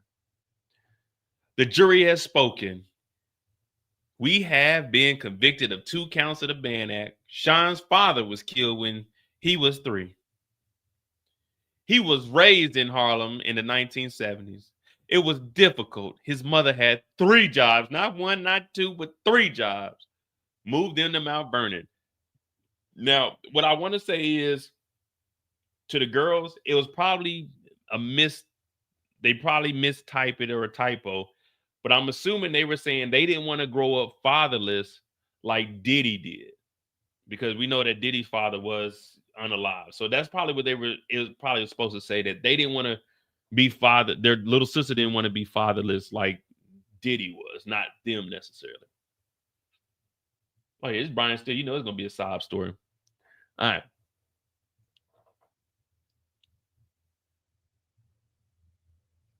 He goes to Howard, but he has another idea. He goes to work at a record company. He's in the studio with artists. His ear is better than everyone's. He works harder than anyone else. More trauma. His best friend is shot in LA by a drive-by shooting. Now, I think they're referring to a Christopher Wallace, aka Notorious. Sean is upset.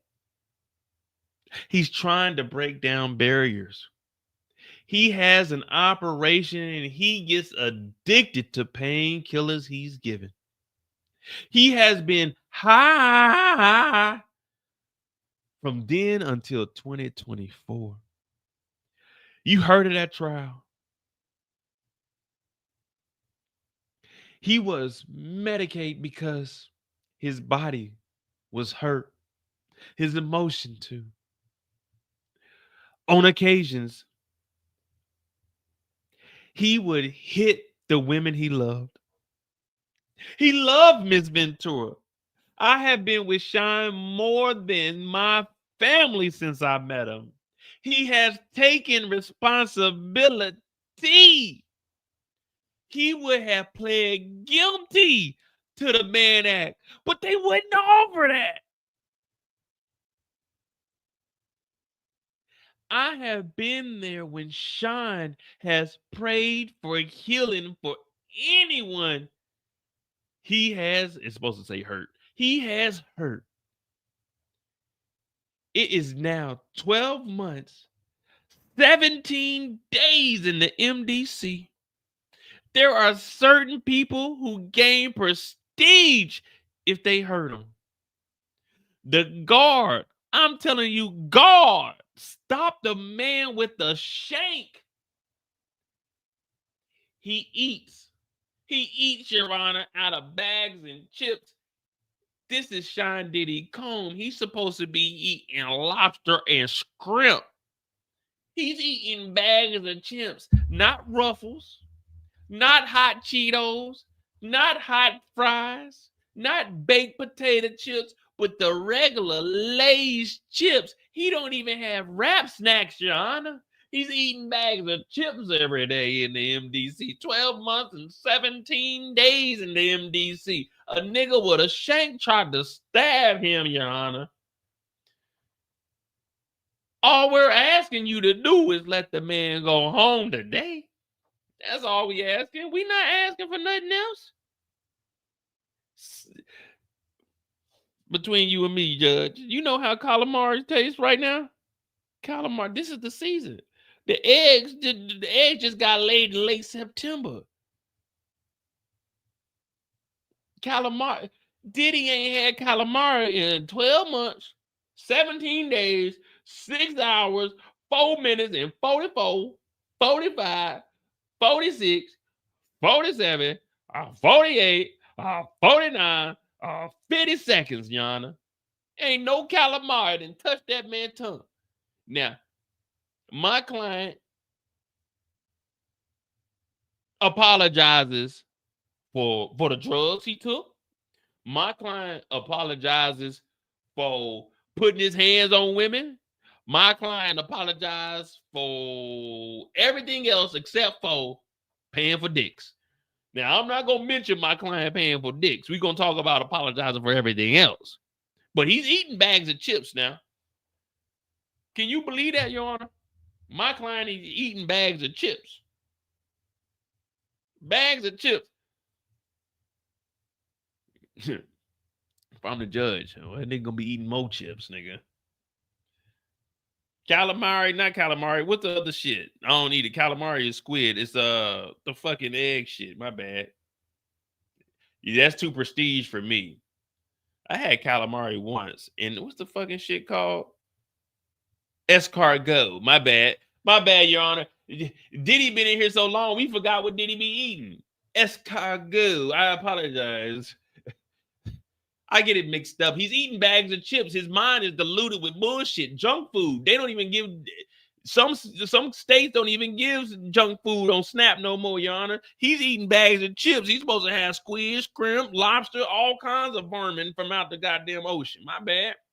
Caviar, escargot, all of the above, Your Honor. I'm sorry. I'm just the tears, my mind, I'm all fucked up. I'm discombobulated. I'm 4 Trulies in. Some people say it ain't got no goddamn kick, but these motherfuckers, you get enough of these in there, 5%, 5%, 5%. I'm at 20%. And I ain't had nothing to eat since 10:45 this morning, Your Honor. My bad, I done came in here practicing law up under the influence of a little bit of alcohol, but nigga, I got to do it. Y'all shouldn't have started the trial so early. Jeez Louise, cut me some slack, sir. I'm Jesus Louise. My client is eating bags of chips. He lives with 25 people in one room. Well, guess what? I lived in a house with 9 motherfuckers. That's how I grew up. 9 of us in there. My mama, my daddy, me, my 2, 3 siblings, my 4 cousins. It was 9 of us. That's how we lived. And when I went to Virginia, it was 12 of us in one room. We had a bunk bed, a bed, and then a mattress that was up under there. We had ants this big in Virginia crawling on our bodies while we sleeping. Me and my brother would put the cover over both of us, and we would put it up under our legs so the ants wouldn't get up under there. That's how we was living. Diddy's living with 25 people in one room. There's a TV area. There wasn't no TV in that room that I was staying in with my cousins. A supposed bed. There are drugs in there, Your Honor. There's drugs in the jail. When we just had a trial, we know that Diddy was doing drugs for the last 20 years. We just said that Diddy was sober. So there's drugs in there, Your Honor. They got Diddy around drugs. Diddy don't do no drugs. He has not taken drugs. There's violence. Diddy whooped the hell out of Cassie. We seen the tape, but there's violence in there, Your Honor. Diddy can't be around. My client cannot be around no violence. Yeah, he whoops women's asses. We just said that Diddy whoops ass right here. We just said on occasion he would hit women he loved. There's violence in here, Your Honor. There's real niggas in here that are knocking niggas out. Diddy can't be. He only hits women. He can't be in here, Your Honor. He beats women. He never beats men. He can't be in here, Your Honor. It's dangerous. Diddy cannot. There's violence and niggas is whooping ass in here, Your Honor. Diddy was knocking women out, but there's niggas whooping ass in here. Diddy can't be in here. The water is polluted. You have to boil the water. Diddy's boiling water in his room. How the fuck is Diddy boiling? How does Diddy got fire in his room? He ain't boiling no motherfucking water. So are you lying to us, Brian? What are you doing, Brian? There are screams day and night. Cassie was screaming in that video. We couldn't hear it because there was no audio, but there's niggas screaming. Diddy can't be in here, Judge. There's niggas whooping ass and screaming in here. Butts is getting taken. Diddy can't be in here.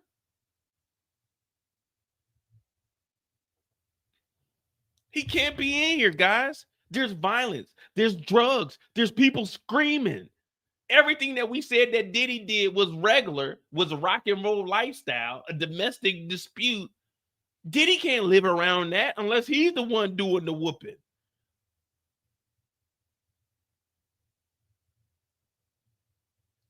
How the fuck are you telling the judge on occasion, Diddy would hit women he loved, but then tell the judge that there's violence in the jail. How are you going to say your defense is Diddy did drugs and beat women, but then tell the judge that there's drugs and people getting their ass whooped in prison? Yeah, that's what we thought Diddy liked that. Y'all told us during the trial that Diddy gets fucked up and beats women. So he should feel, Diddy should be comfortable in there. There's a lot of men semen in there that he can play with and do whatever he wants. There's a lot of violence in there. He could do what he wants. There's screams all day and night. When Cassie was screaming, he didn't give a fuck. Ooh, I'm a savage. I get what I want. But now they're telling the judge there's drugs in there. He ain't take no drugs. There's violence in there. The water's polluted. Hey, I'm just telling y'all, like, he said it's crazy in there. That's what he said. Diddy is so remorseful. Brian Steele said, I have been with Sean and he's prayed not only for forgiveness, but for healing for anyone that he's harmed or injured. He not once showed remorse for buying dicks. Diddy is guilty of buying dicks. Diddy ain't guilty of whooping on Cassie. Diddy ain't guilty of doing drugs. Diddy was found guilty of buying dicks.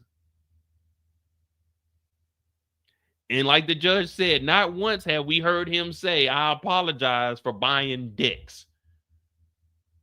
I'm remorseful for everything except for buying dicks. Diddy, you need to just go ahead and say you were paying for penis and be remorseful about that. That's what you were convicted of. 2 counts of buying dicks and transporting them across state lines. That's what you're guilty of.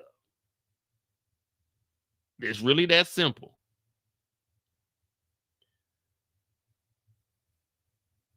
Steele said Sean wants nothing for himself. The sentence today is not about him. He wants to get back to his family for them. God damn it, Brian, you're doing your thing. You earning that check. You earning that check. Brian Steele said Diddy was nearly stabbed while in custody. Defense attorney Brian Steele said that Diddy was nearly shanked by another inmate while in custody. So Diddy snitching now. Adding that the guard nearly stopped the attack. Diddy is not a typical person in custody. Everyone knows him, Brian Steele said. It's a trophy for them. The recognition they get if they harm him. Brian Steele said that Diddy hasn't slept more than 2 hours consecutively since he was arrested. Guess what? We heard that Cassie didn't sleep for a motherfucking week. We heard that assistants weren't allowed to go to sleep for 4 to 5 days. So everything that Diddy was putting people through, he can't deal with it himself. So it was okay when Diddy was putting belt to ass on Cassie, but when niggas try to stab him, it's a crime. When he was making Cassie do X for the first time on the boat, well her first time with Diddy, because she said she took X before that. I ain't forget that, Cassie. Remember she was on the boat, Diddy put it on the tongue, and they did that, and that was the first night they fucked. That was during a birthday when Diddy backdoored Ryan Leslie and took her down there and said that she had a performance, which really wasn't a performance, and that's when they kind of made it official. Yeah, I remember all that shit. I kind of remember a little bit, but I remember all that shit. Diddy was a wild man. But he hasn't slept for 2 hours consecutively for 2 days since he's arrested. 2 days, 2 hours. He ain't did none of it. He eats bags of chips. You know, Cassie couldn't even leave her house because this nigga had security picking her ass up. Cassie couldn't go to the hospital or go see a doctor without the medical records getting sent to Diddy. But when it's on Diddy, he got to go home, Judge. I know Mo was talking a lot of shit. Mo is talking a lot of shit, but Moses right here, Your Honor, I'm telling you that Diddy is eating bags of chips. He needs out of this. This is inhumane. Mo gonna talk shit. This is Moses talking to you right now, Your Honor. Despite the conditions of the MDC, the worst part of being in custody is separation from his family. Cassie couldn't go see her mama and daddy, but Diddy could go see his family, but Diddy can't see his family. That's a bad thing, Your Honor. He needs to go home to his family.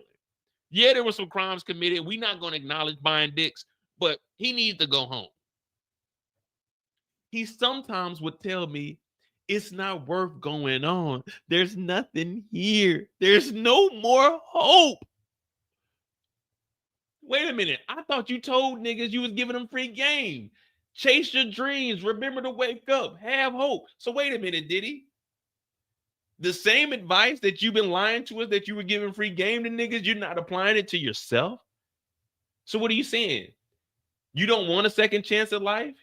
You rather delete yourself? Now wait, Mo, you can't talk about my client like that. Well, I'm just regurgitating what y'all told us earlier. You told us that chase your dreams and remember to wake up. Yeah, we did. We were telling them that. Now it's different for Diddy though. He's a trophy. I just told you he's a trophy. How the fuck is he a trophy? He locked up like the rest of these niggas. So are all them niggas trophies? Well, now, I charge $1 million. So a trophy to me is $1 million and up. So Diddy ain't no trophy. And you saying eating bags of chips is bad? Well, Diddy don't eat bags of chips. We do. So what are you trying to say? Diddy better than us? I thought he was being humble. See, now you putting words in my mouth. Well, wait a minute. You Diddy's goddamn legal representation. I ain't putting shit in y'all mouth. I know how you niggas get. See, Judge, now you got people in the courtroom doing shit like this. We just try to get Diddy off because he want to see his family. He talking about there ain't no hope. It is hope. Tell that nigga Diddy to chase his motherfucking dreams and remember to wake up tomorrow and eat them bag of chips and boil that motherfucking water. And watch out for the shank. Put some phone books in there. I seen that on TV. That works. But if it's too long of a shank, though, he might go through those phone books. But yeah, he'll be all right. Your Honor, can I finish saying what I'm saying? I'm trying to get my client out today. We got a speaking engagement in my, wait. I didn't say it. People, that's a rumor, Your Honor. We do not have a speaking engagement in Miami next week. See, you telling on yourself, Brian. You telling on yourself. Your superhero over there, how much he done paid you? Oh, now you're getting into my finances. They always said you was a pocket watcher, Mo. A pocket watcher? Hell no, I ain't no pocket watcher, nigga. I just read what's on the screen, man. I don't know what you got in your pocket, and I ain't trying to watch your pocket. Now, women that got that nice backside, they got pockets on them. I like to watch them pockets. They can't even put their phone in that pocket. That pocket paint on. See, now you're getting carried away. We in the courthouse right now. Let's get back to the damn topic. All right, let's go ahead. He sometimes would tell me it's not worth going on. There's nothing here. There's nothing more. But his family, he could not again bring suffering on them. They would just be more trauma to them, still said.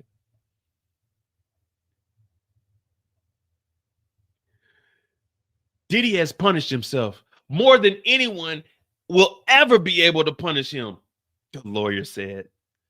Sean Diddy Combs is a great man, Brian Steele told the courtroom. Some of the media have called Sean a disgrace, an outcast, a leper. Those people are wrong, Steele said. I know Sean personally. He is a great man who is being sentenced, but he still has done things that I would dream of doing. Brian Steele, sit your lying ass down. There is nothing that Diddy has done in prison that you or any motherfucker in the world has ever said, Diddy did this in prison. I wish that I can do that. No one wants to do anything that Diddy has done in prison because we know that Diddy buys dicks. We know that Diddy likes DNA on his nipples. No one wants to live like Diddy is living in a motherfucking 6x8 cell, boiling water, goddamn one TV, niggas trying to shank him, eating out a bag of chips. So Brian Steele, don't you sit your ass up here talking about, even with him being in here, he's done things that I would dream of doing, because no one's dreaming of doing what the fuck Diddy is doing behind bars. Brian Steele, boy, you earning that check, though. Brian Steele is earning that check, but ain't nobody dreaming of doing what the fuck Diddy is doing. Hell no. Steele said that Combs has punished himself more than anyone would be able to punish him. Hell no. No. Give him 20 years. That'll punish him more. You talking about Diddy didn't punish himself. Give Diddy 20 years. I bet that punishment would be worse than whatever punishment Diddy then gave himself. What punishment did Diddy give himself that's worse than anything that you can issue? He facing 20 years. Give his ass 20 years. I guarantee that'll be worse than what he did to himself. It will stay with him for the rest of his days. It's going to stay with him while he's behind bars too. Still said Diddy's loved ones all say that off the drugs, he's a different person. The drugs affected his thinking. Diddy is a 55-year-old man. We don't give a fuck what Diddy's thinking about. We just don't. That nigga continued to take drugs all the way up to when he was arrested in 2024. He knew damn well what was right and what was wrong. We ain't trying to hear that. Oh, Diddy's sober. Hey. Brian is earning that check, though. Brian is earning that check. We got to give Brian Steele credit. He's earning that check. All right, let's get back. Oh, Charles Scruggs. There is a man really. All right, I only to dream of there. There is a man released to his home, Charles Scruggs. He can speak. He is by the phone now. What?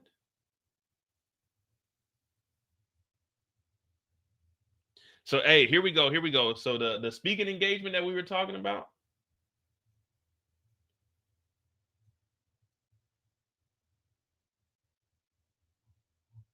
Brian Steele said October 6th is not a speaking engagement.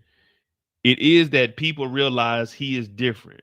He can speak about drugs, about putting your hands on a woman. He can change people's lives. It is not a speaking engagement. It is a healing. So wait.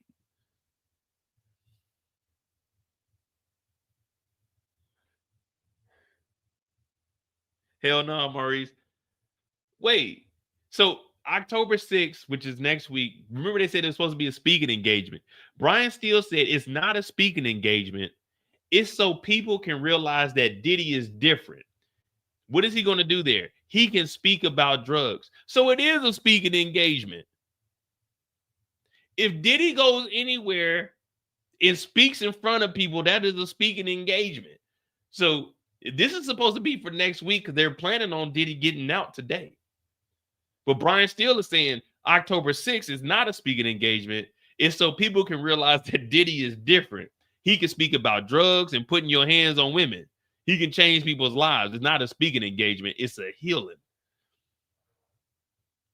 So if I ever get in a relationship and I start fucking on another chick, I'm going to tell my girl it ain't cheating. It's a healing. You know, I'm going to talk to her about the wares about fucking with a nigga that got a girl. I'm going to talk to her about budgeting. You know, it's not really cheating. It's more of, in legal terms, it's a healing. Brian's still over here, boy. So it's not a speaking engagement on the 6th, guys. It's just Diddy talking to people about taking drugs and beating women. So it's not a speaking engagement. Let's get that clear. It's not a speaking engagement. It's a healing. Hey, Brian earning that motherfucking check, though. I like how he did that. He changed that up. So in legal terms, just say it's a healing.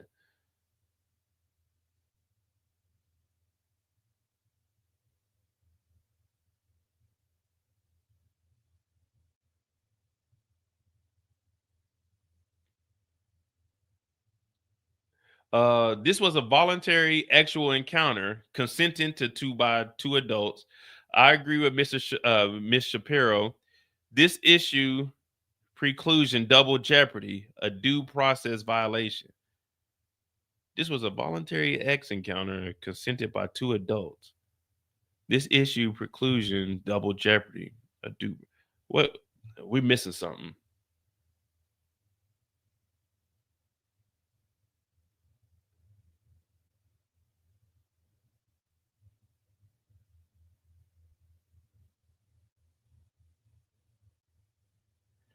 Yeah, we need CNN to update because I don't know what they mean a double jeopardy. He never been tried on it, tried on anything.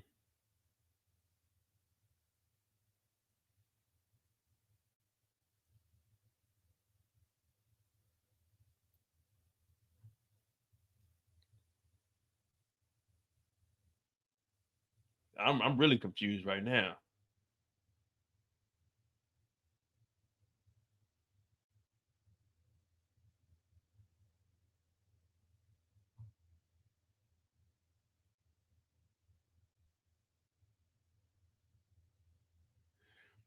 I will say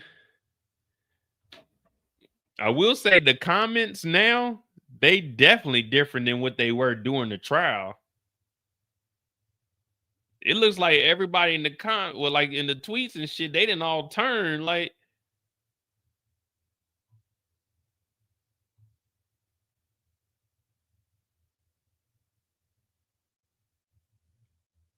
This can't be real. After all this nonsense, the judge should throw the book at him.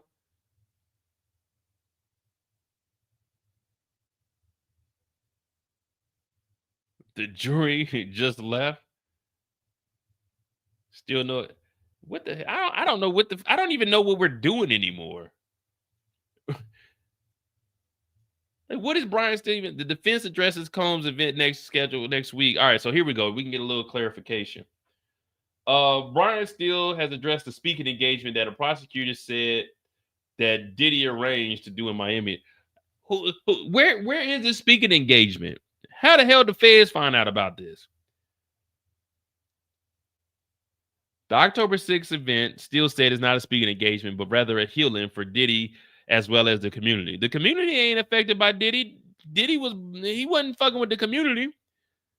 Xavier Donaldson will discuss it further when he addresses the. Oh Lord, dude, Donaldson, get up and stand next to Steele and tell us what the fuck is going on. Earlier today, the prosecutor brought up the event booking, scheduling it before sentencing was handed down. She said was the height of hubris. Habeas corpus. That's not what that said, but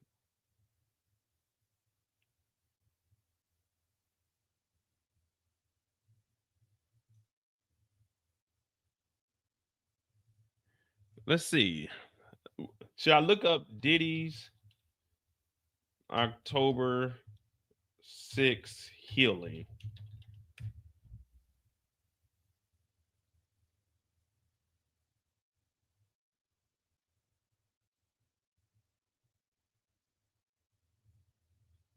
So Newsweek 10 minutes ago. Oh no, that's the wrong one. Shit. Diddy booked gigs before sentencing. Diddy returned to federal court. The hearing allows high-profile trial to be ended with a split verdict, could result in prison term between 6 to 7 years. Prosecutors today said the music mogul already booked speaking engagements for next week, calling it the height of hubris. And evidence that he still fails to grasp the gravity of his crimes. Well, I want to know where he was speaking at, though.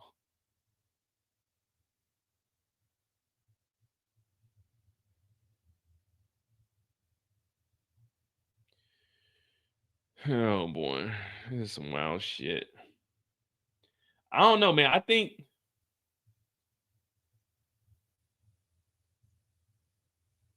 to be honest, I think that speaking engagement thing might fuck him over, man. That's like to me, I'm looking at it, man. You too cocky. You should have just chilled. As soon as you got out, yeah, run it up. But I don't know, man. I don't think you should have booked this.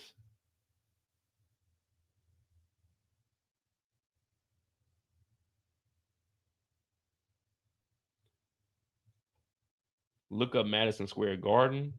Who Diddy booked a? Diddy got a? Diddy. Man, Madison Square Garden ain't.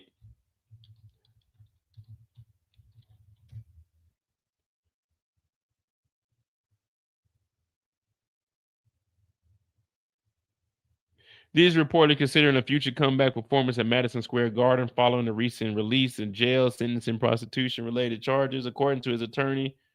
With no specific details have been confirmed, his legal team has stated his intent to return to the stage at the iconic venue. Oh, hell no.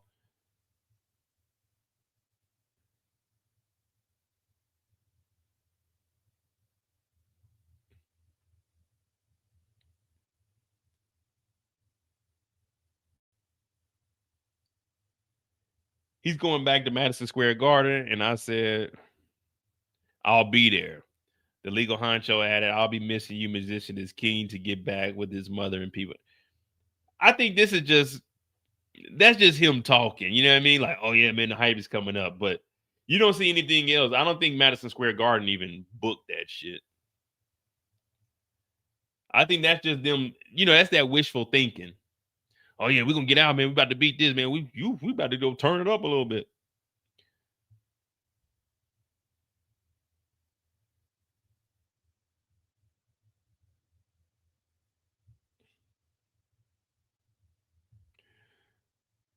All right, here we go. We asked Sean to be able to have 14-month sentence. He has taken full accountability. He's not using drug addiction as a crutch. He is saying he wants to repair. He will never be in danger. He is a civil rights leader. Man, we ain't never seen Diddy stand up for nobody's civil rights.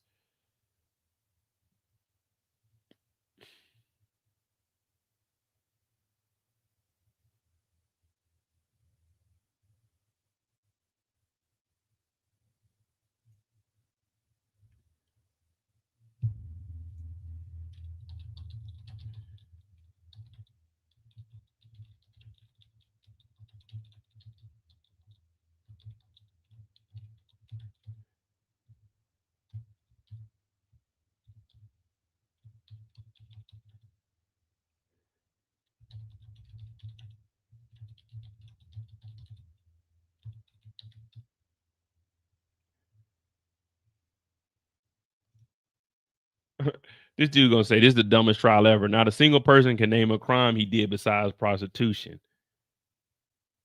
Yeah, that's the crimes. That's what he's found guilty of.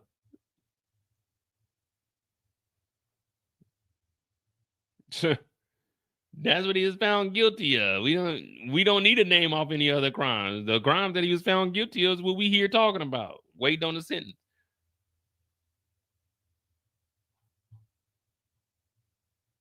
All right, what updates do we have? Diddy plans to move to Miami to be close to his mother if he's released.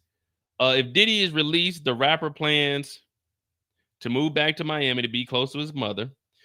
Brian Steele said, adding that Miami area has the resources available for Diddy to get therapy and counseling he needs. Well, we thought he got counseling that he needed after the Cassie situation. Steele said Diddy would then be used by the community in a positive way. He's in a unique position that if this honorable court believes that it is something that goes into his special conditions of his release, he will be speaking openly about what it's like to be incarcerated. Man, he's an MDC and he's a millionaire, a billionaire. So his lifestyle is different than anyone else's. What it's like to be on drugs, what is like to lose a global business, what it's like to harm people you love, what it's like to take happiness from your family. Now, I'm not saying that nobody deserves a second chance, but come on, Brian. His good outweighs his bad by far, defense attorney says. Now, I don't know if this is Donaldson yet or is it still Brian Steele? Because that's what we're trying to figure out.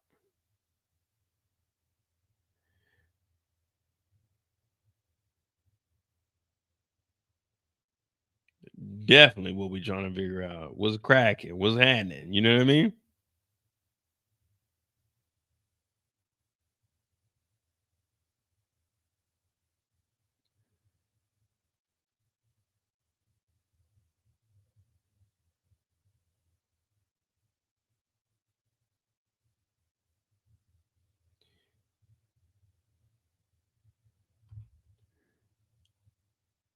Still called Diddy a civil rights leader.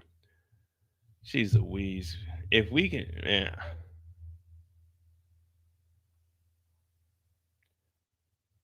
All right, we can hear from the Reverend now. The Reverend. I'll be personally responsible for seeing him rehabilitated.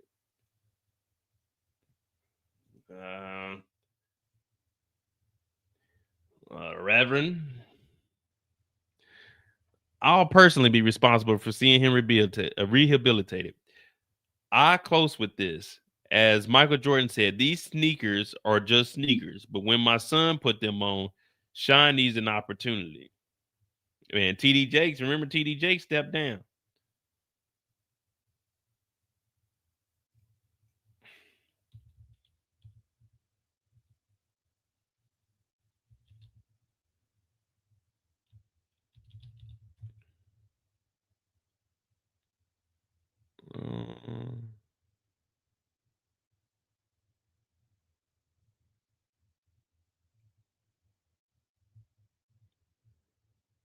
So the Reverend talking about he gonna be there for Diddy.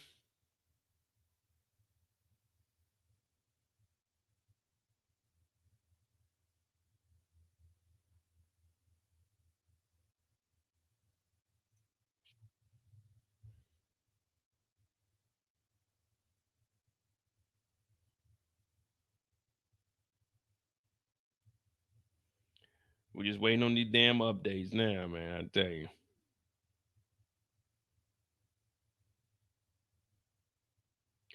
What y'all think? The Reverend gonna get up there and start preaching, or the Reverend gonna keep it real? The Reverend gonna keep it funky?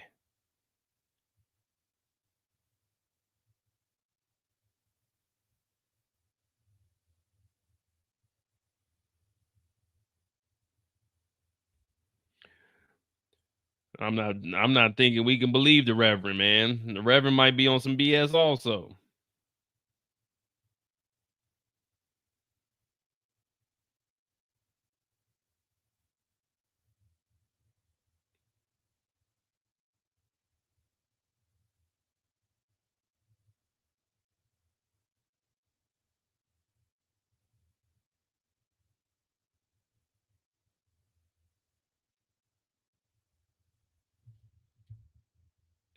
They all crooks. Oh shit. Well, that ain't got nothing to do with this. But we on the Mo you know. So there was a Reverend that just got. Well, I think he only got like 6 months that he got to serve. He used to work with Trump, but he was messing with minors also. So wild world that we live in. Also, what's that other black guy, the other black mega church pastor? He just got arrested. Him and some white woman.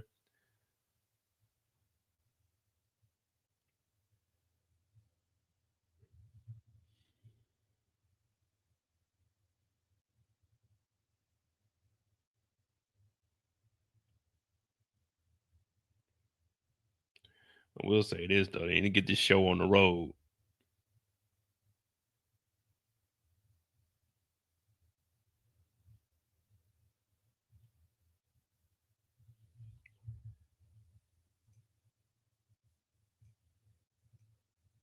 Mm-mm-mm.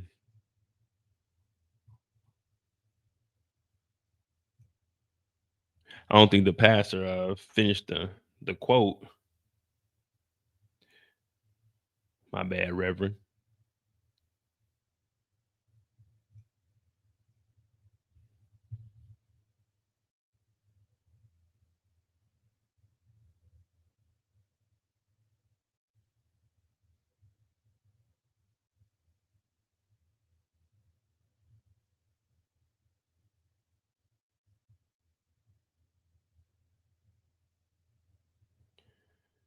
And of course, the computer will be going slow as hell.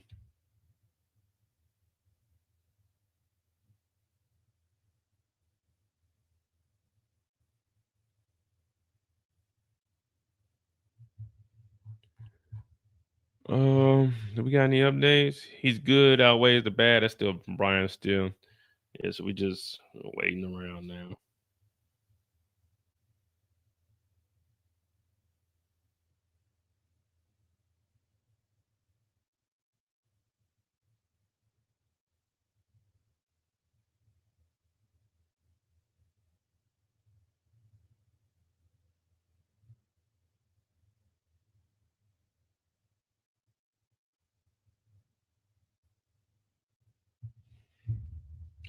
Check my message. Hold on, let me see.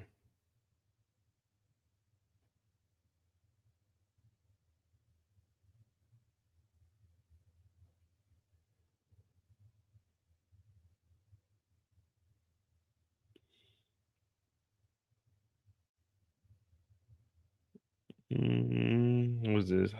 Height of hubris.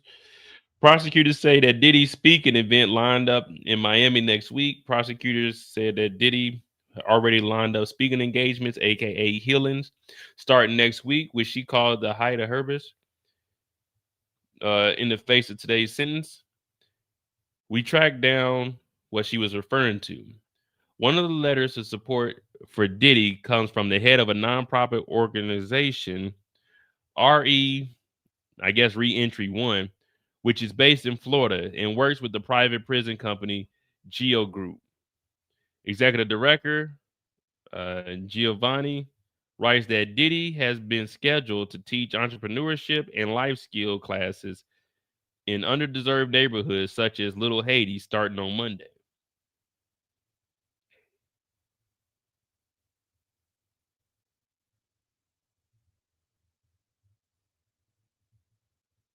So wait, Brian Steele told us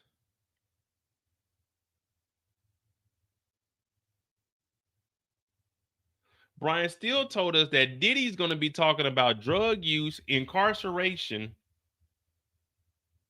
and beating on women. But the CEO says that Diddy's teaching entrepreneurship and life skills. So is Brian Steele lying in the courthouse?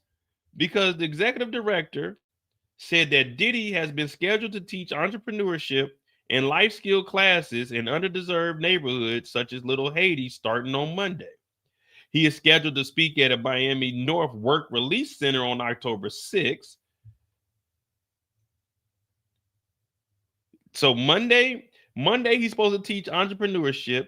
Monday he's supposed to have a schedule to speak at a work release.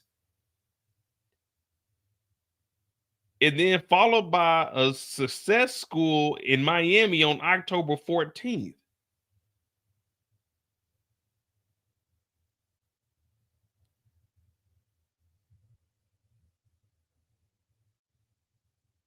In his own letter to the judge, Diddy said he had been guiding fellow inmates through a program he called Free Game.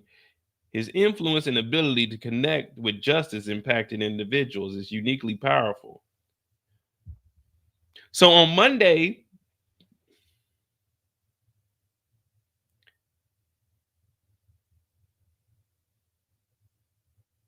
he was supposed to be speaking at a work release center, which they said he's speaking there. They didn't call it a healing. They said he's speaking at a work release center, and he's teaching entrepreneurial classes and life skill classes all on Monday. So somebody's lying. Somebody's lying. Exactly, Eric. If you're teaching life skills, what are the life skills? Don't do drugs and don't beat women? Like, what life skills did he like? Because that's what Brian Steele told us, that he's going to be talking about beating women and being in jail. But the executive director said, no, he's teaching entrepreneurship and life skills with a speaking engagement on a work release. Why would niggas on work release want to hear about Diddy beating on women when they're getting out to go to work? This is the see. Give me a second. I'm gonna have to put in a call real quick. Let me see. GEO Group. Yeah, we might have to give them a call real quick. GEO Group. INC, I think it was. Yeah, the GEO Group rehabilitation programs.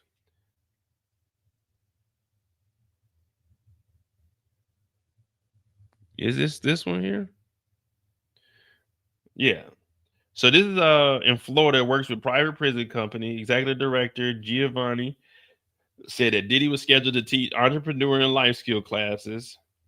But this is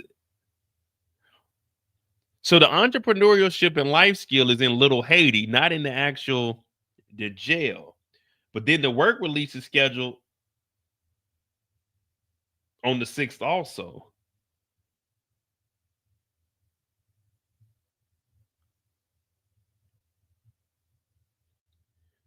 complementary turnkey solutions to numerous government partners worldwide across the spectrum and diversified correctional and community reentry services.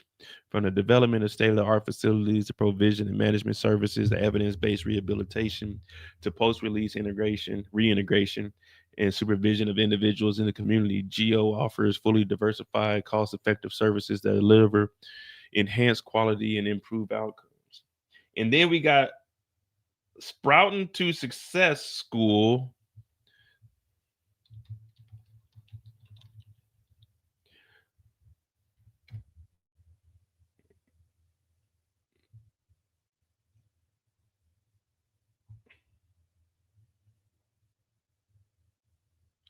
So then this is what Diddy's supposed to do on the 14th.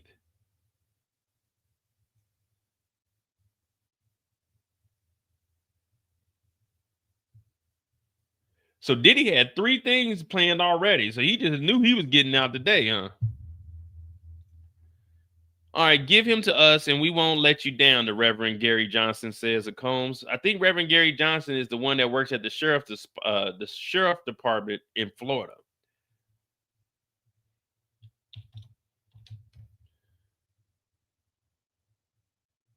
Yeah, so that's him right here, the Rock Churches, the Rock Church. This is Gary Johnson here that's vouching for Diddy. Now, the thing about vouching for Diddy is now I got to do a deep dive because one thing I don't do is let shit slide. The Reverend Gary Johnson spoke in court on behalf of Diddy. He said he's seen members of the community supporting Diddy. If you free him, free his body from his incarceration and allow him to have probation, will help free his mind. Yeah, you want them donations from Diddy. If you give him the opportunity under us to work with us, he won't be back here because he made a mistake. Yeah, because he'll be in Florida and he'll be in a fucking Florida jail if he goes back. He'll be back here to tell you thank you, he said, Johnson said, adding that he would personally be responsible for making sure Diddy is rehabilitated. I'm asking you to give him to us and we won't let you down, Johnson said. Yeah, there you go, Dan. And the question is, how much does the pastor have?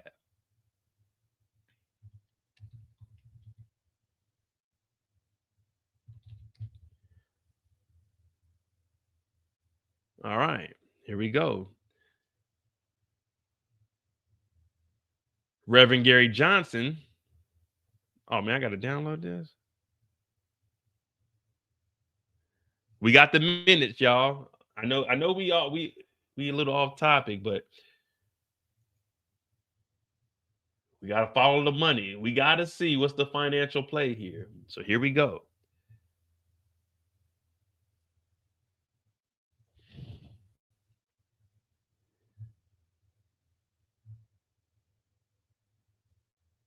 Pastor Allen versus Jackson. We commend the board of choosing him as the president and CEO. Pastor Jackson assured the board and the community gives them their full support of their decision. Pastor Jackson also thanks the board allowing them to be a part of it. Where Reverend Gary Jackson, president of South Florida, Reverend thanked the board, making the right decision. Blah, blah, blah. The motion carried unanimously. Required request motion. Motion made by the commissioner. Building a community.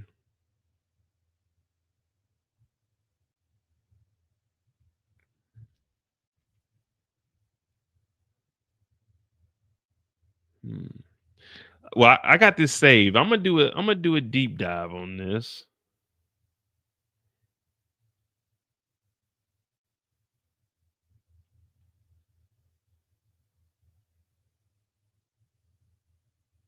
Let me see something. Control A. Control A. We're gonna get back to this. So Reverend Johnson is at least $2 million. The estimated net worth, he's at least $2 million.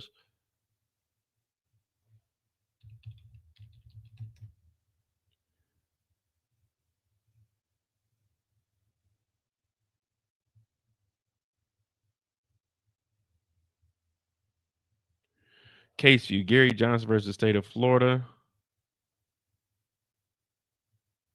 Is this the Reverend though? Gary L. Johnson.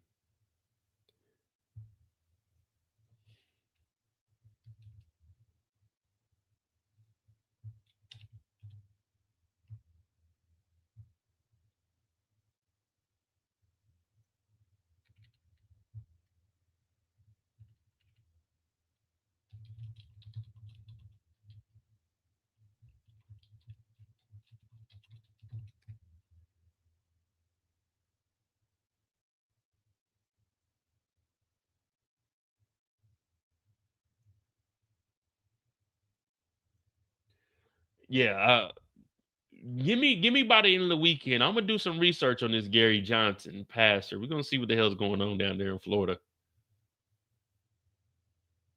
Diddy's got to be donating $1 million or $500,000 to the church. All right, here we go. We got some more updates. Jeez Louise. Hopefully this is the last birthday. They said 3 people. So Brian Steele, the Reverend, and this guy, Donaldson.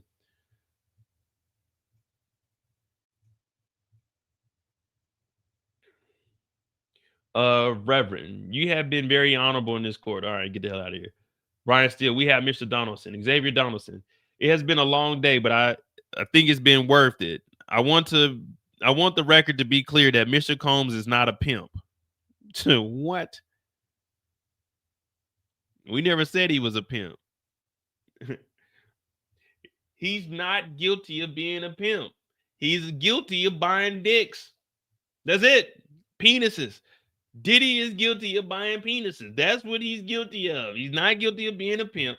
He's not guilty of trafficking. He's not guilty of abuse. He's not guilty of drugs. He's not guilty of assault. He's guilty for buying penises across state lines. That's what he's guilty of. We know he's not a pimp. We never said he was a pimp. Here in the Southern District of New York, we've had U.S. senators prosecuted here. I dare anyone to say anyone else in the past 30 years did what he did in the MDC. The true Sean Combs came back. What? We had to get that. Donaldson, I spoke to chiefs of police in Miami. I spoke to superintendents of education in Miami. Everyone said this is something different. I guess let them close with this. People like me are supposed to be here to show you. Yeah, we're gonna have to wait for CNN.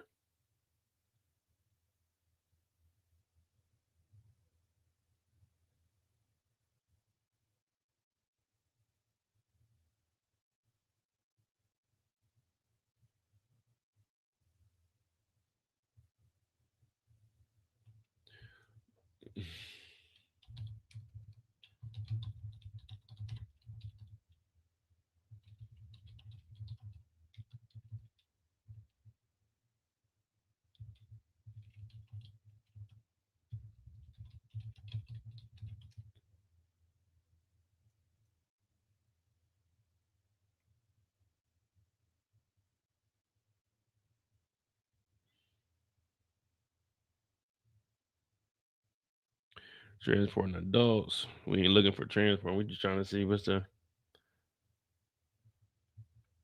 dog. This is, oh my goodness, man. I did not expect to be on here for 5 hours. I'm sorry, guys. I did not. I thought we was gonna be in and out today.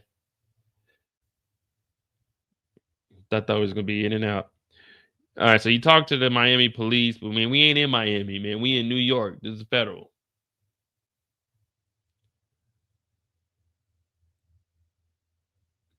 We have a speaker ready to say that these are not speaking engagements. May he? Oh my goodness. It's the executive director of the Reentry One. What is the gentleman's name? Giovanni. I have a letter from these others. 1 minute is fine. So this is what they're talking about with the guy we were just looking up, Giovanni, that I was reading off. So they have a letter from these other ones. 1 minute is fine. So I guess he's going to say that they aren't speaking engagements. But one of them is a speaking engagement, but the other one is a success school, a reentry program, and entrepreneurship.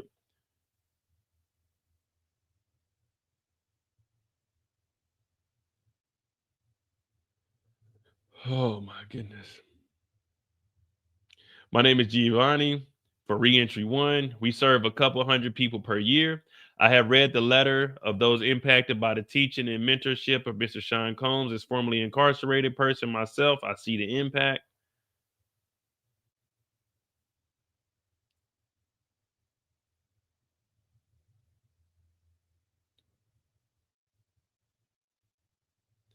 Look at everybody talking about it. Now let's see the explanation from Reentry One.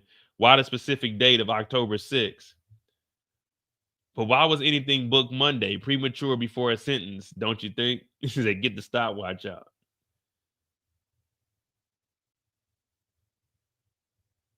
So I think we were. Oh shit. Lawyered Up was in the comments when we were first watching it.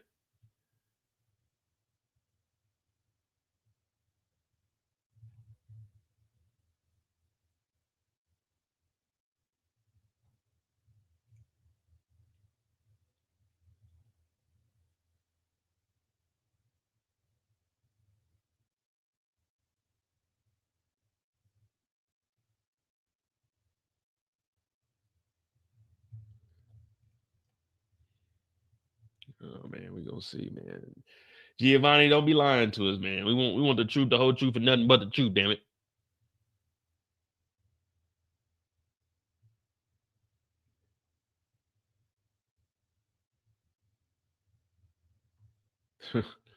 Give me a second, guys. I use the bathroom, man.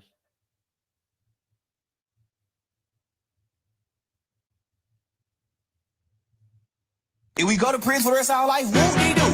Whoop-de-doo. We go to prison. Fuck that. Whoop-de-doo. Whoop-de-doo. Fuck that. Whoop-de-doo. Whoop-de-doo. Chin up, head up. Whoop-de-doo. Chin up, head up. Whoop-de-doo. Fuck that. Whoop-de-doo. Fuck that. Whoop-de-doo. Whoop-de-doo. Fuck that. Whoop-de-doo. Whoop-de-doo. Chin up, head up. Whoop-de-doo. Chin up, head up. Whoop-de-doo. Fuck that. Whoop-de-doo. Fuck that. Whoop-de-doo. Whoop-de-doo. Fuck that. Whoop-de-doo. Whoop-de-doo. Chin up, head up. Whoop-de-doo. Chin up, head up. Whoop-de-doo. Fuck that. Whoop-de-doo. Fuck that. Whoop-de-doo. Whoop-de-doo. Fuck that. Whoop-de-doo. Whoop-de-doo. Chin up, head up. Whoop-de-doo. Chin up, head up. Whoop-de-doo. Fuck that. Whoop-de-doo. Fuck that. Whoop-de-doo. Whoop-de-doo. Fuck that. Whoop-de-doo. Whoop-de-doo. Chin up, head up. Whoop-de-doo. Chin up, head up. Whoop-de-doo. Fuck that. Whoop-de-doo. Fuck that. Whoop-de-doo. Whoop-de-doo. Fuck that. Whoop-de-doo. Whoop-de-doo. Chin up, head up. Whoop-de-doo. Chin up, head up. Whoop-de-doo. Fuck that. Whoop-de-doo. Fuck that. Whoop-de-doo. Whoop-de-doo. Fuck that. Whoop-de-doo. Whoop-de-doo. Chin up, head up. Whoop-de-doo. Chin up, head up. Whoop-de-doo. Fuck that. Whoop-de-doo. Fuck that. All right. Shit. Come on, man. That should be it, man. We had Brian Steele, Donaldson, the Reverend, and Giovanni. We should be good to go for the night. All right, Judge. How much time we giving them? Hopefully the judge was up there doing calculations and stuff so we can get this thing on the road. When a person creates, when a person creates his own program while incarcerated, it shows something. I know I've done it. Not even a parking ticket since. I work with probation. I speak with many different functions with the private prison operators that we work with. Now we can't finish Monday. We got the healing on Monday. We got the entrepreneurship on Monday. And on the 14th, we got motherfucking success. We got to get out of jail today, nigga. We got to get out of jail today.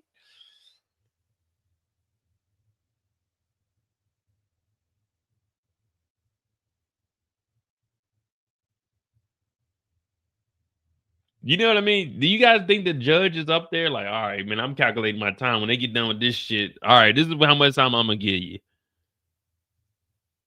Or you think we're gonna have like a, I don't even know, because what 9, so 3, there's 3:30 right now.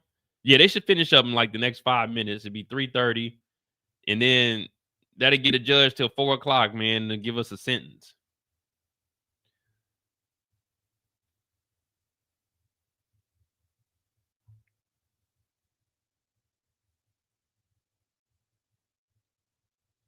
I'll say, I mean, well, that's not really for what Diddy is paying for these lawyers in his defense.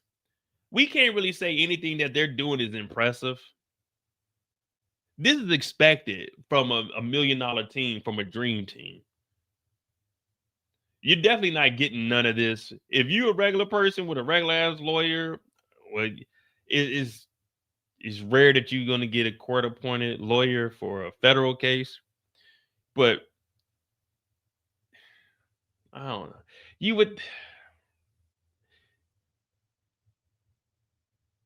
if Diddy doesn't get out today, you got to kind of look at his legal team.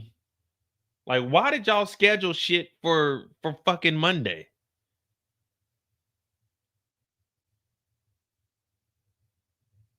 You know what I mean? Like, yeah, he beat the Rico, but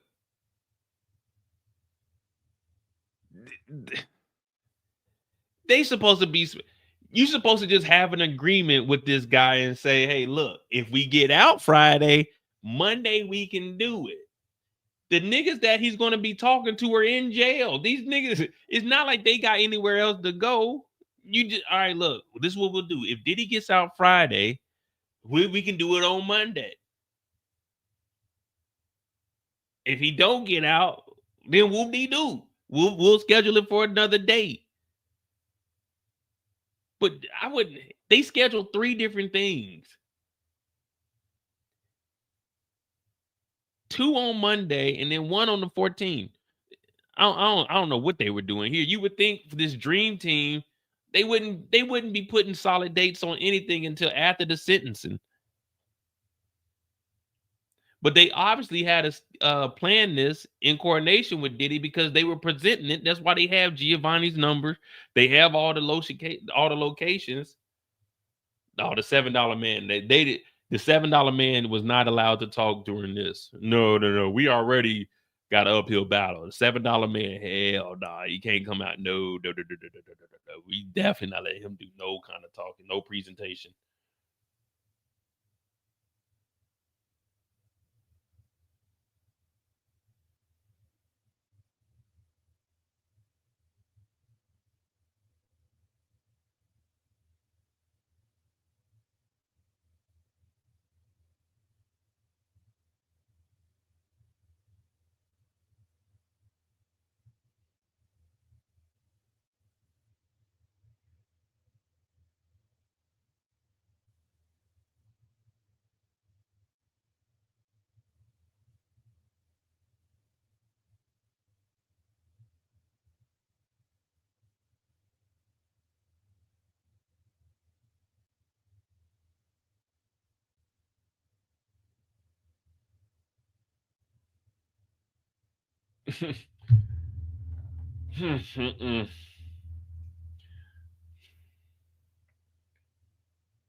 I'm trying to hang in there, guys, but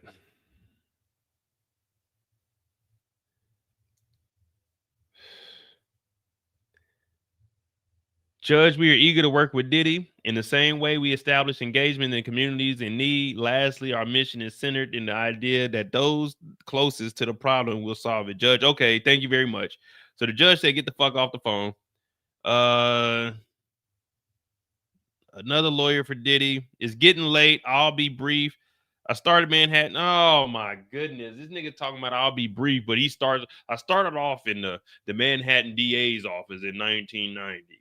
We mostly had to put people in jail, but in 1996, the Center for Court Innovation started.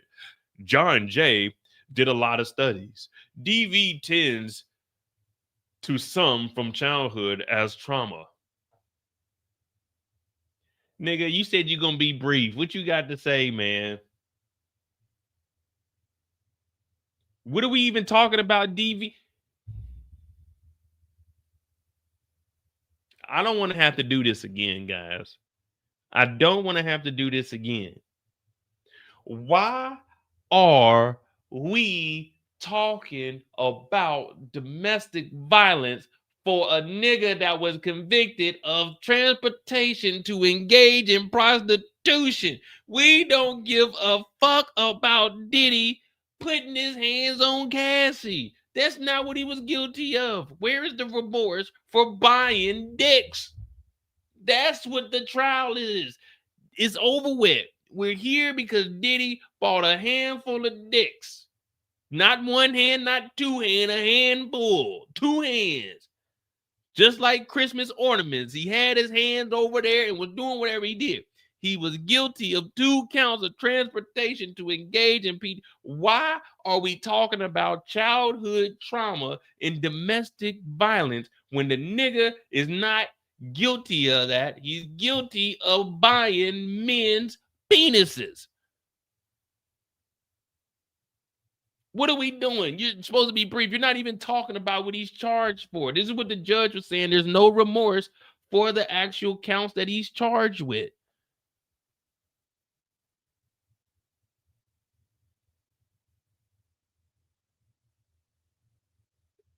This is ridiculous. It's the same thing over and over and over.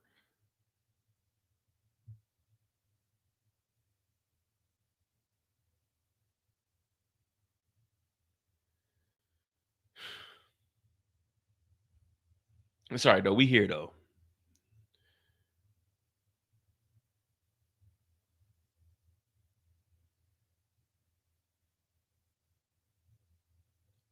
Doctors found that Diddy had PTSD, post-traumatic stress disorder. I got PTSD. He grew up without a father. His father was deleted when he was a baby. The family didn't tell him how his father died, but he picked it up from the street. He gave a commencement address at Howard in 2014. What the fuck does this PTSD of not having a father have to do with Diddy being guilty of buying penises? What does PTSD have to do with Diddy putting his hands on Cassie, since that's what you guys want to talk about? His dad wasn't putting his hands on him. His dad wasn't putting his hands on his mama. So what does this PTSD from his daddy missing have to do with anything in this case? You said you was going to be brief. This is bullshitting. This has nothing to do. We don't give a fuck what he picked up from the streets, all right? I picked a quarter up off the street the other day. Who cares? What does this have to do with Diddy in speaking or healing arrangements in Miami, or the 2 counts of transportation to engage in prostitution?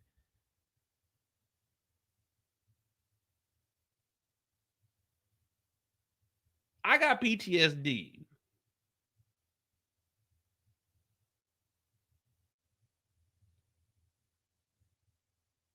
Real PTSD. Diddy ain't had no PTSD. We seen Diddy apologize for it. Diddy said, he's fucked up. He's had a low moment. The whole defense, we never heard that Diddy had PTSD during the whole defense. We had a whole 36 days. I got them counted down right here. We did 36 days, and not once we heard Diddy had PTSD. Now, I'm not downplaying PTSD because it can be anything. Anything could be a triggering moment, but nothing that they're talking about PTSD. Typically, your PTSD is from a symptom or something that happened to you. They not once told us that Diddy seen his mom getting hands put on him. We not once seen Diddy saying that his dad was buying men. We never seen his PTSD is just some random shit about his dad. not being there.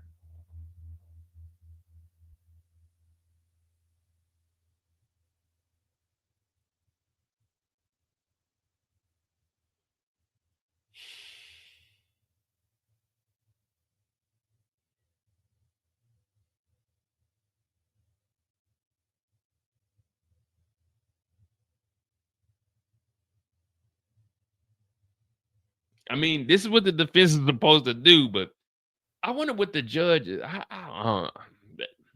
You know, he found in the microfilm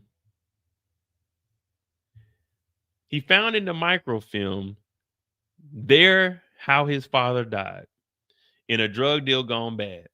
Maybe that's the trauma. He had major depressive disorder. Okay, I'm going to sit down in 5 minutes. Then Miss Salvik and Mr. Diddy's last words. Oh my goodness.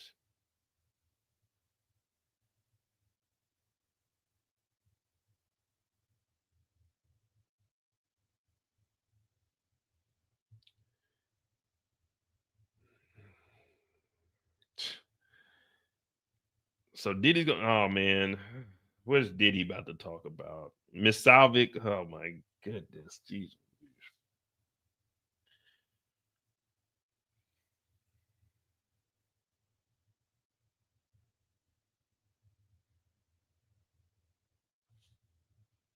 We here, guys. Hit that like button, hit that subscribe button. I'm Mo.J. This is the Mo You Know.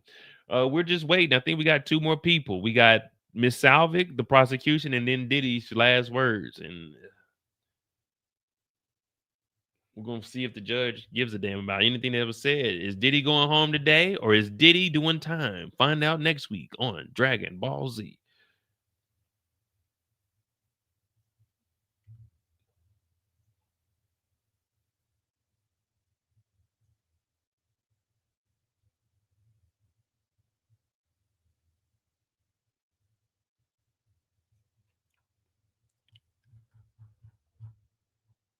Oh boy, doctors have diagnosed Diddy with PTSD. Defense attorney says while exploring his past, leading off with his team's main ass, Diddy be sentenced essentially to time already served. We're asking for a lot. We're asking for 14 months. Ignifilo said, like one of the colleagues did previously today, raised the issue. What the defense says is Diddy's traumatic past. Domestic violence tends to come from a childhood trauma. It's very clear that Diddy has genuine psychological challenges. 3 doctors have found that Diddy had PTSD. He acknowledged they don't really know what the stressor was, but suggested it could have been his father's murder when Diddy was a child.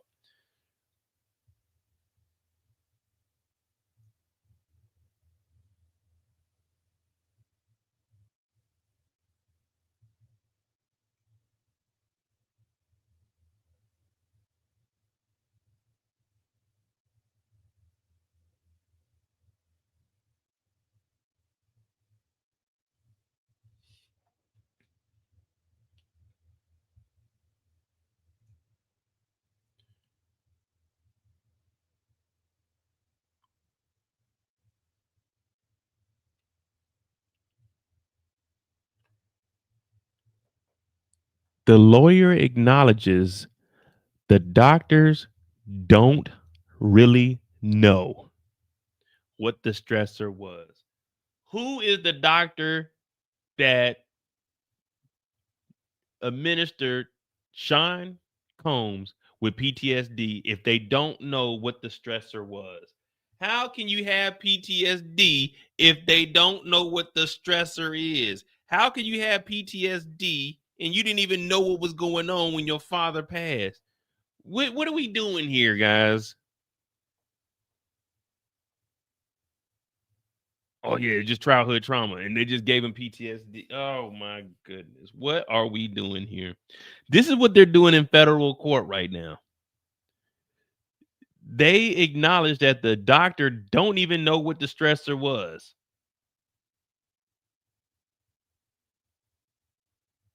Who is this doctor, and how much were they?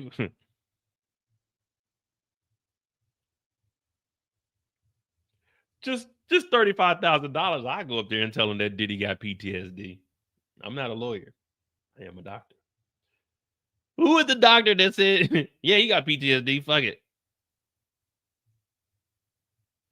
Defense asked Diddy to get the last word in the court before a judge hands down the sentence. Defense Agnifilo laid out how he wants the rest of his hearing to play out. He has less than 5 minutes left in his speech and said Diddy will also speak. He suggested that the prosecutor, Salvik, give her rebuttal comments. Oh my, you know she about to be long-winded. Diddy addresses the court, so he gets the last word before the judge imposes his sentence.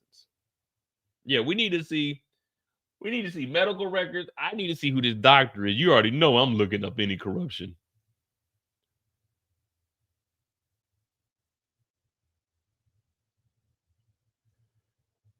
Miss J, hey. I don't know, man. I don't know what they got, Miss J. They got us all looking like fools out here. Looking like a fool, pants on the ground.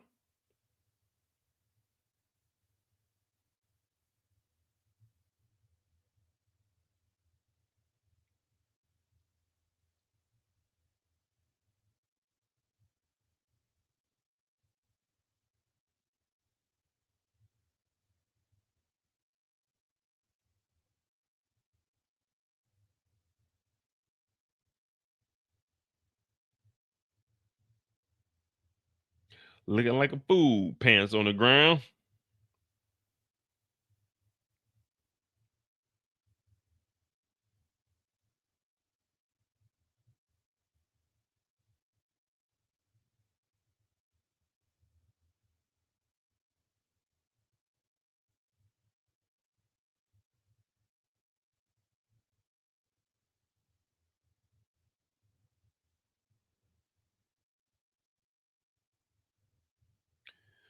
Oh boy, we at it. We here.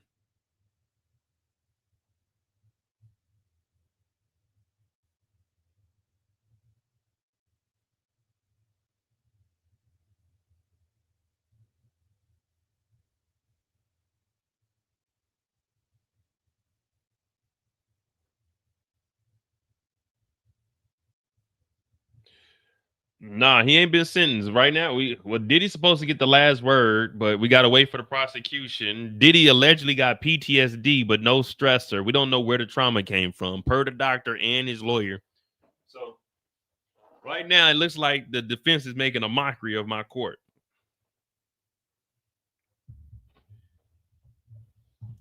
Asking for Diddy's release is a lot, but he's been punished.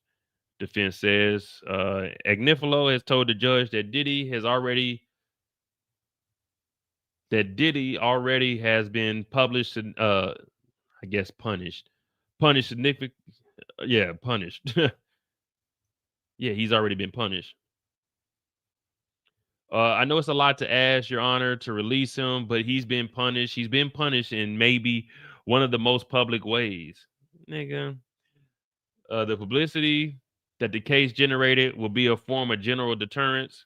Everybody knows what happened to Diddy, and what happened to Sean Combs is just immensely destructive in every way. Well, that's no different if somebody like caught a body or two. Everyone knows he caught a body. Don't mean he need to be out on the freaking streets. What is, man? Hopefully the you know she's about to talk for like at least 10 minutes. The judge got to put a timer on these people. I'm asking you to release him today. He has been punished publicly. Everyone knows every twist and turn in this case. This is also a form of general deterrence, a public blah blah blah. We are proposing mental health treatment, a domestic violence program.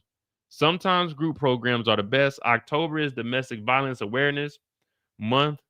I'm not asking for a life sentence. I'm asking for mental health, the root problem. Listen.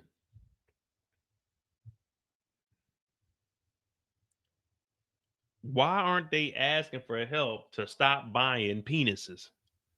Diddy was found guilty on 2 counts of buying penises. He wasn't guilty of domestic violence. He's not guilty of mental health. He's guilty of transportation to engage in prostitution. That's what he's guilty of.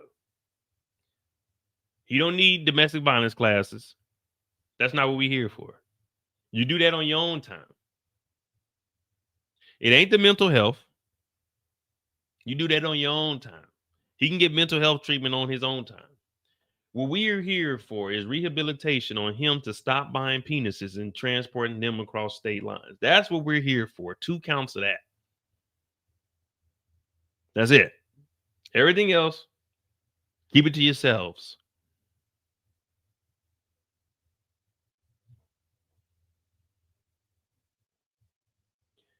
They talking about that was a general it was a general deterrent. No, it wasn't. Because when Cassie dropped her lawsuit in November of 2023, Diddy continued to have freak offs. And everyone knew that he was wilding the fuck out. So that's not public humiliation isn't enough. We've seen that. He continued to do it and still had drugs and was still scheduling freak offs up until the time he was arrested. We've seen the baby oil and the drugs at the hotel room. So being publicly humiliated is not a deterrent. And that's not even what we're here for. Today we are here for the sentencing of one Sean Diddy Combs for 2 counts of transportation to engage in prostitution. We are here because this man has a problem with other men's DNA being on his nipples. That is what we are here for. We haven't heard them once say what they're going to do to stop him from buying other men's gonads and DNA. That's what he's been buying. That's what we're here for. But we're talking about everything but that. All right, let's see what the prosecution got to say. Prosecution is giving a rebuttal now, and Diddy will speak afterwards. Defense attorney said he's finished speaking, and the prosecutor will be giving a rebuttal. Diddy will address the court next. All right, we're getting there, guys. We are getting there. Very, very close. The anticipation.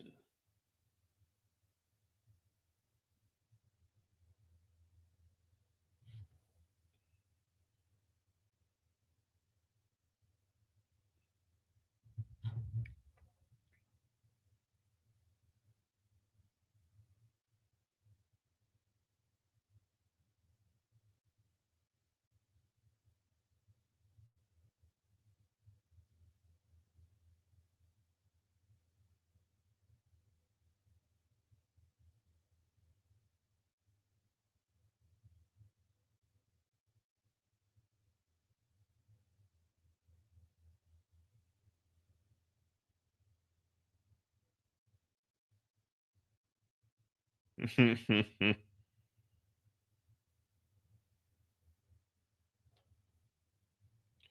right, guys. I'm doing my best, man.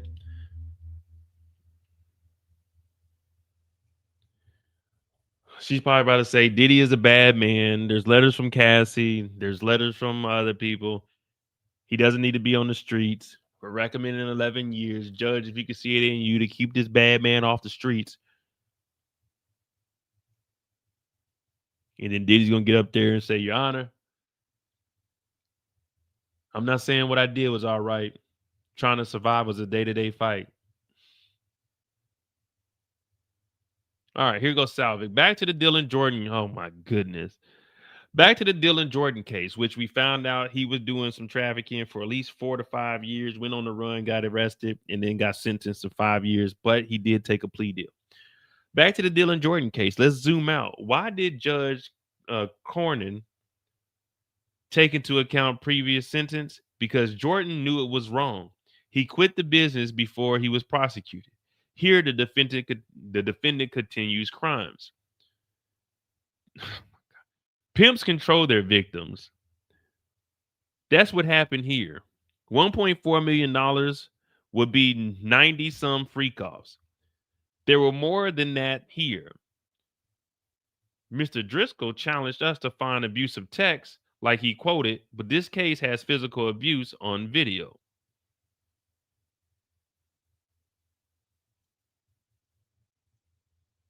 So I see what they're, all right. So they're saying Dylan Jordan made $1.4 million Diddy spent roughly 1 point. Jeez. What up, Jeremiah? Right now, we're doing a calculation. We never did a calculation, or we may have. Right now, they're saying 90 freak offs. Their estimate is 90 freak offs was $1.4 million that Diddy spent. And Diddy had well over 90 freak offs. So about $15,000 a freak off. 15.5 is how much a Diddy freak off cost. And that's only 90 freak offs to equal $1.4 million that Dylan Jordan was doing, well, how much he made. So what they're trying to say is Diddy spent well over what he made on freak offs. So if he got 5 years in a plea deal, Diddy should be getting more because Diddy spent more money than what he made off of his P-tuition ring.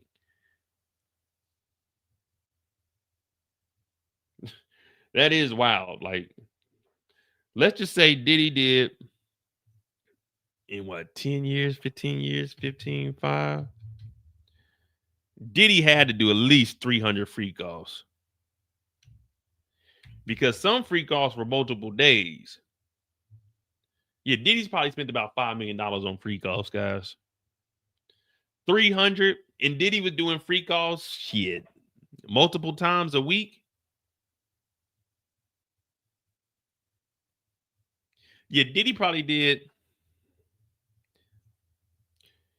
let's see, 365 days. Diddy probably did a freak off 150 days times about, let's say, 15 years. 2,250 times that by 15,555. Diddy spent about $34 million. Diddy spent over $30 million on freak offs. Now, this is exaggerated, but Diddy probably spent roughly $10 to $15 million on freak offs, in all honesty.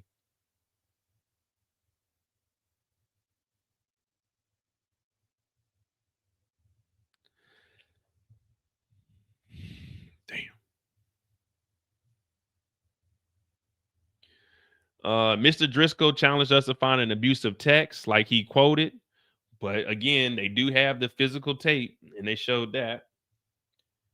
The defendant is a master puppeteer. His video has better production values than the Intercontinental Hotel video, but that shows who he is. Right now, he would apologize to his victims. 5 lawyers spoke for him. Mr. Steele said Cassie wanted it. We asked for a significant sentence here. Thank you, Mr. Combs. Can we have a comfort break? No, be back at 4. Get these niggas in. Let this nigga talk, and then we go to a break. Be back at 4. All right, we got 7 minutes, guys. Oh my goodness.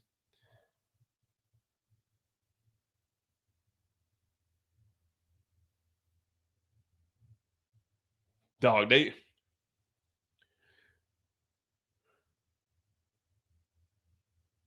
All right, look, Diddy. It's in your hands now. It's in your hands now, Diddy. Make or break. Chase your dreams. Remember to wake up. It's on you, Diddy. You come in here, you drop the ball. 40 years. You come in here and do your thing.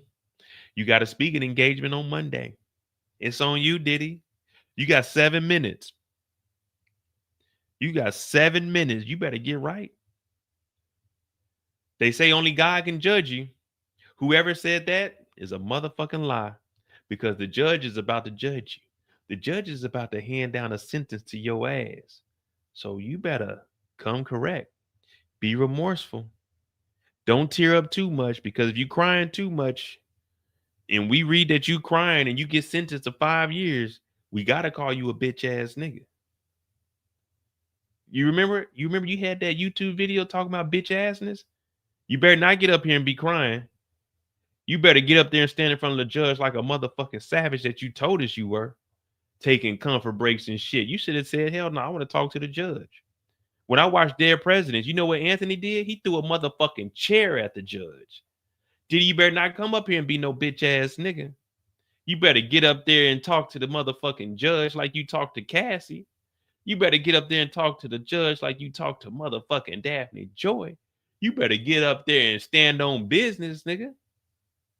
Don't get up here and be crying and sniffling and blowing kisses to the family, talking about you want to be, fuck the family. Nah, Diddy, you need to get up there. It's all about the Benjamins, nigga. More money, more problems, nigga. You ain't going nowhere. It's bad boy for life, nigga. Stand on it. Don't get up here crying, nigga, because we calling you a hoe ass nigga.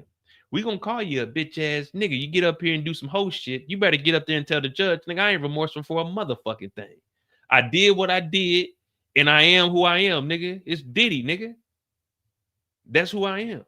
Don't get up here and talk about, I want to go home and change my life. Nah, fuck all that, nigga. Stand on business, nigga.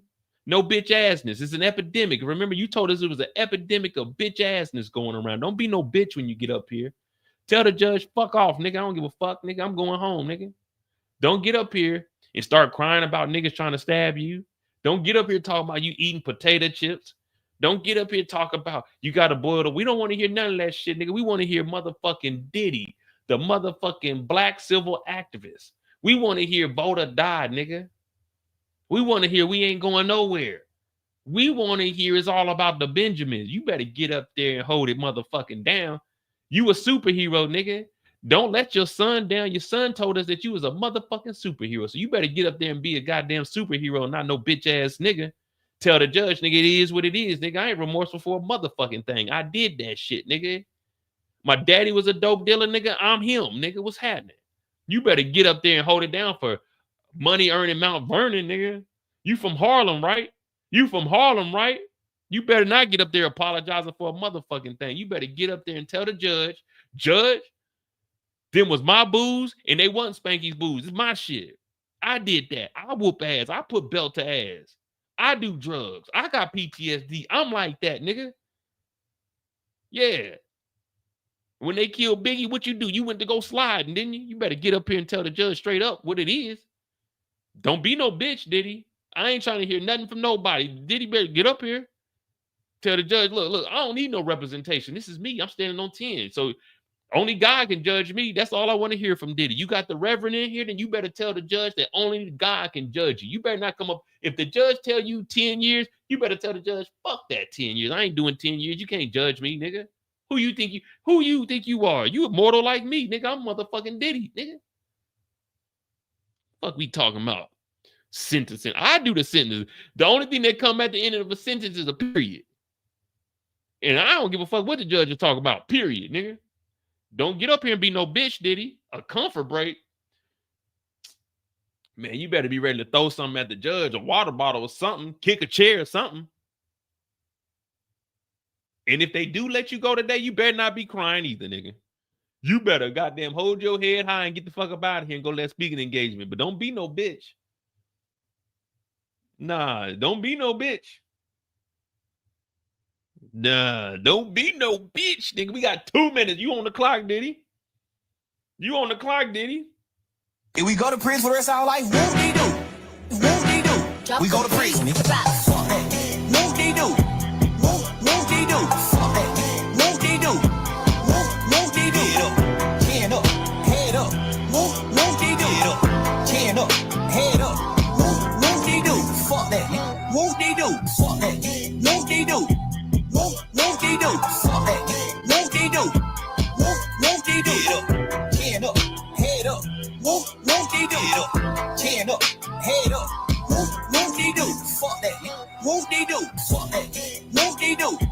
Whoop-de-doo. Fuck that. Whoop-de-doo. Whoop-de-doo. Chin up, head up. Whoop-de-doo. Chin up, head up. Whoop-de-doo. Fuck that. Whoop-de-doo. Fuck that. Whoop-de-doo. Whoop-de-doo. Fuck that. Whoop-de-doo. Whoop-de-doo. Chin up, head up. Whoop-de-doo. Chin up, head up. Whoop-de-doo. Fuck that. All right, Diddy.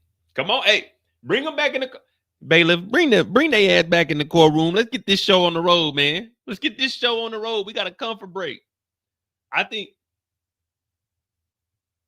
y'all think right after the judge You think right after the judge hears Diddy, he gonna go ahead and give out the sentence, or the judge is gonna give? Well, the judge got to give he got to give his closing statement also. Well, you know, on behalf of the court and everything that you did, Diddy, we here see you found guilty of 2 counts of transportation to engage in P2 shit. We're gonna go ahead and sentence you to the guidelines of 20 years. Or is he gonna say, Diddy, that was heartwarming, that was moving. You can go ahead and go today. He's free. He's free. All right, we about to see, man. We about to see. Judge said back at 4.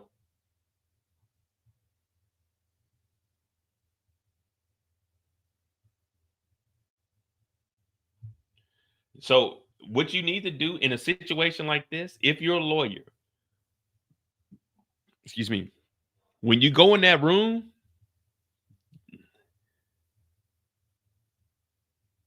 you got to tell Diddy just like this. Hey, make sure that door is closed. All right, this is between us, and this is between us, yes. If I'm Diddy's lawyer, when we go in that back room, yeah, Mo was talking all that. This is Moses talking right now. Mo was talking all that shit, talking about Diddy better not be no bitch. If I'm Diddy's lawyer, as soon as we get in that room, you gotta slap the hell out of Diddy. Slap the fire out that motherfucker. Slap the taste out his face. Knock his head off his neck without staining his collar. You have to slap the hell out of Diddy as soon as you get in there. You got to come out there teary-eyed, Diddy. You got to come out there barely able to speak, remorseful. You got to come out there like you just forgot to thaw the chicken out for your mama, and she got home ready to cook dinner, and she can't because the chicken wasn't thawed out, and she slapped the fuck out of you. You gotta slap Diddy as soon as you get in that back room. I'm talking bow. All right, listen, Diddy, you need to go out there. You need to say this. You need to say this. Mention the kids. Yeah. You got to slap the hell out of him. But it's time. We about to hear what Diddy got to say. PTS Diddy. PTS Diddy. That's what PTSD stands for. PTS Diddy. PTS Diddy.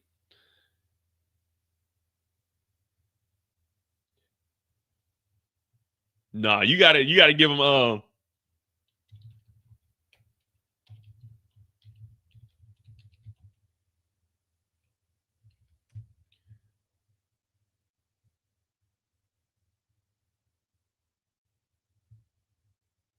you got to give him one of these.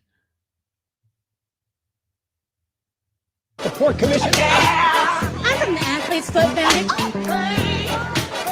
That's it. You got to give Diddy one of these when you go in there to make sure he's good to go. Too little, too late. Hi, I'm with the Port Commission. I'm from the Athlete's Foot Foundation. You got to give him one of those. That's what you got to give Diddy. When you go in that back room, you got to slap the hell out of Diddy. I mean, you need to get focused, nigga. This shit's for real. We could get 20 years or we could go home today. Think about it. That's some wild shit. We could go home today or we could get 20 years. That is some wild shit. We could go home today or we could get 20 years.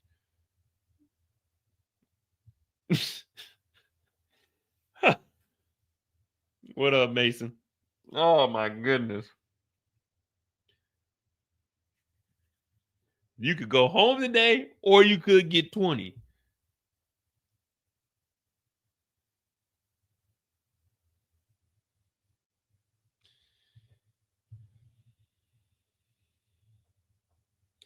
Diddy ain't gonna crash out because they're gonna try to. If he does get like, let's say they give him 15 years, Diddy's not gonna crash out because they're gonna try to get this appealed, and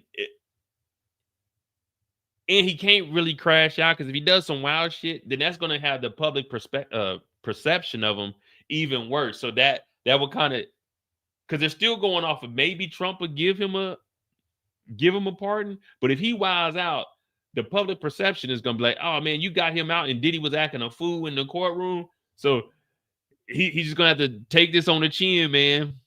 I mean, we know we ain't even gonna get in there. But a good crash out would be good. Matter of fact, let's go find a good crash out.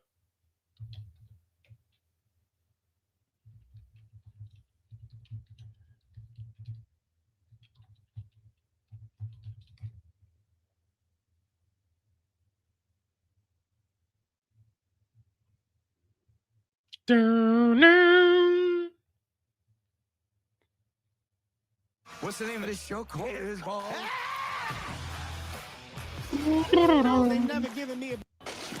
the rest of the. Boy, this is one of my favorite movies too, man. Dead President. We did this over on the channel too, man. You know what I'm saying? Fuck with your boy. What do you mean something? You gonna tell me something like life? And dedication. This is what we looking for. It can either go, he's innocent, where he leaves today. And honor. Everything the court taught us. He is a disgrace to every. Anthony Curtis, for your participation in this crime. If you see me walking down the street and I start to cry each time we meet, then walk on by. Walk on by. You don't see the tears, then let me be. A crime that took the lives of several innocent people. I do hereby sentence you to the custody of the Attorney General of the United States for a period of 15 years to who? Life. Oh my God. These proceedings are concluded. This court is adjourned. Life? What the fuck you mean life? I served this country. What the fuck you mean life? Life? What do you mean life? All the shit I did for this motherfucking country? That's how I feel. If I ever get a life sentence, I'm crashing. The fuck he talking about life? Man, fuck you! Fuck you! All the shit I did for this motherfucking country. Yeah. Diddy gotta throw a chair, man. Diddy gotta throw a chair, man. Anything less is goddamn bitch assness. Keep talking about life. Man, fuck you! Oh man, damn, that's a good. I might watch that tonight, man. I ain't gonna lie to you. I ain't gonna lie to you at all. All right, so we should be back from this comfort break. We got 8 minutes up under our belt. We probably gonna refresh it and it's gonna say innocent. He's innocent. He's going home today. Hit that like button, hit that subscribe button. Mo.J. This is the Mo You Know. We are following the Diddy trial. We should be going to sentencing pretty soon. 16 minutes ago, back at 4 p.m. 406. They're back. Sean Diddy Combs stand at the defense table. Here we go. Sean stands at the defense table.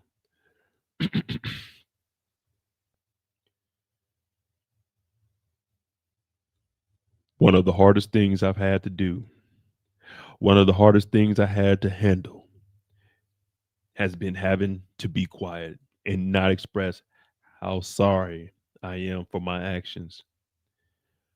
I don't take that lightly. I would like to apologize to Cassie Ventura and her family.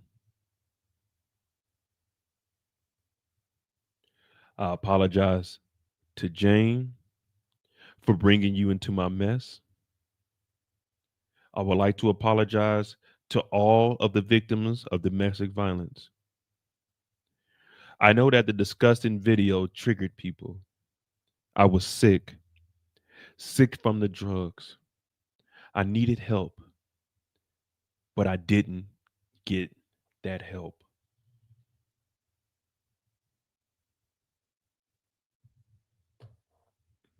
All right, Diddy sounds remorseful, but we ain't here for domestic violence. We are here for 2 counts of P-tuition, Diddy.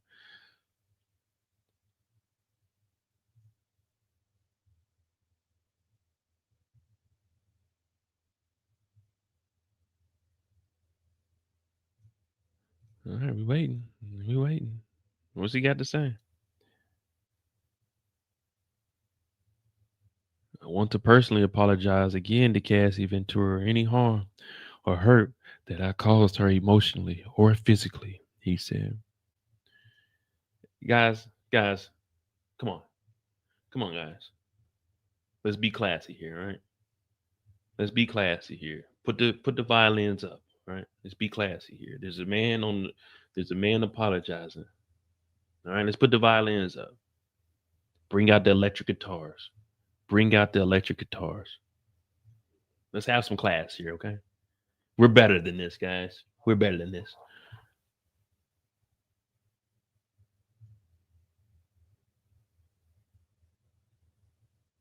I knew better. My fate taught me better.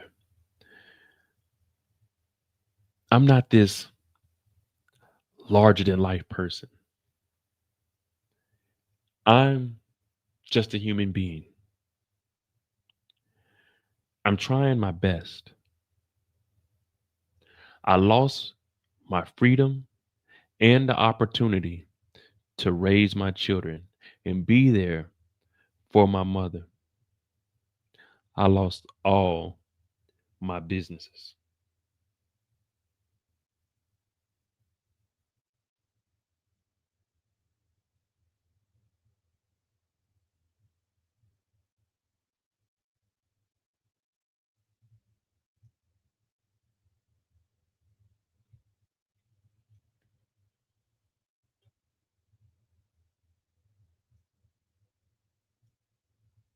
I hate myself right now.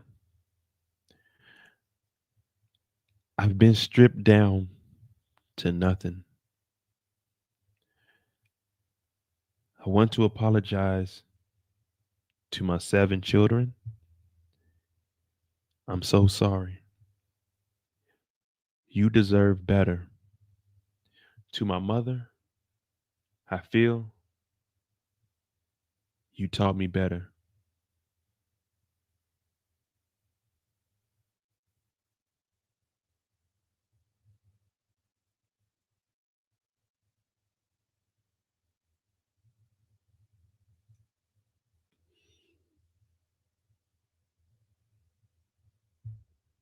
Hey, what we thinking? This sounding good? This sounding good?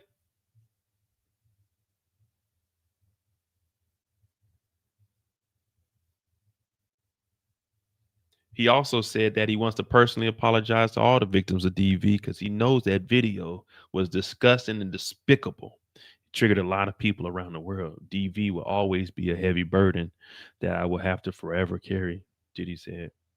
I don't know, man. I don't know, man. He sounds a little sincere to me. I don't know, man. I ain't never heard Diddy talk like this.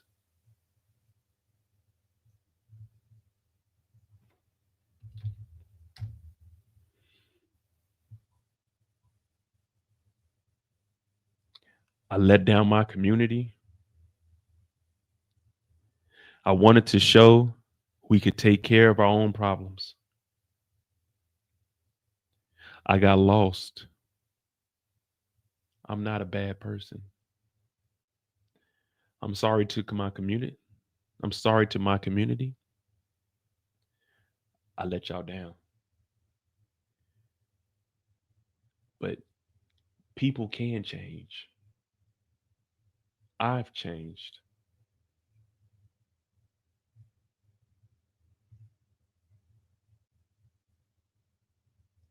Sometimes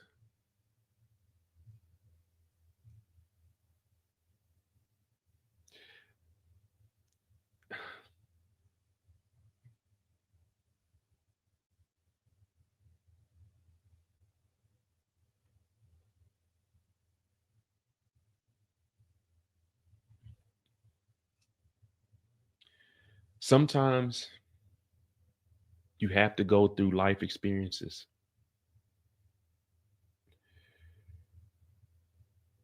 These are not excuses that I'm making here today.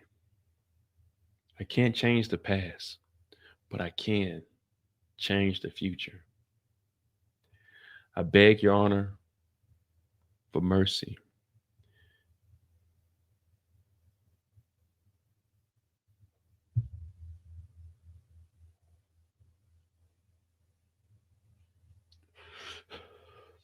to be a father again, to be a son again, a leader in my community again,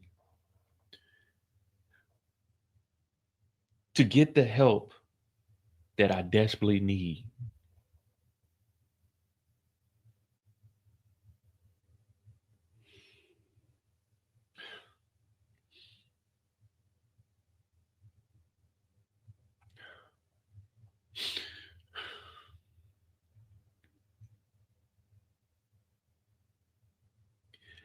I don't want to let God down.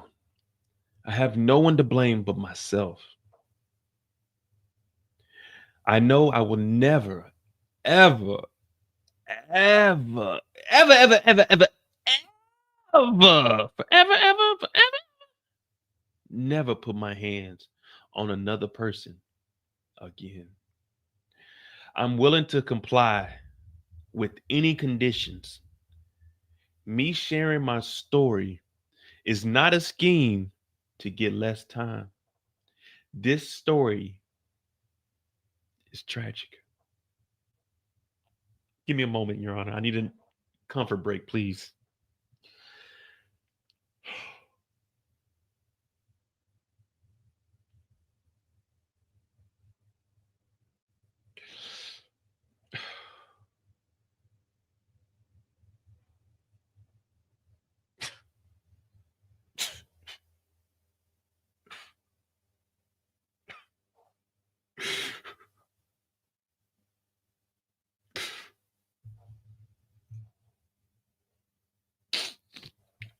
If, if Your Honor gives me a chance to share my story, this has a positive impact. I like to say thank you to the jury for finding me guilty. Your Honor, you personally gave me the confidence in the jury to believe I did not have to testify. They sacrificed 8 weeks. I thank them for not guilty.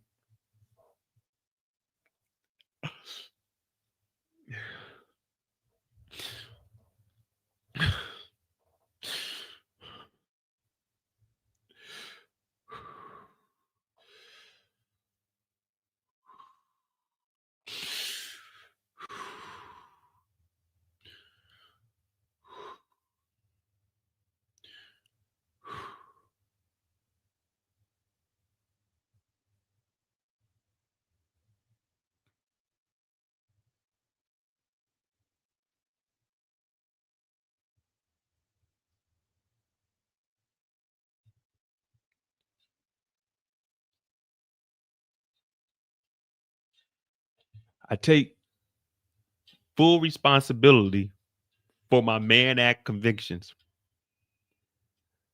They want you to make an example of me.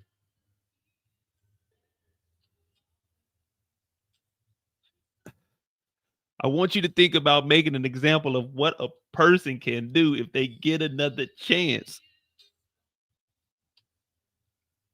Consider the beautiful children who spoke for me.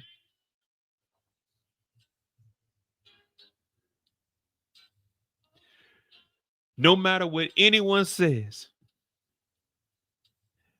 I know I am truly sorry. Thank you, Your Honor.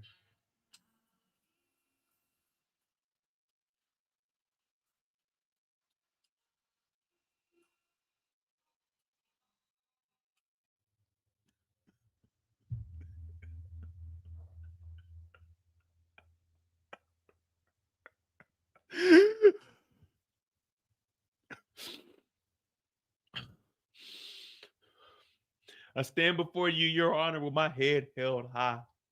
I take full responsibility for everything that happened today. Sentence me like a man.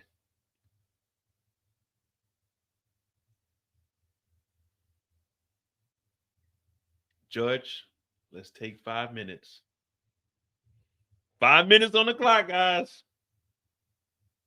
I don't know. Maybe maybe Diddy got through to the judge. It seems like the judge is going back there to clear up his tears. I'll keep you holding on. If we go to prison for the rest of our life, whoop-de-doo. Whoop-de-doo. We go to prison. Fuck that. Whoop-de-doo. Whoop-de-doo. Fuck that. Whoop-de-doo. Whoop-de-doo. Chin up. Head up. Whoop-de-doo. Chin up. Head up. Whoop-de-doo. Fuck that. Whoop-de-doo. Fuck that. Whoop-de-doo. Whoop-de-doo. Fuck that. Whoop-de-doo. Whoop-de-doo. Chin up. Head up. Whoop-de-doo. Chin up. Head up. Whoop-de-doo. Fuck that. Whoop-de-doo. Fuck that. Whoop-de-doo. Whoop-de-doo. Fuck that. Whoop-de-doo. Whoop-de-doo. Chin up. Head up. Whoop-de-doo. Chin up. Head up. Whoop-de-doo. Fuck that. Whoop-de-doo. Fuck that. Whoop-de-doo. All right, guys, we got 5 minutes on the clock. We almost out of here. Damn, we didn't got a 6.5 hour live in today. Definitely wasn't expecting that, but hit that like button, hit that subscribe button. I appreciate you guys for tuning in to the Mo You Know. We did reach 1,000 subscribers on this channel. We are fully monetized. We have 12 days left on my main channel to get rid of that copyright strike. We do have TV shows dropping left and right. Power is on his way back on. Bel Air is on his way back on. I have been doing videos on this channel. I've been putting YouTube shorts up daily, especially with everything going on with the shutdown. So I just appreciate you guys. We just got this 5 minutes left, and we're gonna see what the hell is gonna happen with Diddy. What y'all got? Y'all got over or under 5 years? Over or under 5 years? What we thinking? Over or under?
Probably 5 on a dot, 5 years over.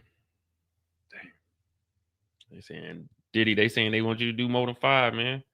Combs thanks the jury for his not guilty verdicts. 2-month trial. Your Honor gave me the confidence to believe in the jury. That's some wild shit to say, man. I like to thank y'all. They still found you guilty on some shit, though. You still could face 20.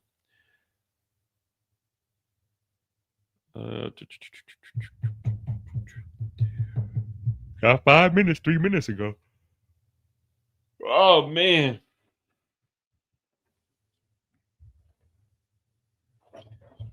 This hat. Oh, shit. I done fucked up the chair, man. I done messed up the chair. Let me see what Brian Steele talking about. Inner City Press, cut.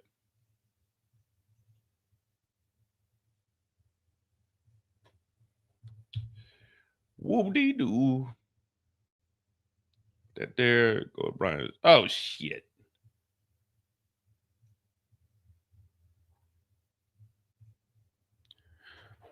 Let's see what they talking about. Brian Steele.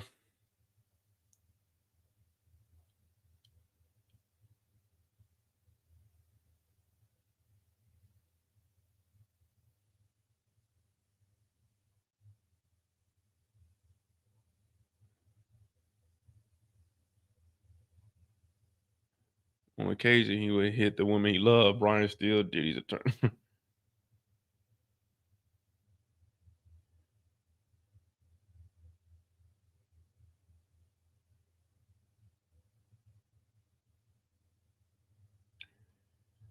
All right, so we did get the life sentence off the table from the RICO. With $1 million team, yeah, I still got that. Matter of fact, if Diddy goes home today,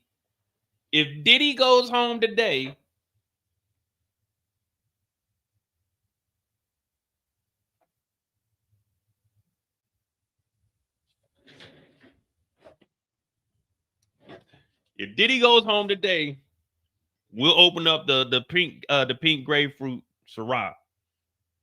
If Diddy goes home today.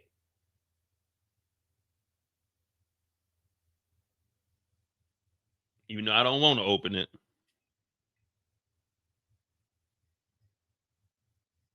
This Ciroc only comes out in the UK too. I don't even know if they still sell it anymore. But yeah, this only came out in the UK.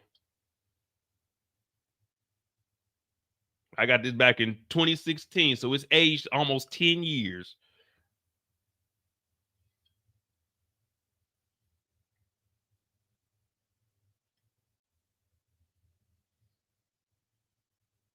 He said, put the bottle back, man. Ciroc boy, man. Modai J, happy birthday. Nah, I'm opening for the 10-year though. For sure. But yeah, so there you go. That's the Ciroc boy. That's from the commercial I was in.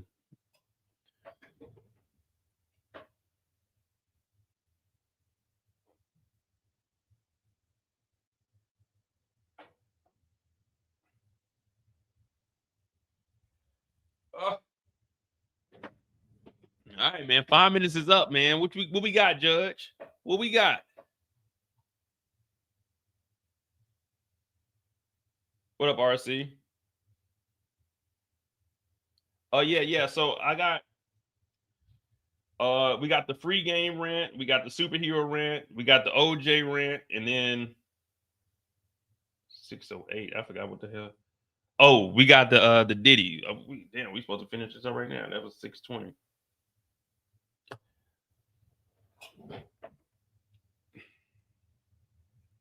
Well, let me see what they saying. Was it 5 minutes? Yeah, so it was 8 minutes. Well, yeah, it says 7 minutes ago. Yeah, so you know they never come back right on time.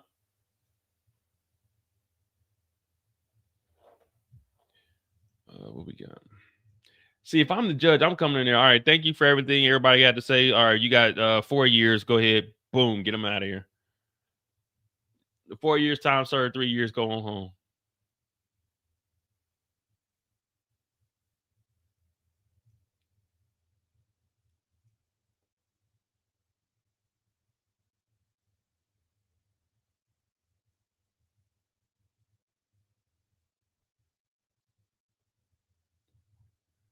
But yeah, the rants. So how I'll put those up, I'll probably have those dropping at 6 p.m. every day. I'll cut those up. I will have the task recap. I'm gonna do episode 4 and 5 on Monday because my site was down, and then with the shutdown and all that, I really wasn't feeling doing anything this week. But we'll have those up this week, and we'll start be breaking down more on here. I know Kendall puts a lot in if you haven't joined the Discord, it's pinned in the chat. I know Kendall does a lot of articles to break down. So I'll start having like little short videos for those 3 to 5 minutes, maybe 8 minutes. We'll see how that goes. But I'm definitely going to be putting a lot on this channel because this is my clean channel. The other one, we a little in the mud right now.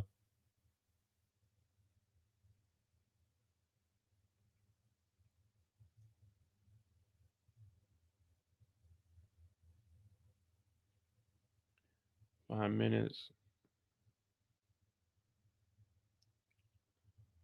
Yeah, well, that's all we got right now. United States Treasury. The hell they got going on?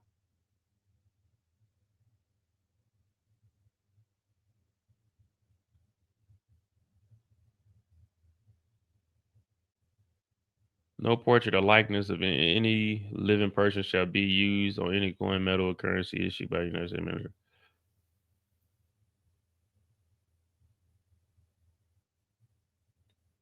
Now, why the hell would they do that silly shit?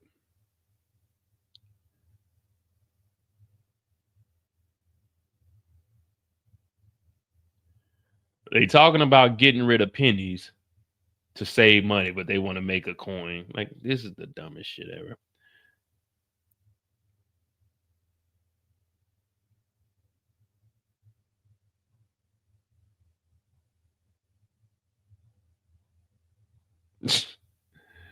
This is some shit, man. You know, I'm gonna jump into that and break that down. Why it only isn't feasible to get rid of pennies, because if you get rid of pennies, that means you're gonna have to produce more nickels and more dimes in order to offset it. But all right, we're back. They're back. All right. What up, Mozzie? Been a while, ain't it? All right, 4:26 p.m. They're back. The judge. At the outset, I want you to understand. All right, here we go.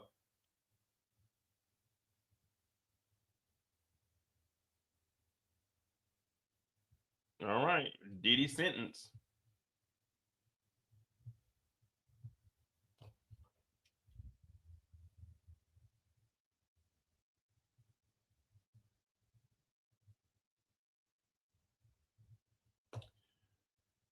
"4:26 p.m. They're back. The judge.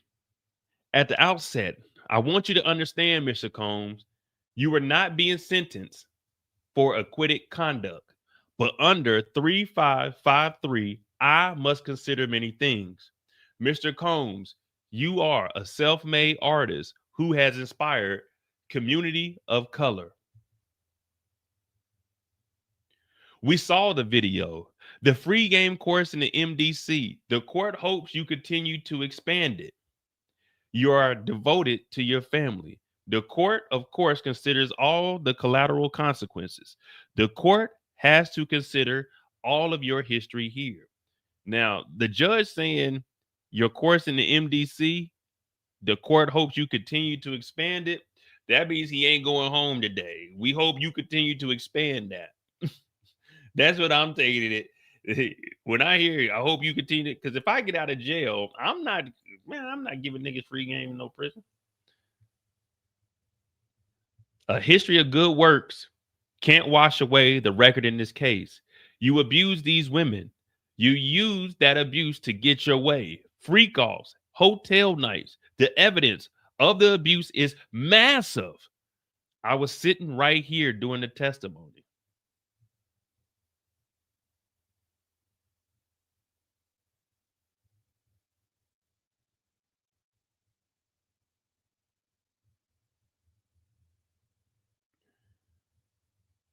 Hey, for real,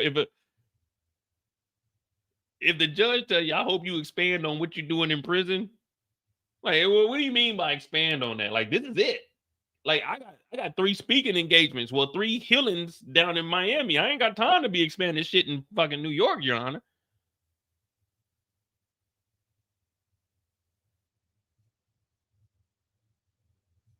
What you mean expanded? I don't want to expand. I want to go home.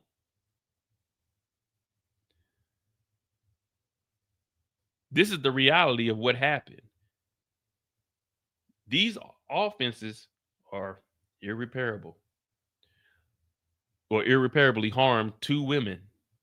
You piled them with drugs. Why did it happen so long? You had the power and the resources to keep it going. You were more than a John. Damn, he's saying you was more than a John. You was out here orchestrating it, quarterbacking it. He's saying that you was rich, nigga. You had the power. You had the resources. You could have stopped this. You could have got the help, but you didn't. You continued on. Oh, shit. We might be looking at least double digits like y'all was asking. We might be looking at double digits like y'all was asking. He said you was more than a John.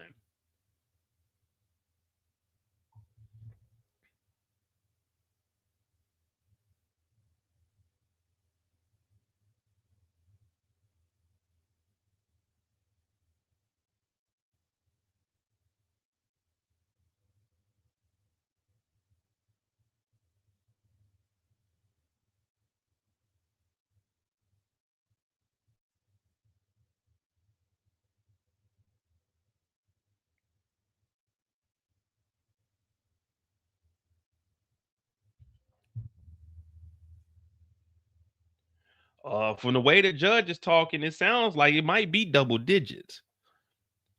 He said a significant sentence is required to deter. You say you're sorry and you won't do it again after Miss Ventura's civil lawsuit was filed, after the video was public and investigation started. You had a brutal hotel night with Jane and punched her in the head. I told y'all, like, Diddy, you were still doing this shit. Cassie's lawsuit came out in November 2023. I had just got here. Well, it was in October of 23. You were still doing it with Jane Doe. Oh man, the judge about to hit this nigga over the head. And you still was having hotel nights. Remember, I told y'all that he still had the drugs and baby oil when he got arrested.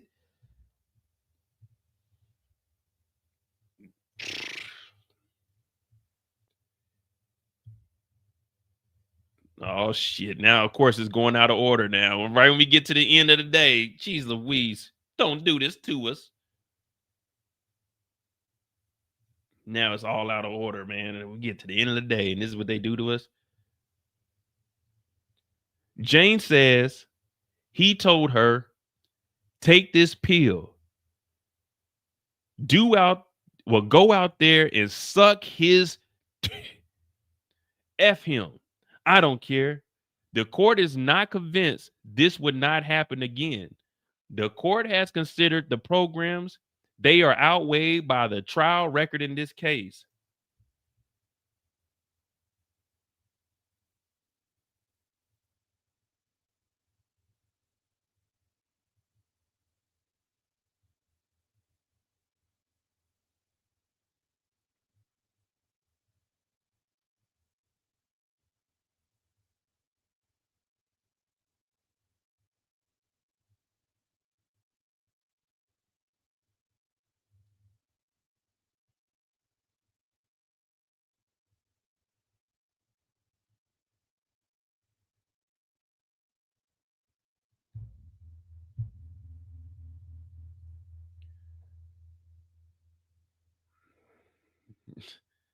Judge, exploitation and violence against women must be met with real accountability.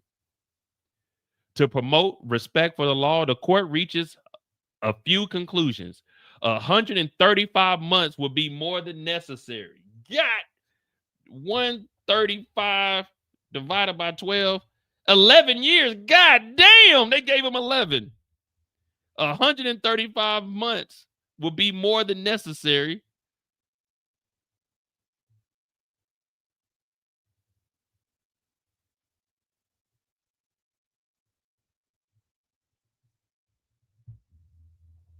God, he hit that nigga with the 135, nigga.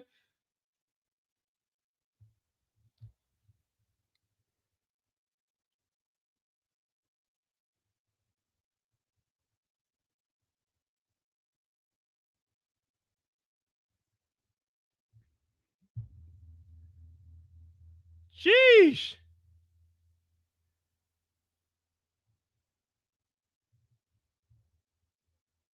The judge said, you ain't gonna be doing that again.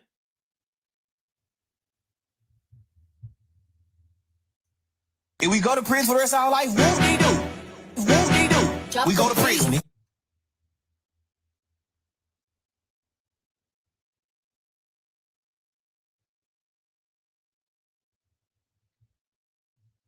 Sheesh.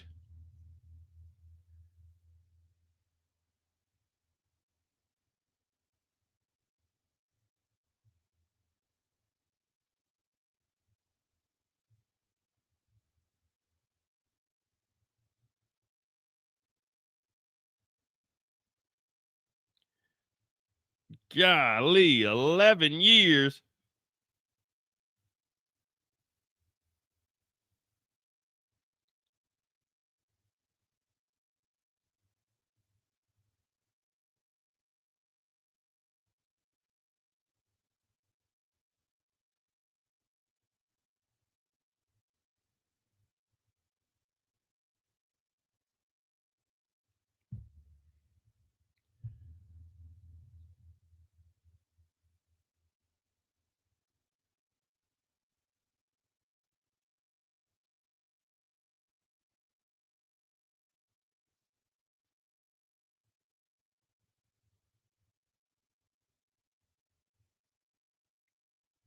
Hold on, guys.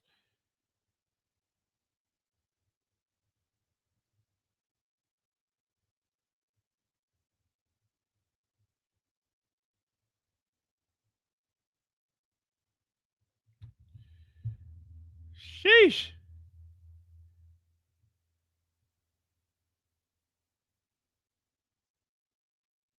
A sentence over 11 years is not reasonable. Even the probation department recommends a sentence less than half of that, but 14 months time served would not be sufficient. Now, I don't want to. God. Hey, so we got 11.25. We got to do 11.25 times 80%. Well, 0.8. So he has to do 9 years minus the 1 year. Diddy got to do 8 years in prison, which would get him out in 20. What is this? 5? God, 2033. Jeez. Hey, the judge said, I hope you expand on that.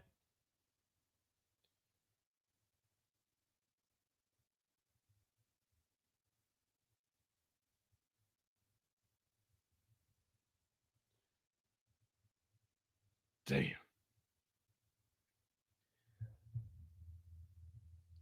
I mean, unless they can do an appeal, they might be able to knock some of this time off. Shit. I don't.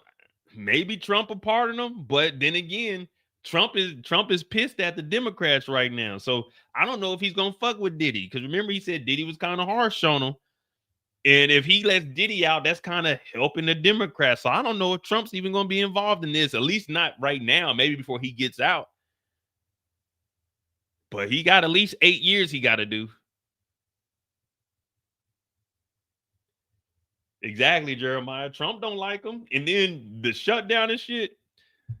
They about to be mad as hell. If Trump was to come out and like pardon him, man, everybody gonna be mad at that. Like, nigga, we trying to open up the government. You talking about letting Diddy go? Sheesh. 11 years, man. Shit, better him than me. I tell you that. God damn.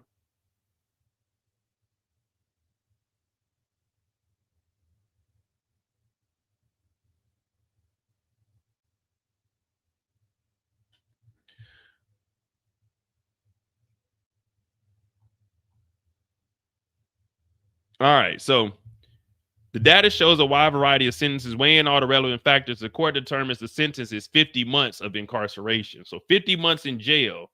The rest would be probation.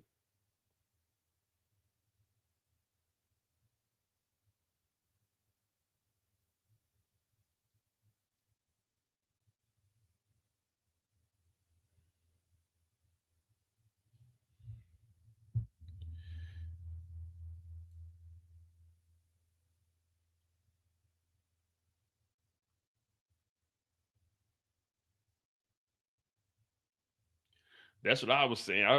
Shit, that's still some time though. What is that? 2.5, 3 years? He got 1 year in, 50 months. Well, that depends. That time served might not be part of the incarceration. That time served might be on the back end for like his probation. You know what I mean? He might still have. I don't know. We got to see. So, any recommendations where to serve the sentence? Okay, so they're trying to figure out where they're going to send him.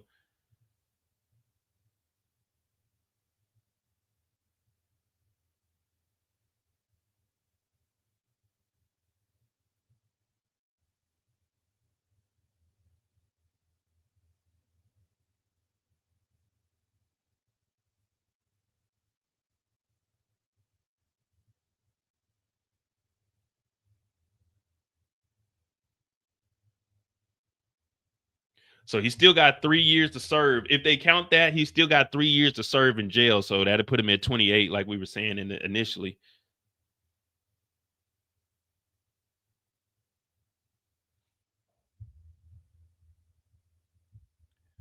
Yeah, 50 months incarceration, 4 years minus his 1 year. So 3 years. Yeah, he got like 3 years he's going to have to serve in jail. Well, it'll be 4 total, including the year he got.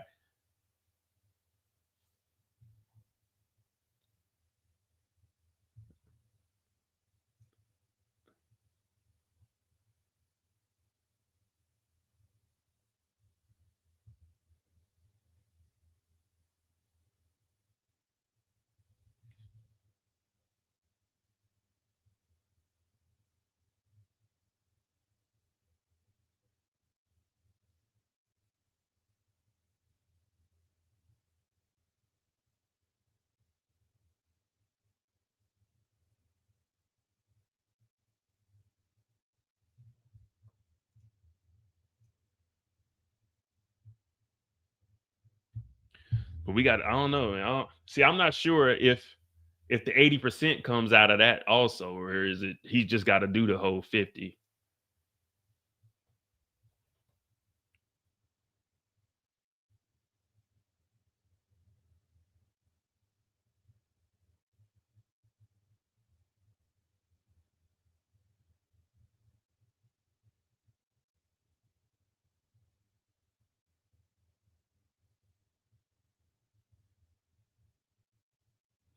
All right, well, that ain't bad. It's better than a life sentence. It's definitely better than a life sentence. So what is that? 50 months, 4 years prison. What's that? 7 and a quarter on probation.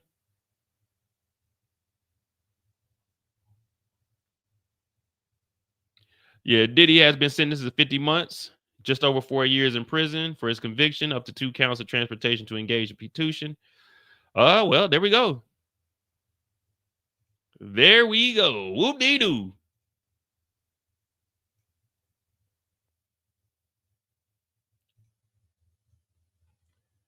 All right. Thank y'all for tuning in. We got 6 hours and 48 minutes on this live. Diddy is found guilty. Well, not found guilty. He's sentenced to 50 months, which is like 4.1, a little over 4 years. He already has 1 year served, so 3 years. If it is the 80% on that, it might be 2 years that he's out.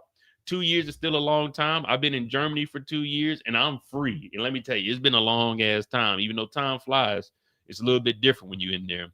But hopefully Diddy can expand on that. And yeah.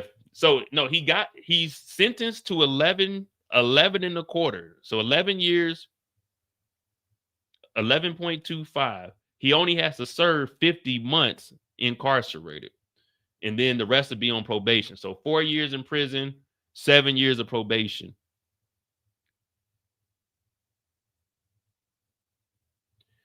Yeah, 50 months with time served. So technically he did 4 years. He got 4 years. He already did 1. So he got 3 years. And I don't know if the 80% counts on that. If it does, he only needs to do 2 years. But it's either 2 to 3 years that he's going to be in prison. 2 to 3 years on top of the year. So at least 3 years total is the minimum that he's going to serve in prison. Because he already did a year. But now he's actually going off to a regular prison. And that's what they were asking. Do they have any recommendations where they want to move him? So they might move him down to a prison in Florida. The court imposes a $500,000 fine, including to defray the cost of imprisonment. There is no restitution, but there is a forfeiture as reflected in the order. I wonder what the forfeiture is. There is a $5,000 fine under the statute and a special assessment of $200.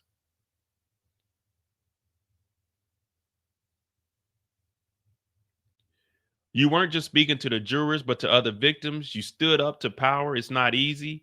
Violence behind closed doors doesn't have to stay secret forever. I know you will still bear trauma, but you taught us you don't have to stay a victim. So I guess he's talking to the victims. Okay, yeah, he was speaking to the strong women that came forward, Cassie and Jane, telling them that they're strong. Violence behind closed doors don't need to stay back there. Basically, come to the light. So he got $500,000 that he got to pay.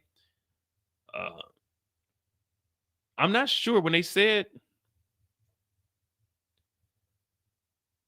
there is a forfeiture as reflected in the order. I wonder what he's forfeiting.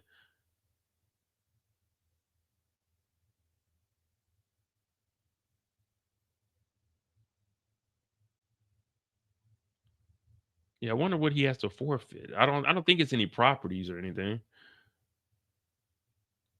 The judge noted this was an upward variation of the guidelines, but said he was taking into account Combs' immense resources, which enabled his crimes. So $500,000. I mean, that is a drop in the bucket. I will say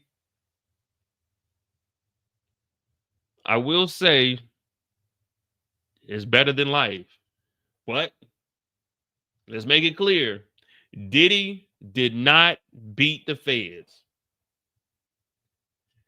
Diddy did not beat the feds. He beat a RICO charge, but he did not beat the feds. He fought the law, and the law won. So Brian Steele, just like Young Thug, we got to put this in the L column. We got to put this in the L column because he went to jail. We were thinking Brian Steele was going to come in here and get him on out. Nope. The court won. Diddy lost. He beat one charge, but they got him on the other two. And he still has 70 other civil cases that have been brought amongst him. So while he's in there, his 2 years is going to go by fast because he's going to be in and out for court. People are going to be suing his ass the whole time. So he's going to have all of those cases. We'll see how that goes. I'm not going to be covering those because a lot of them are just frivolous cases where people are just trying to get some money.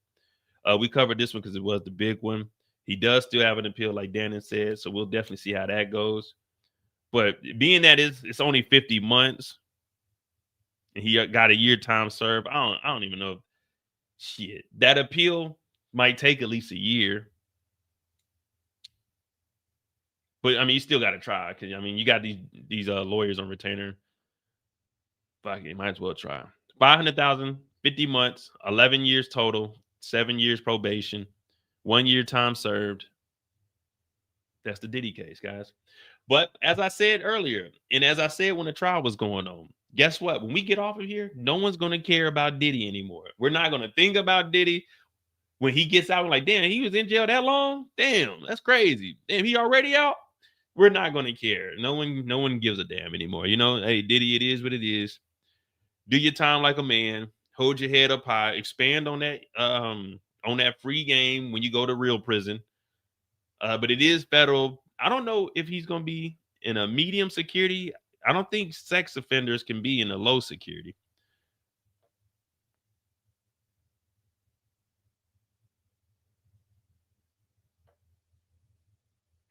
So I don't know. We'll see. Yeah, I think as far as Diddy goes, probation for someone like Diddy shouldn't be as hard as it is for your local rapper. Diddy has enough money and resources to keep security at all times, have someone around him to, you know what I mean? Like, I don't think that Diddy would mess up again after this. But again, I don't know this nigga, so there's no telling because after Cassie's lawsuit dropped and he was exposed for all that shit, he was still fucking around with Dabney Joy doing some wild shit. So you really never know with these guys. And that's why I say don't get too attached. These are just random niggas. They just got money. That's it. And that's why you heard Dave Chappelle, we should have never gave you niggas money. Because that's all these dudes are, just stupid niggas that got money doing stupid shit. But hey, it is what it is, man. 50 months. I will say this, better him than me. Hit that like button, hit that subscribe button. I'm Mo J. This is the Mo You Know. And that is the conclusion to the Diddy trial. We got a 7-hour live in today. We were not expecting that, but that's what we got. 50 months. I'd rather do a 7-hour live than 50 months in prison. Hit that like button, hit that subscribe button. I appreciate you guys for helping me reach 1,000 subscribers. I got a new series coming on Monday for this channel. Yeah, I got a new series coming on Monday. I'm gonna try to do either a weekly one or maybe like 2 times a week. But I got something I'm putting together right now for this channel. And it should be a good one. It's basically just fact checking and calling people out on some stuff. So we'll do that. Thank you guys for tuning in. And I got to get the hell up out of here. Diddy, 50 months, 7 on probation. I'm Mo J. Thanks for watching. This is the Mo You Know, and I'm out. If we go to prison for the rest of our life, whoop-de-doo. Whoop-de-doo. We go to prison. Fuck that. Whoop-de-doo. Whoop-de-doo. Fuck that.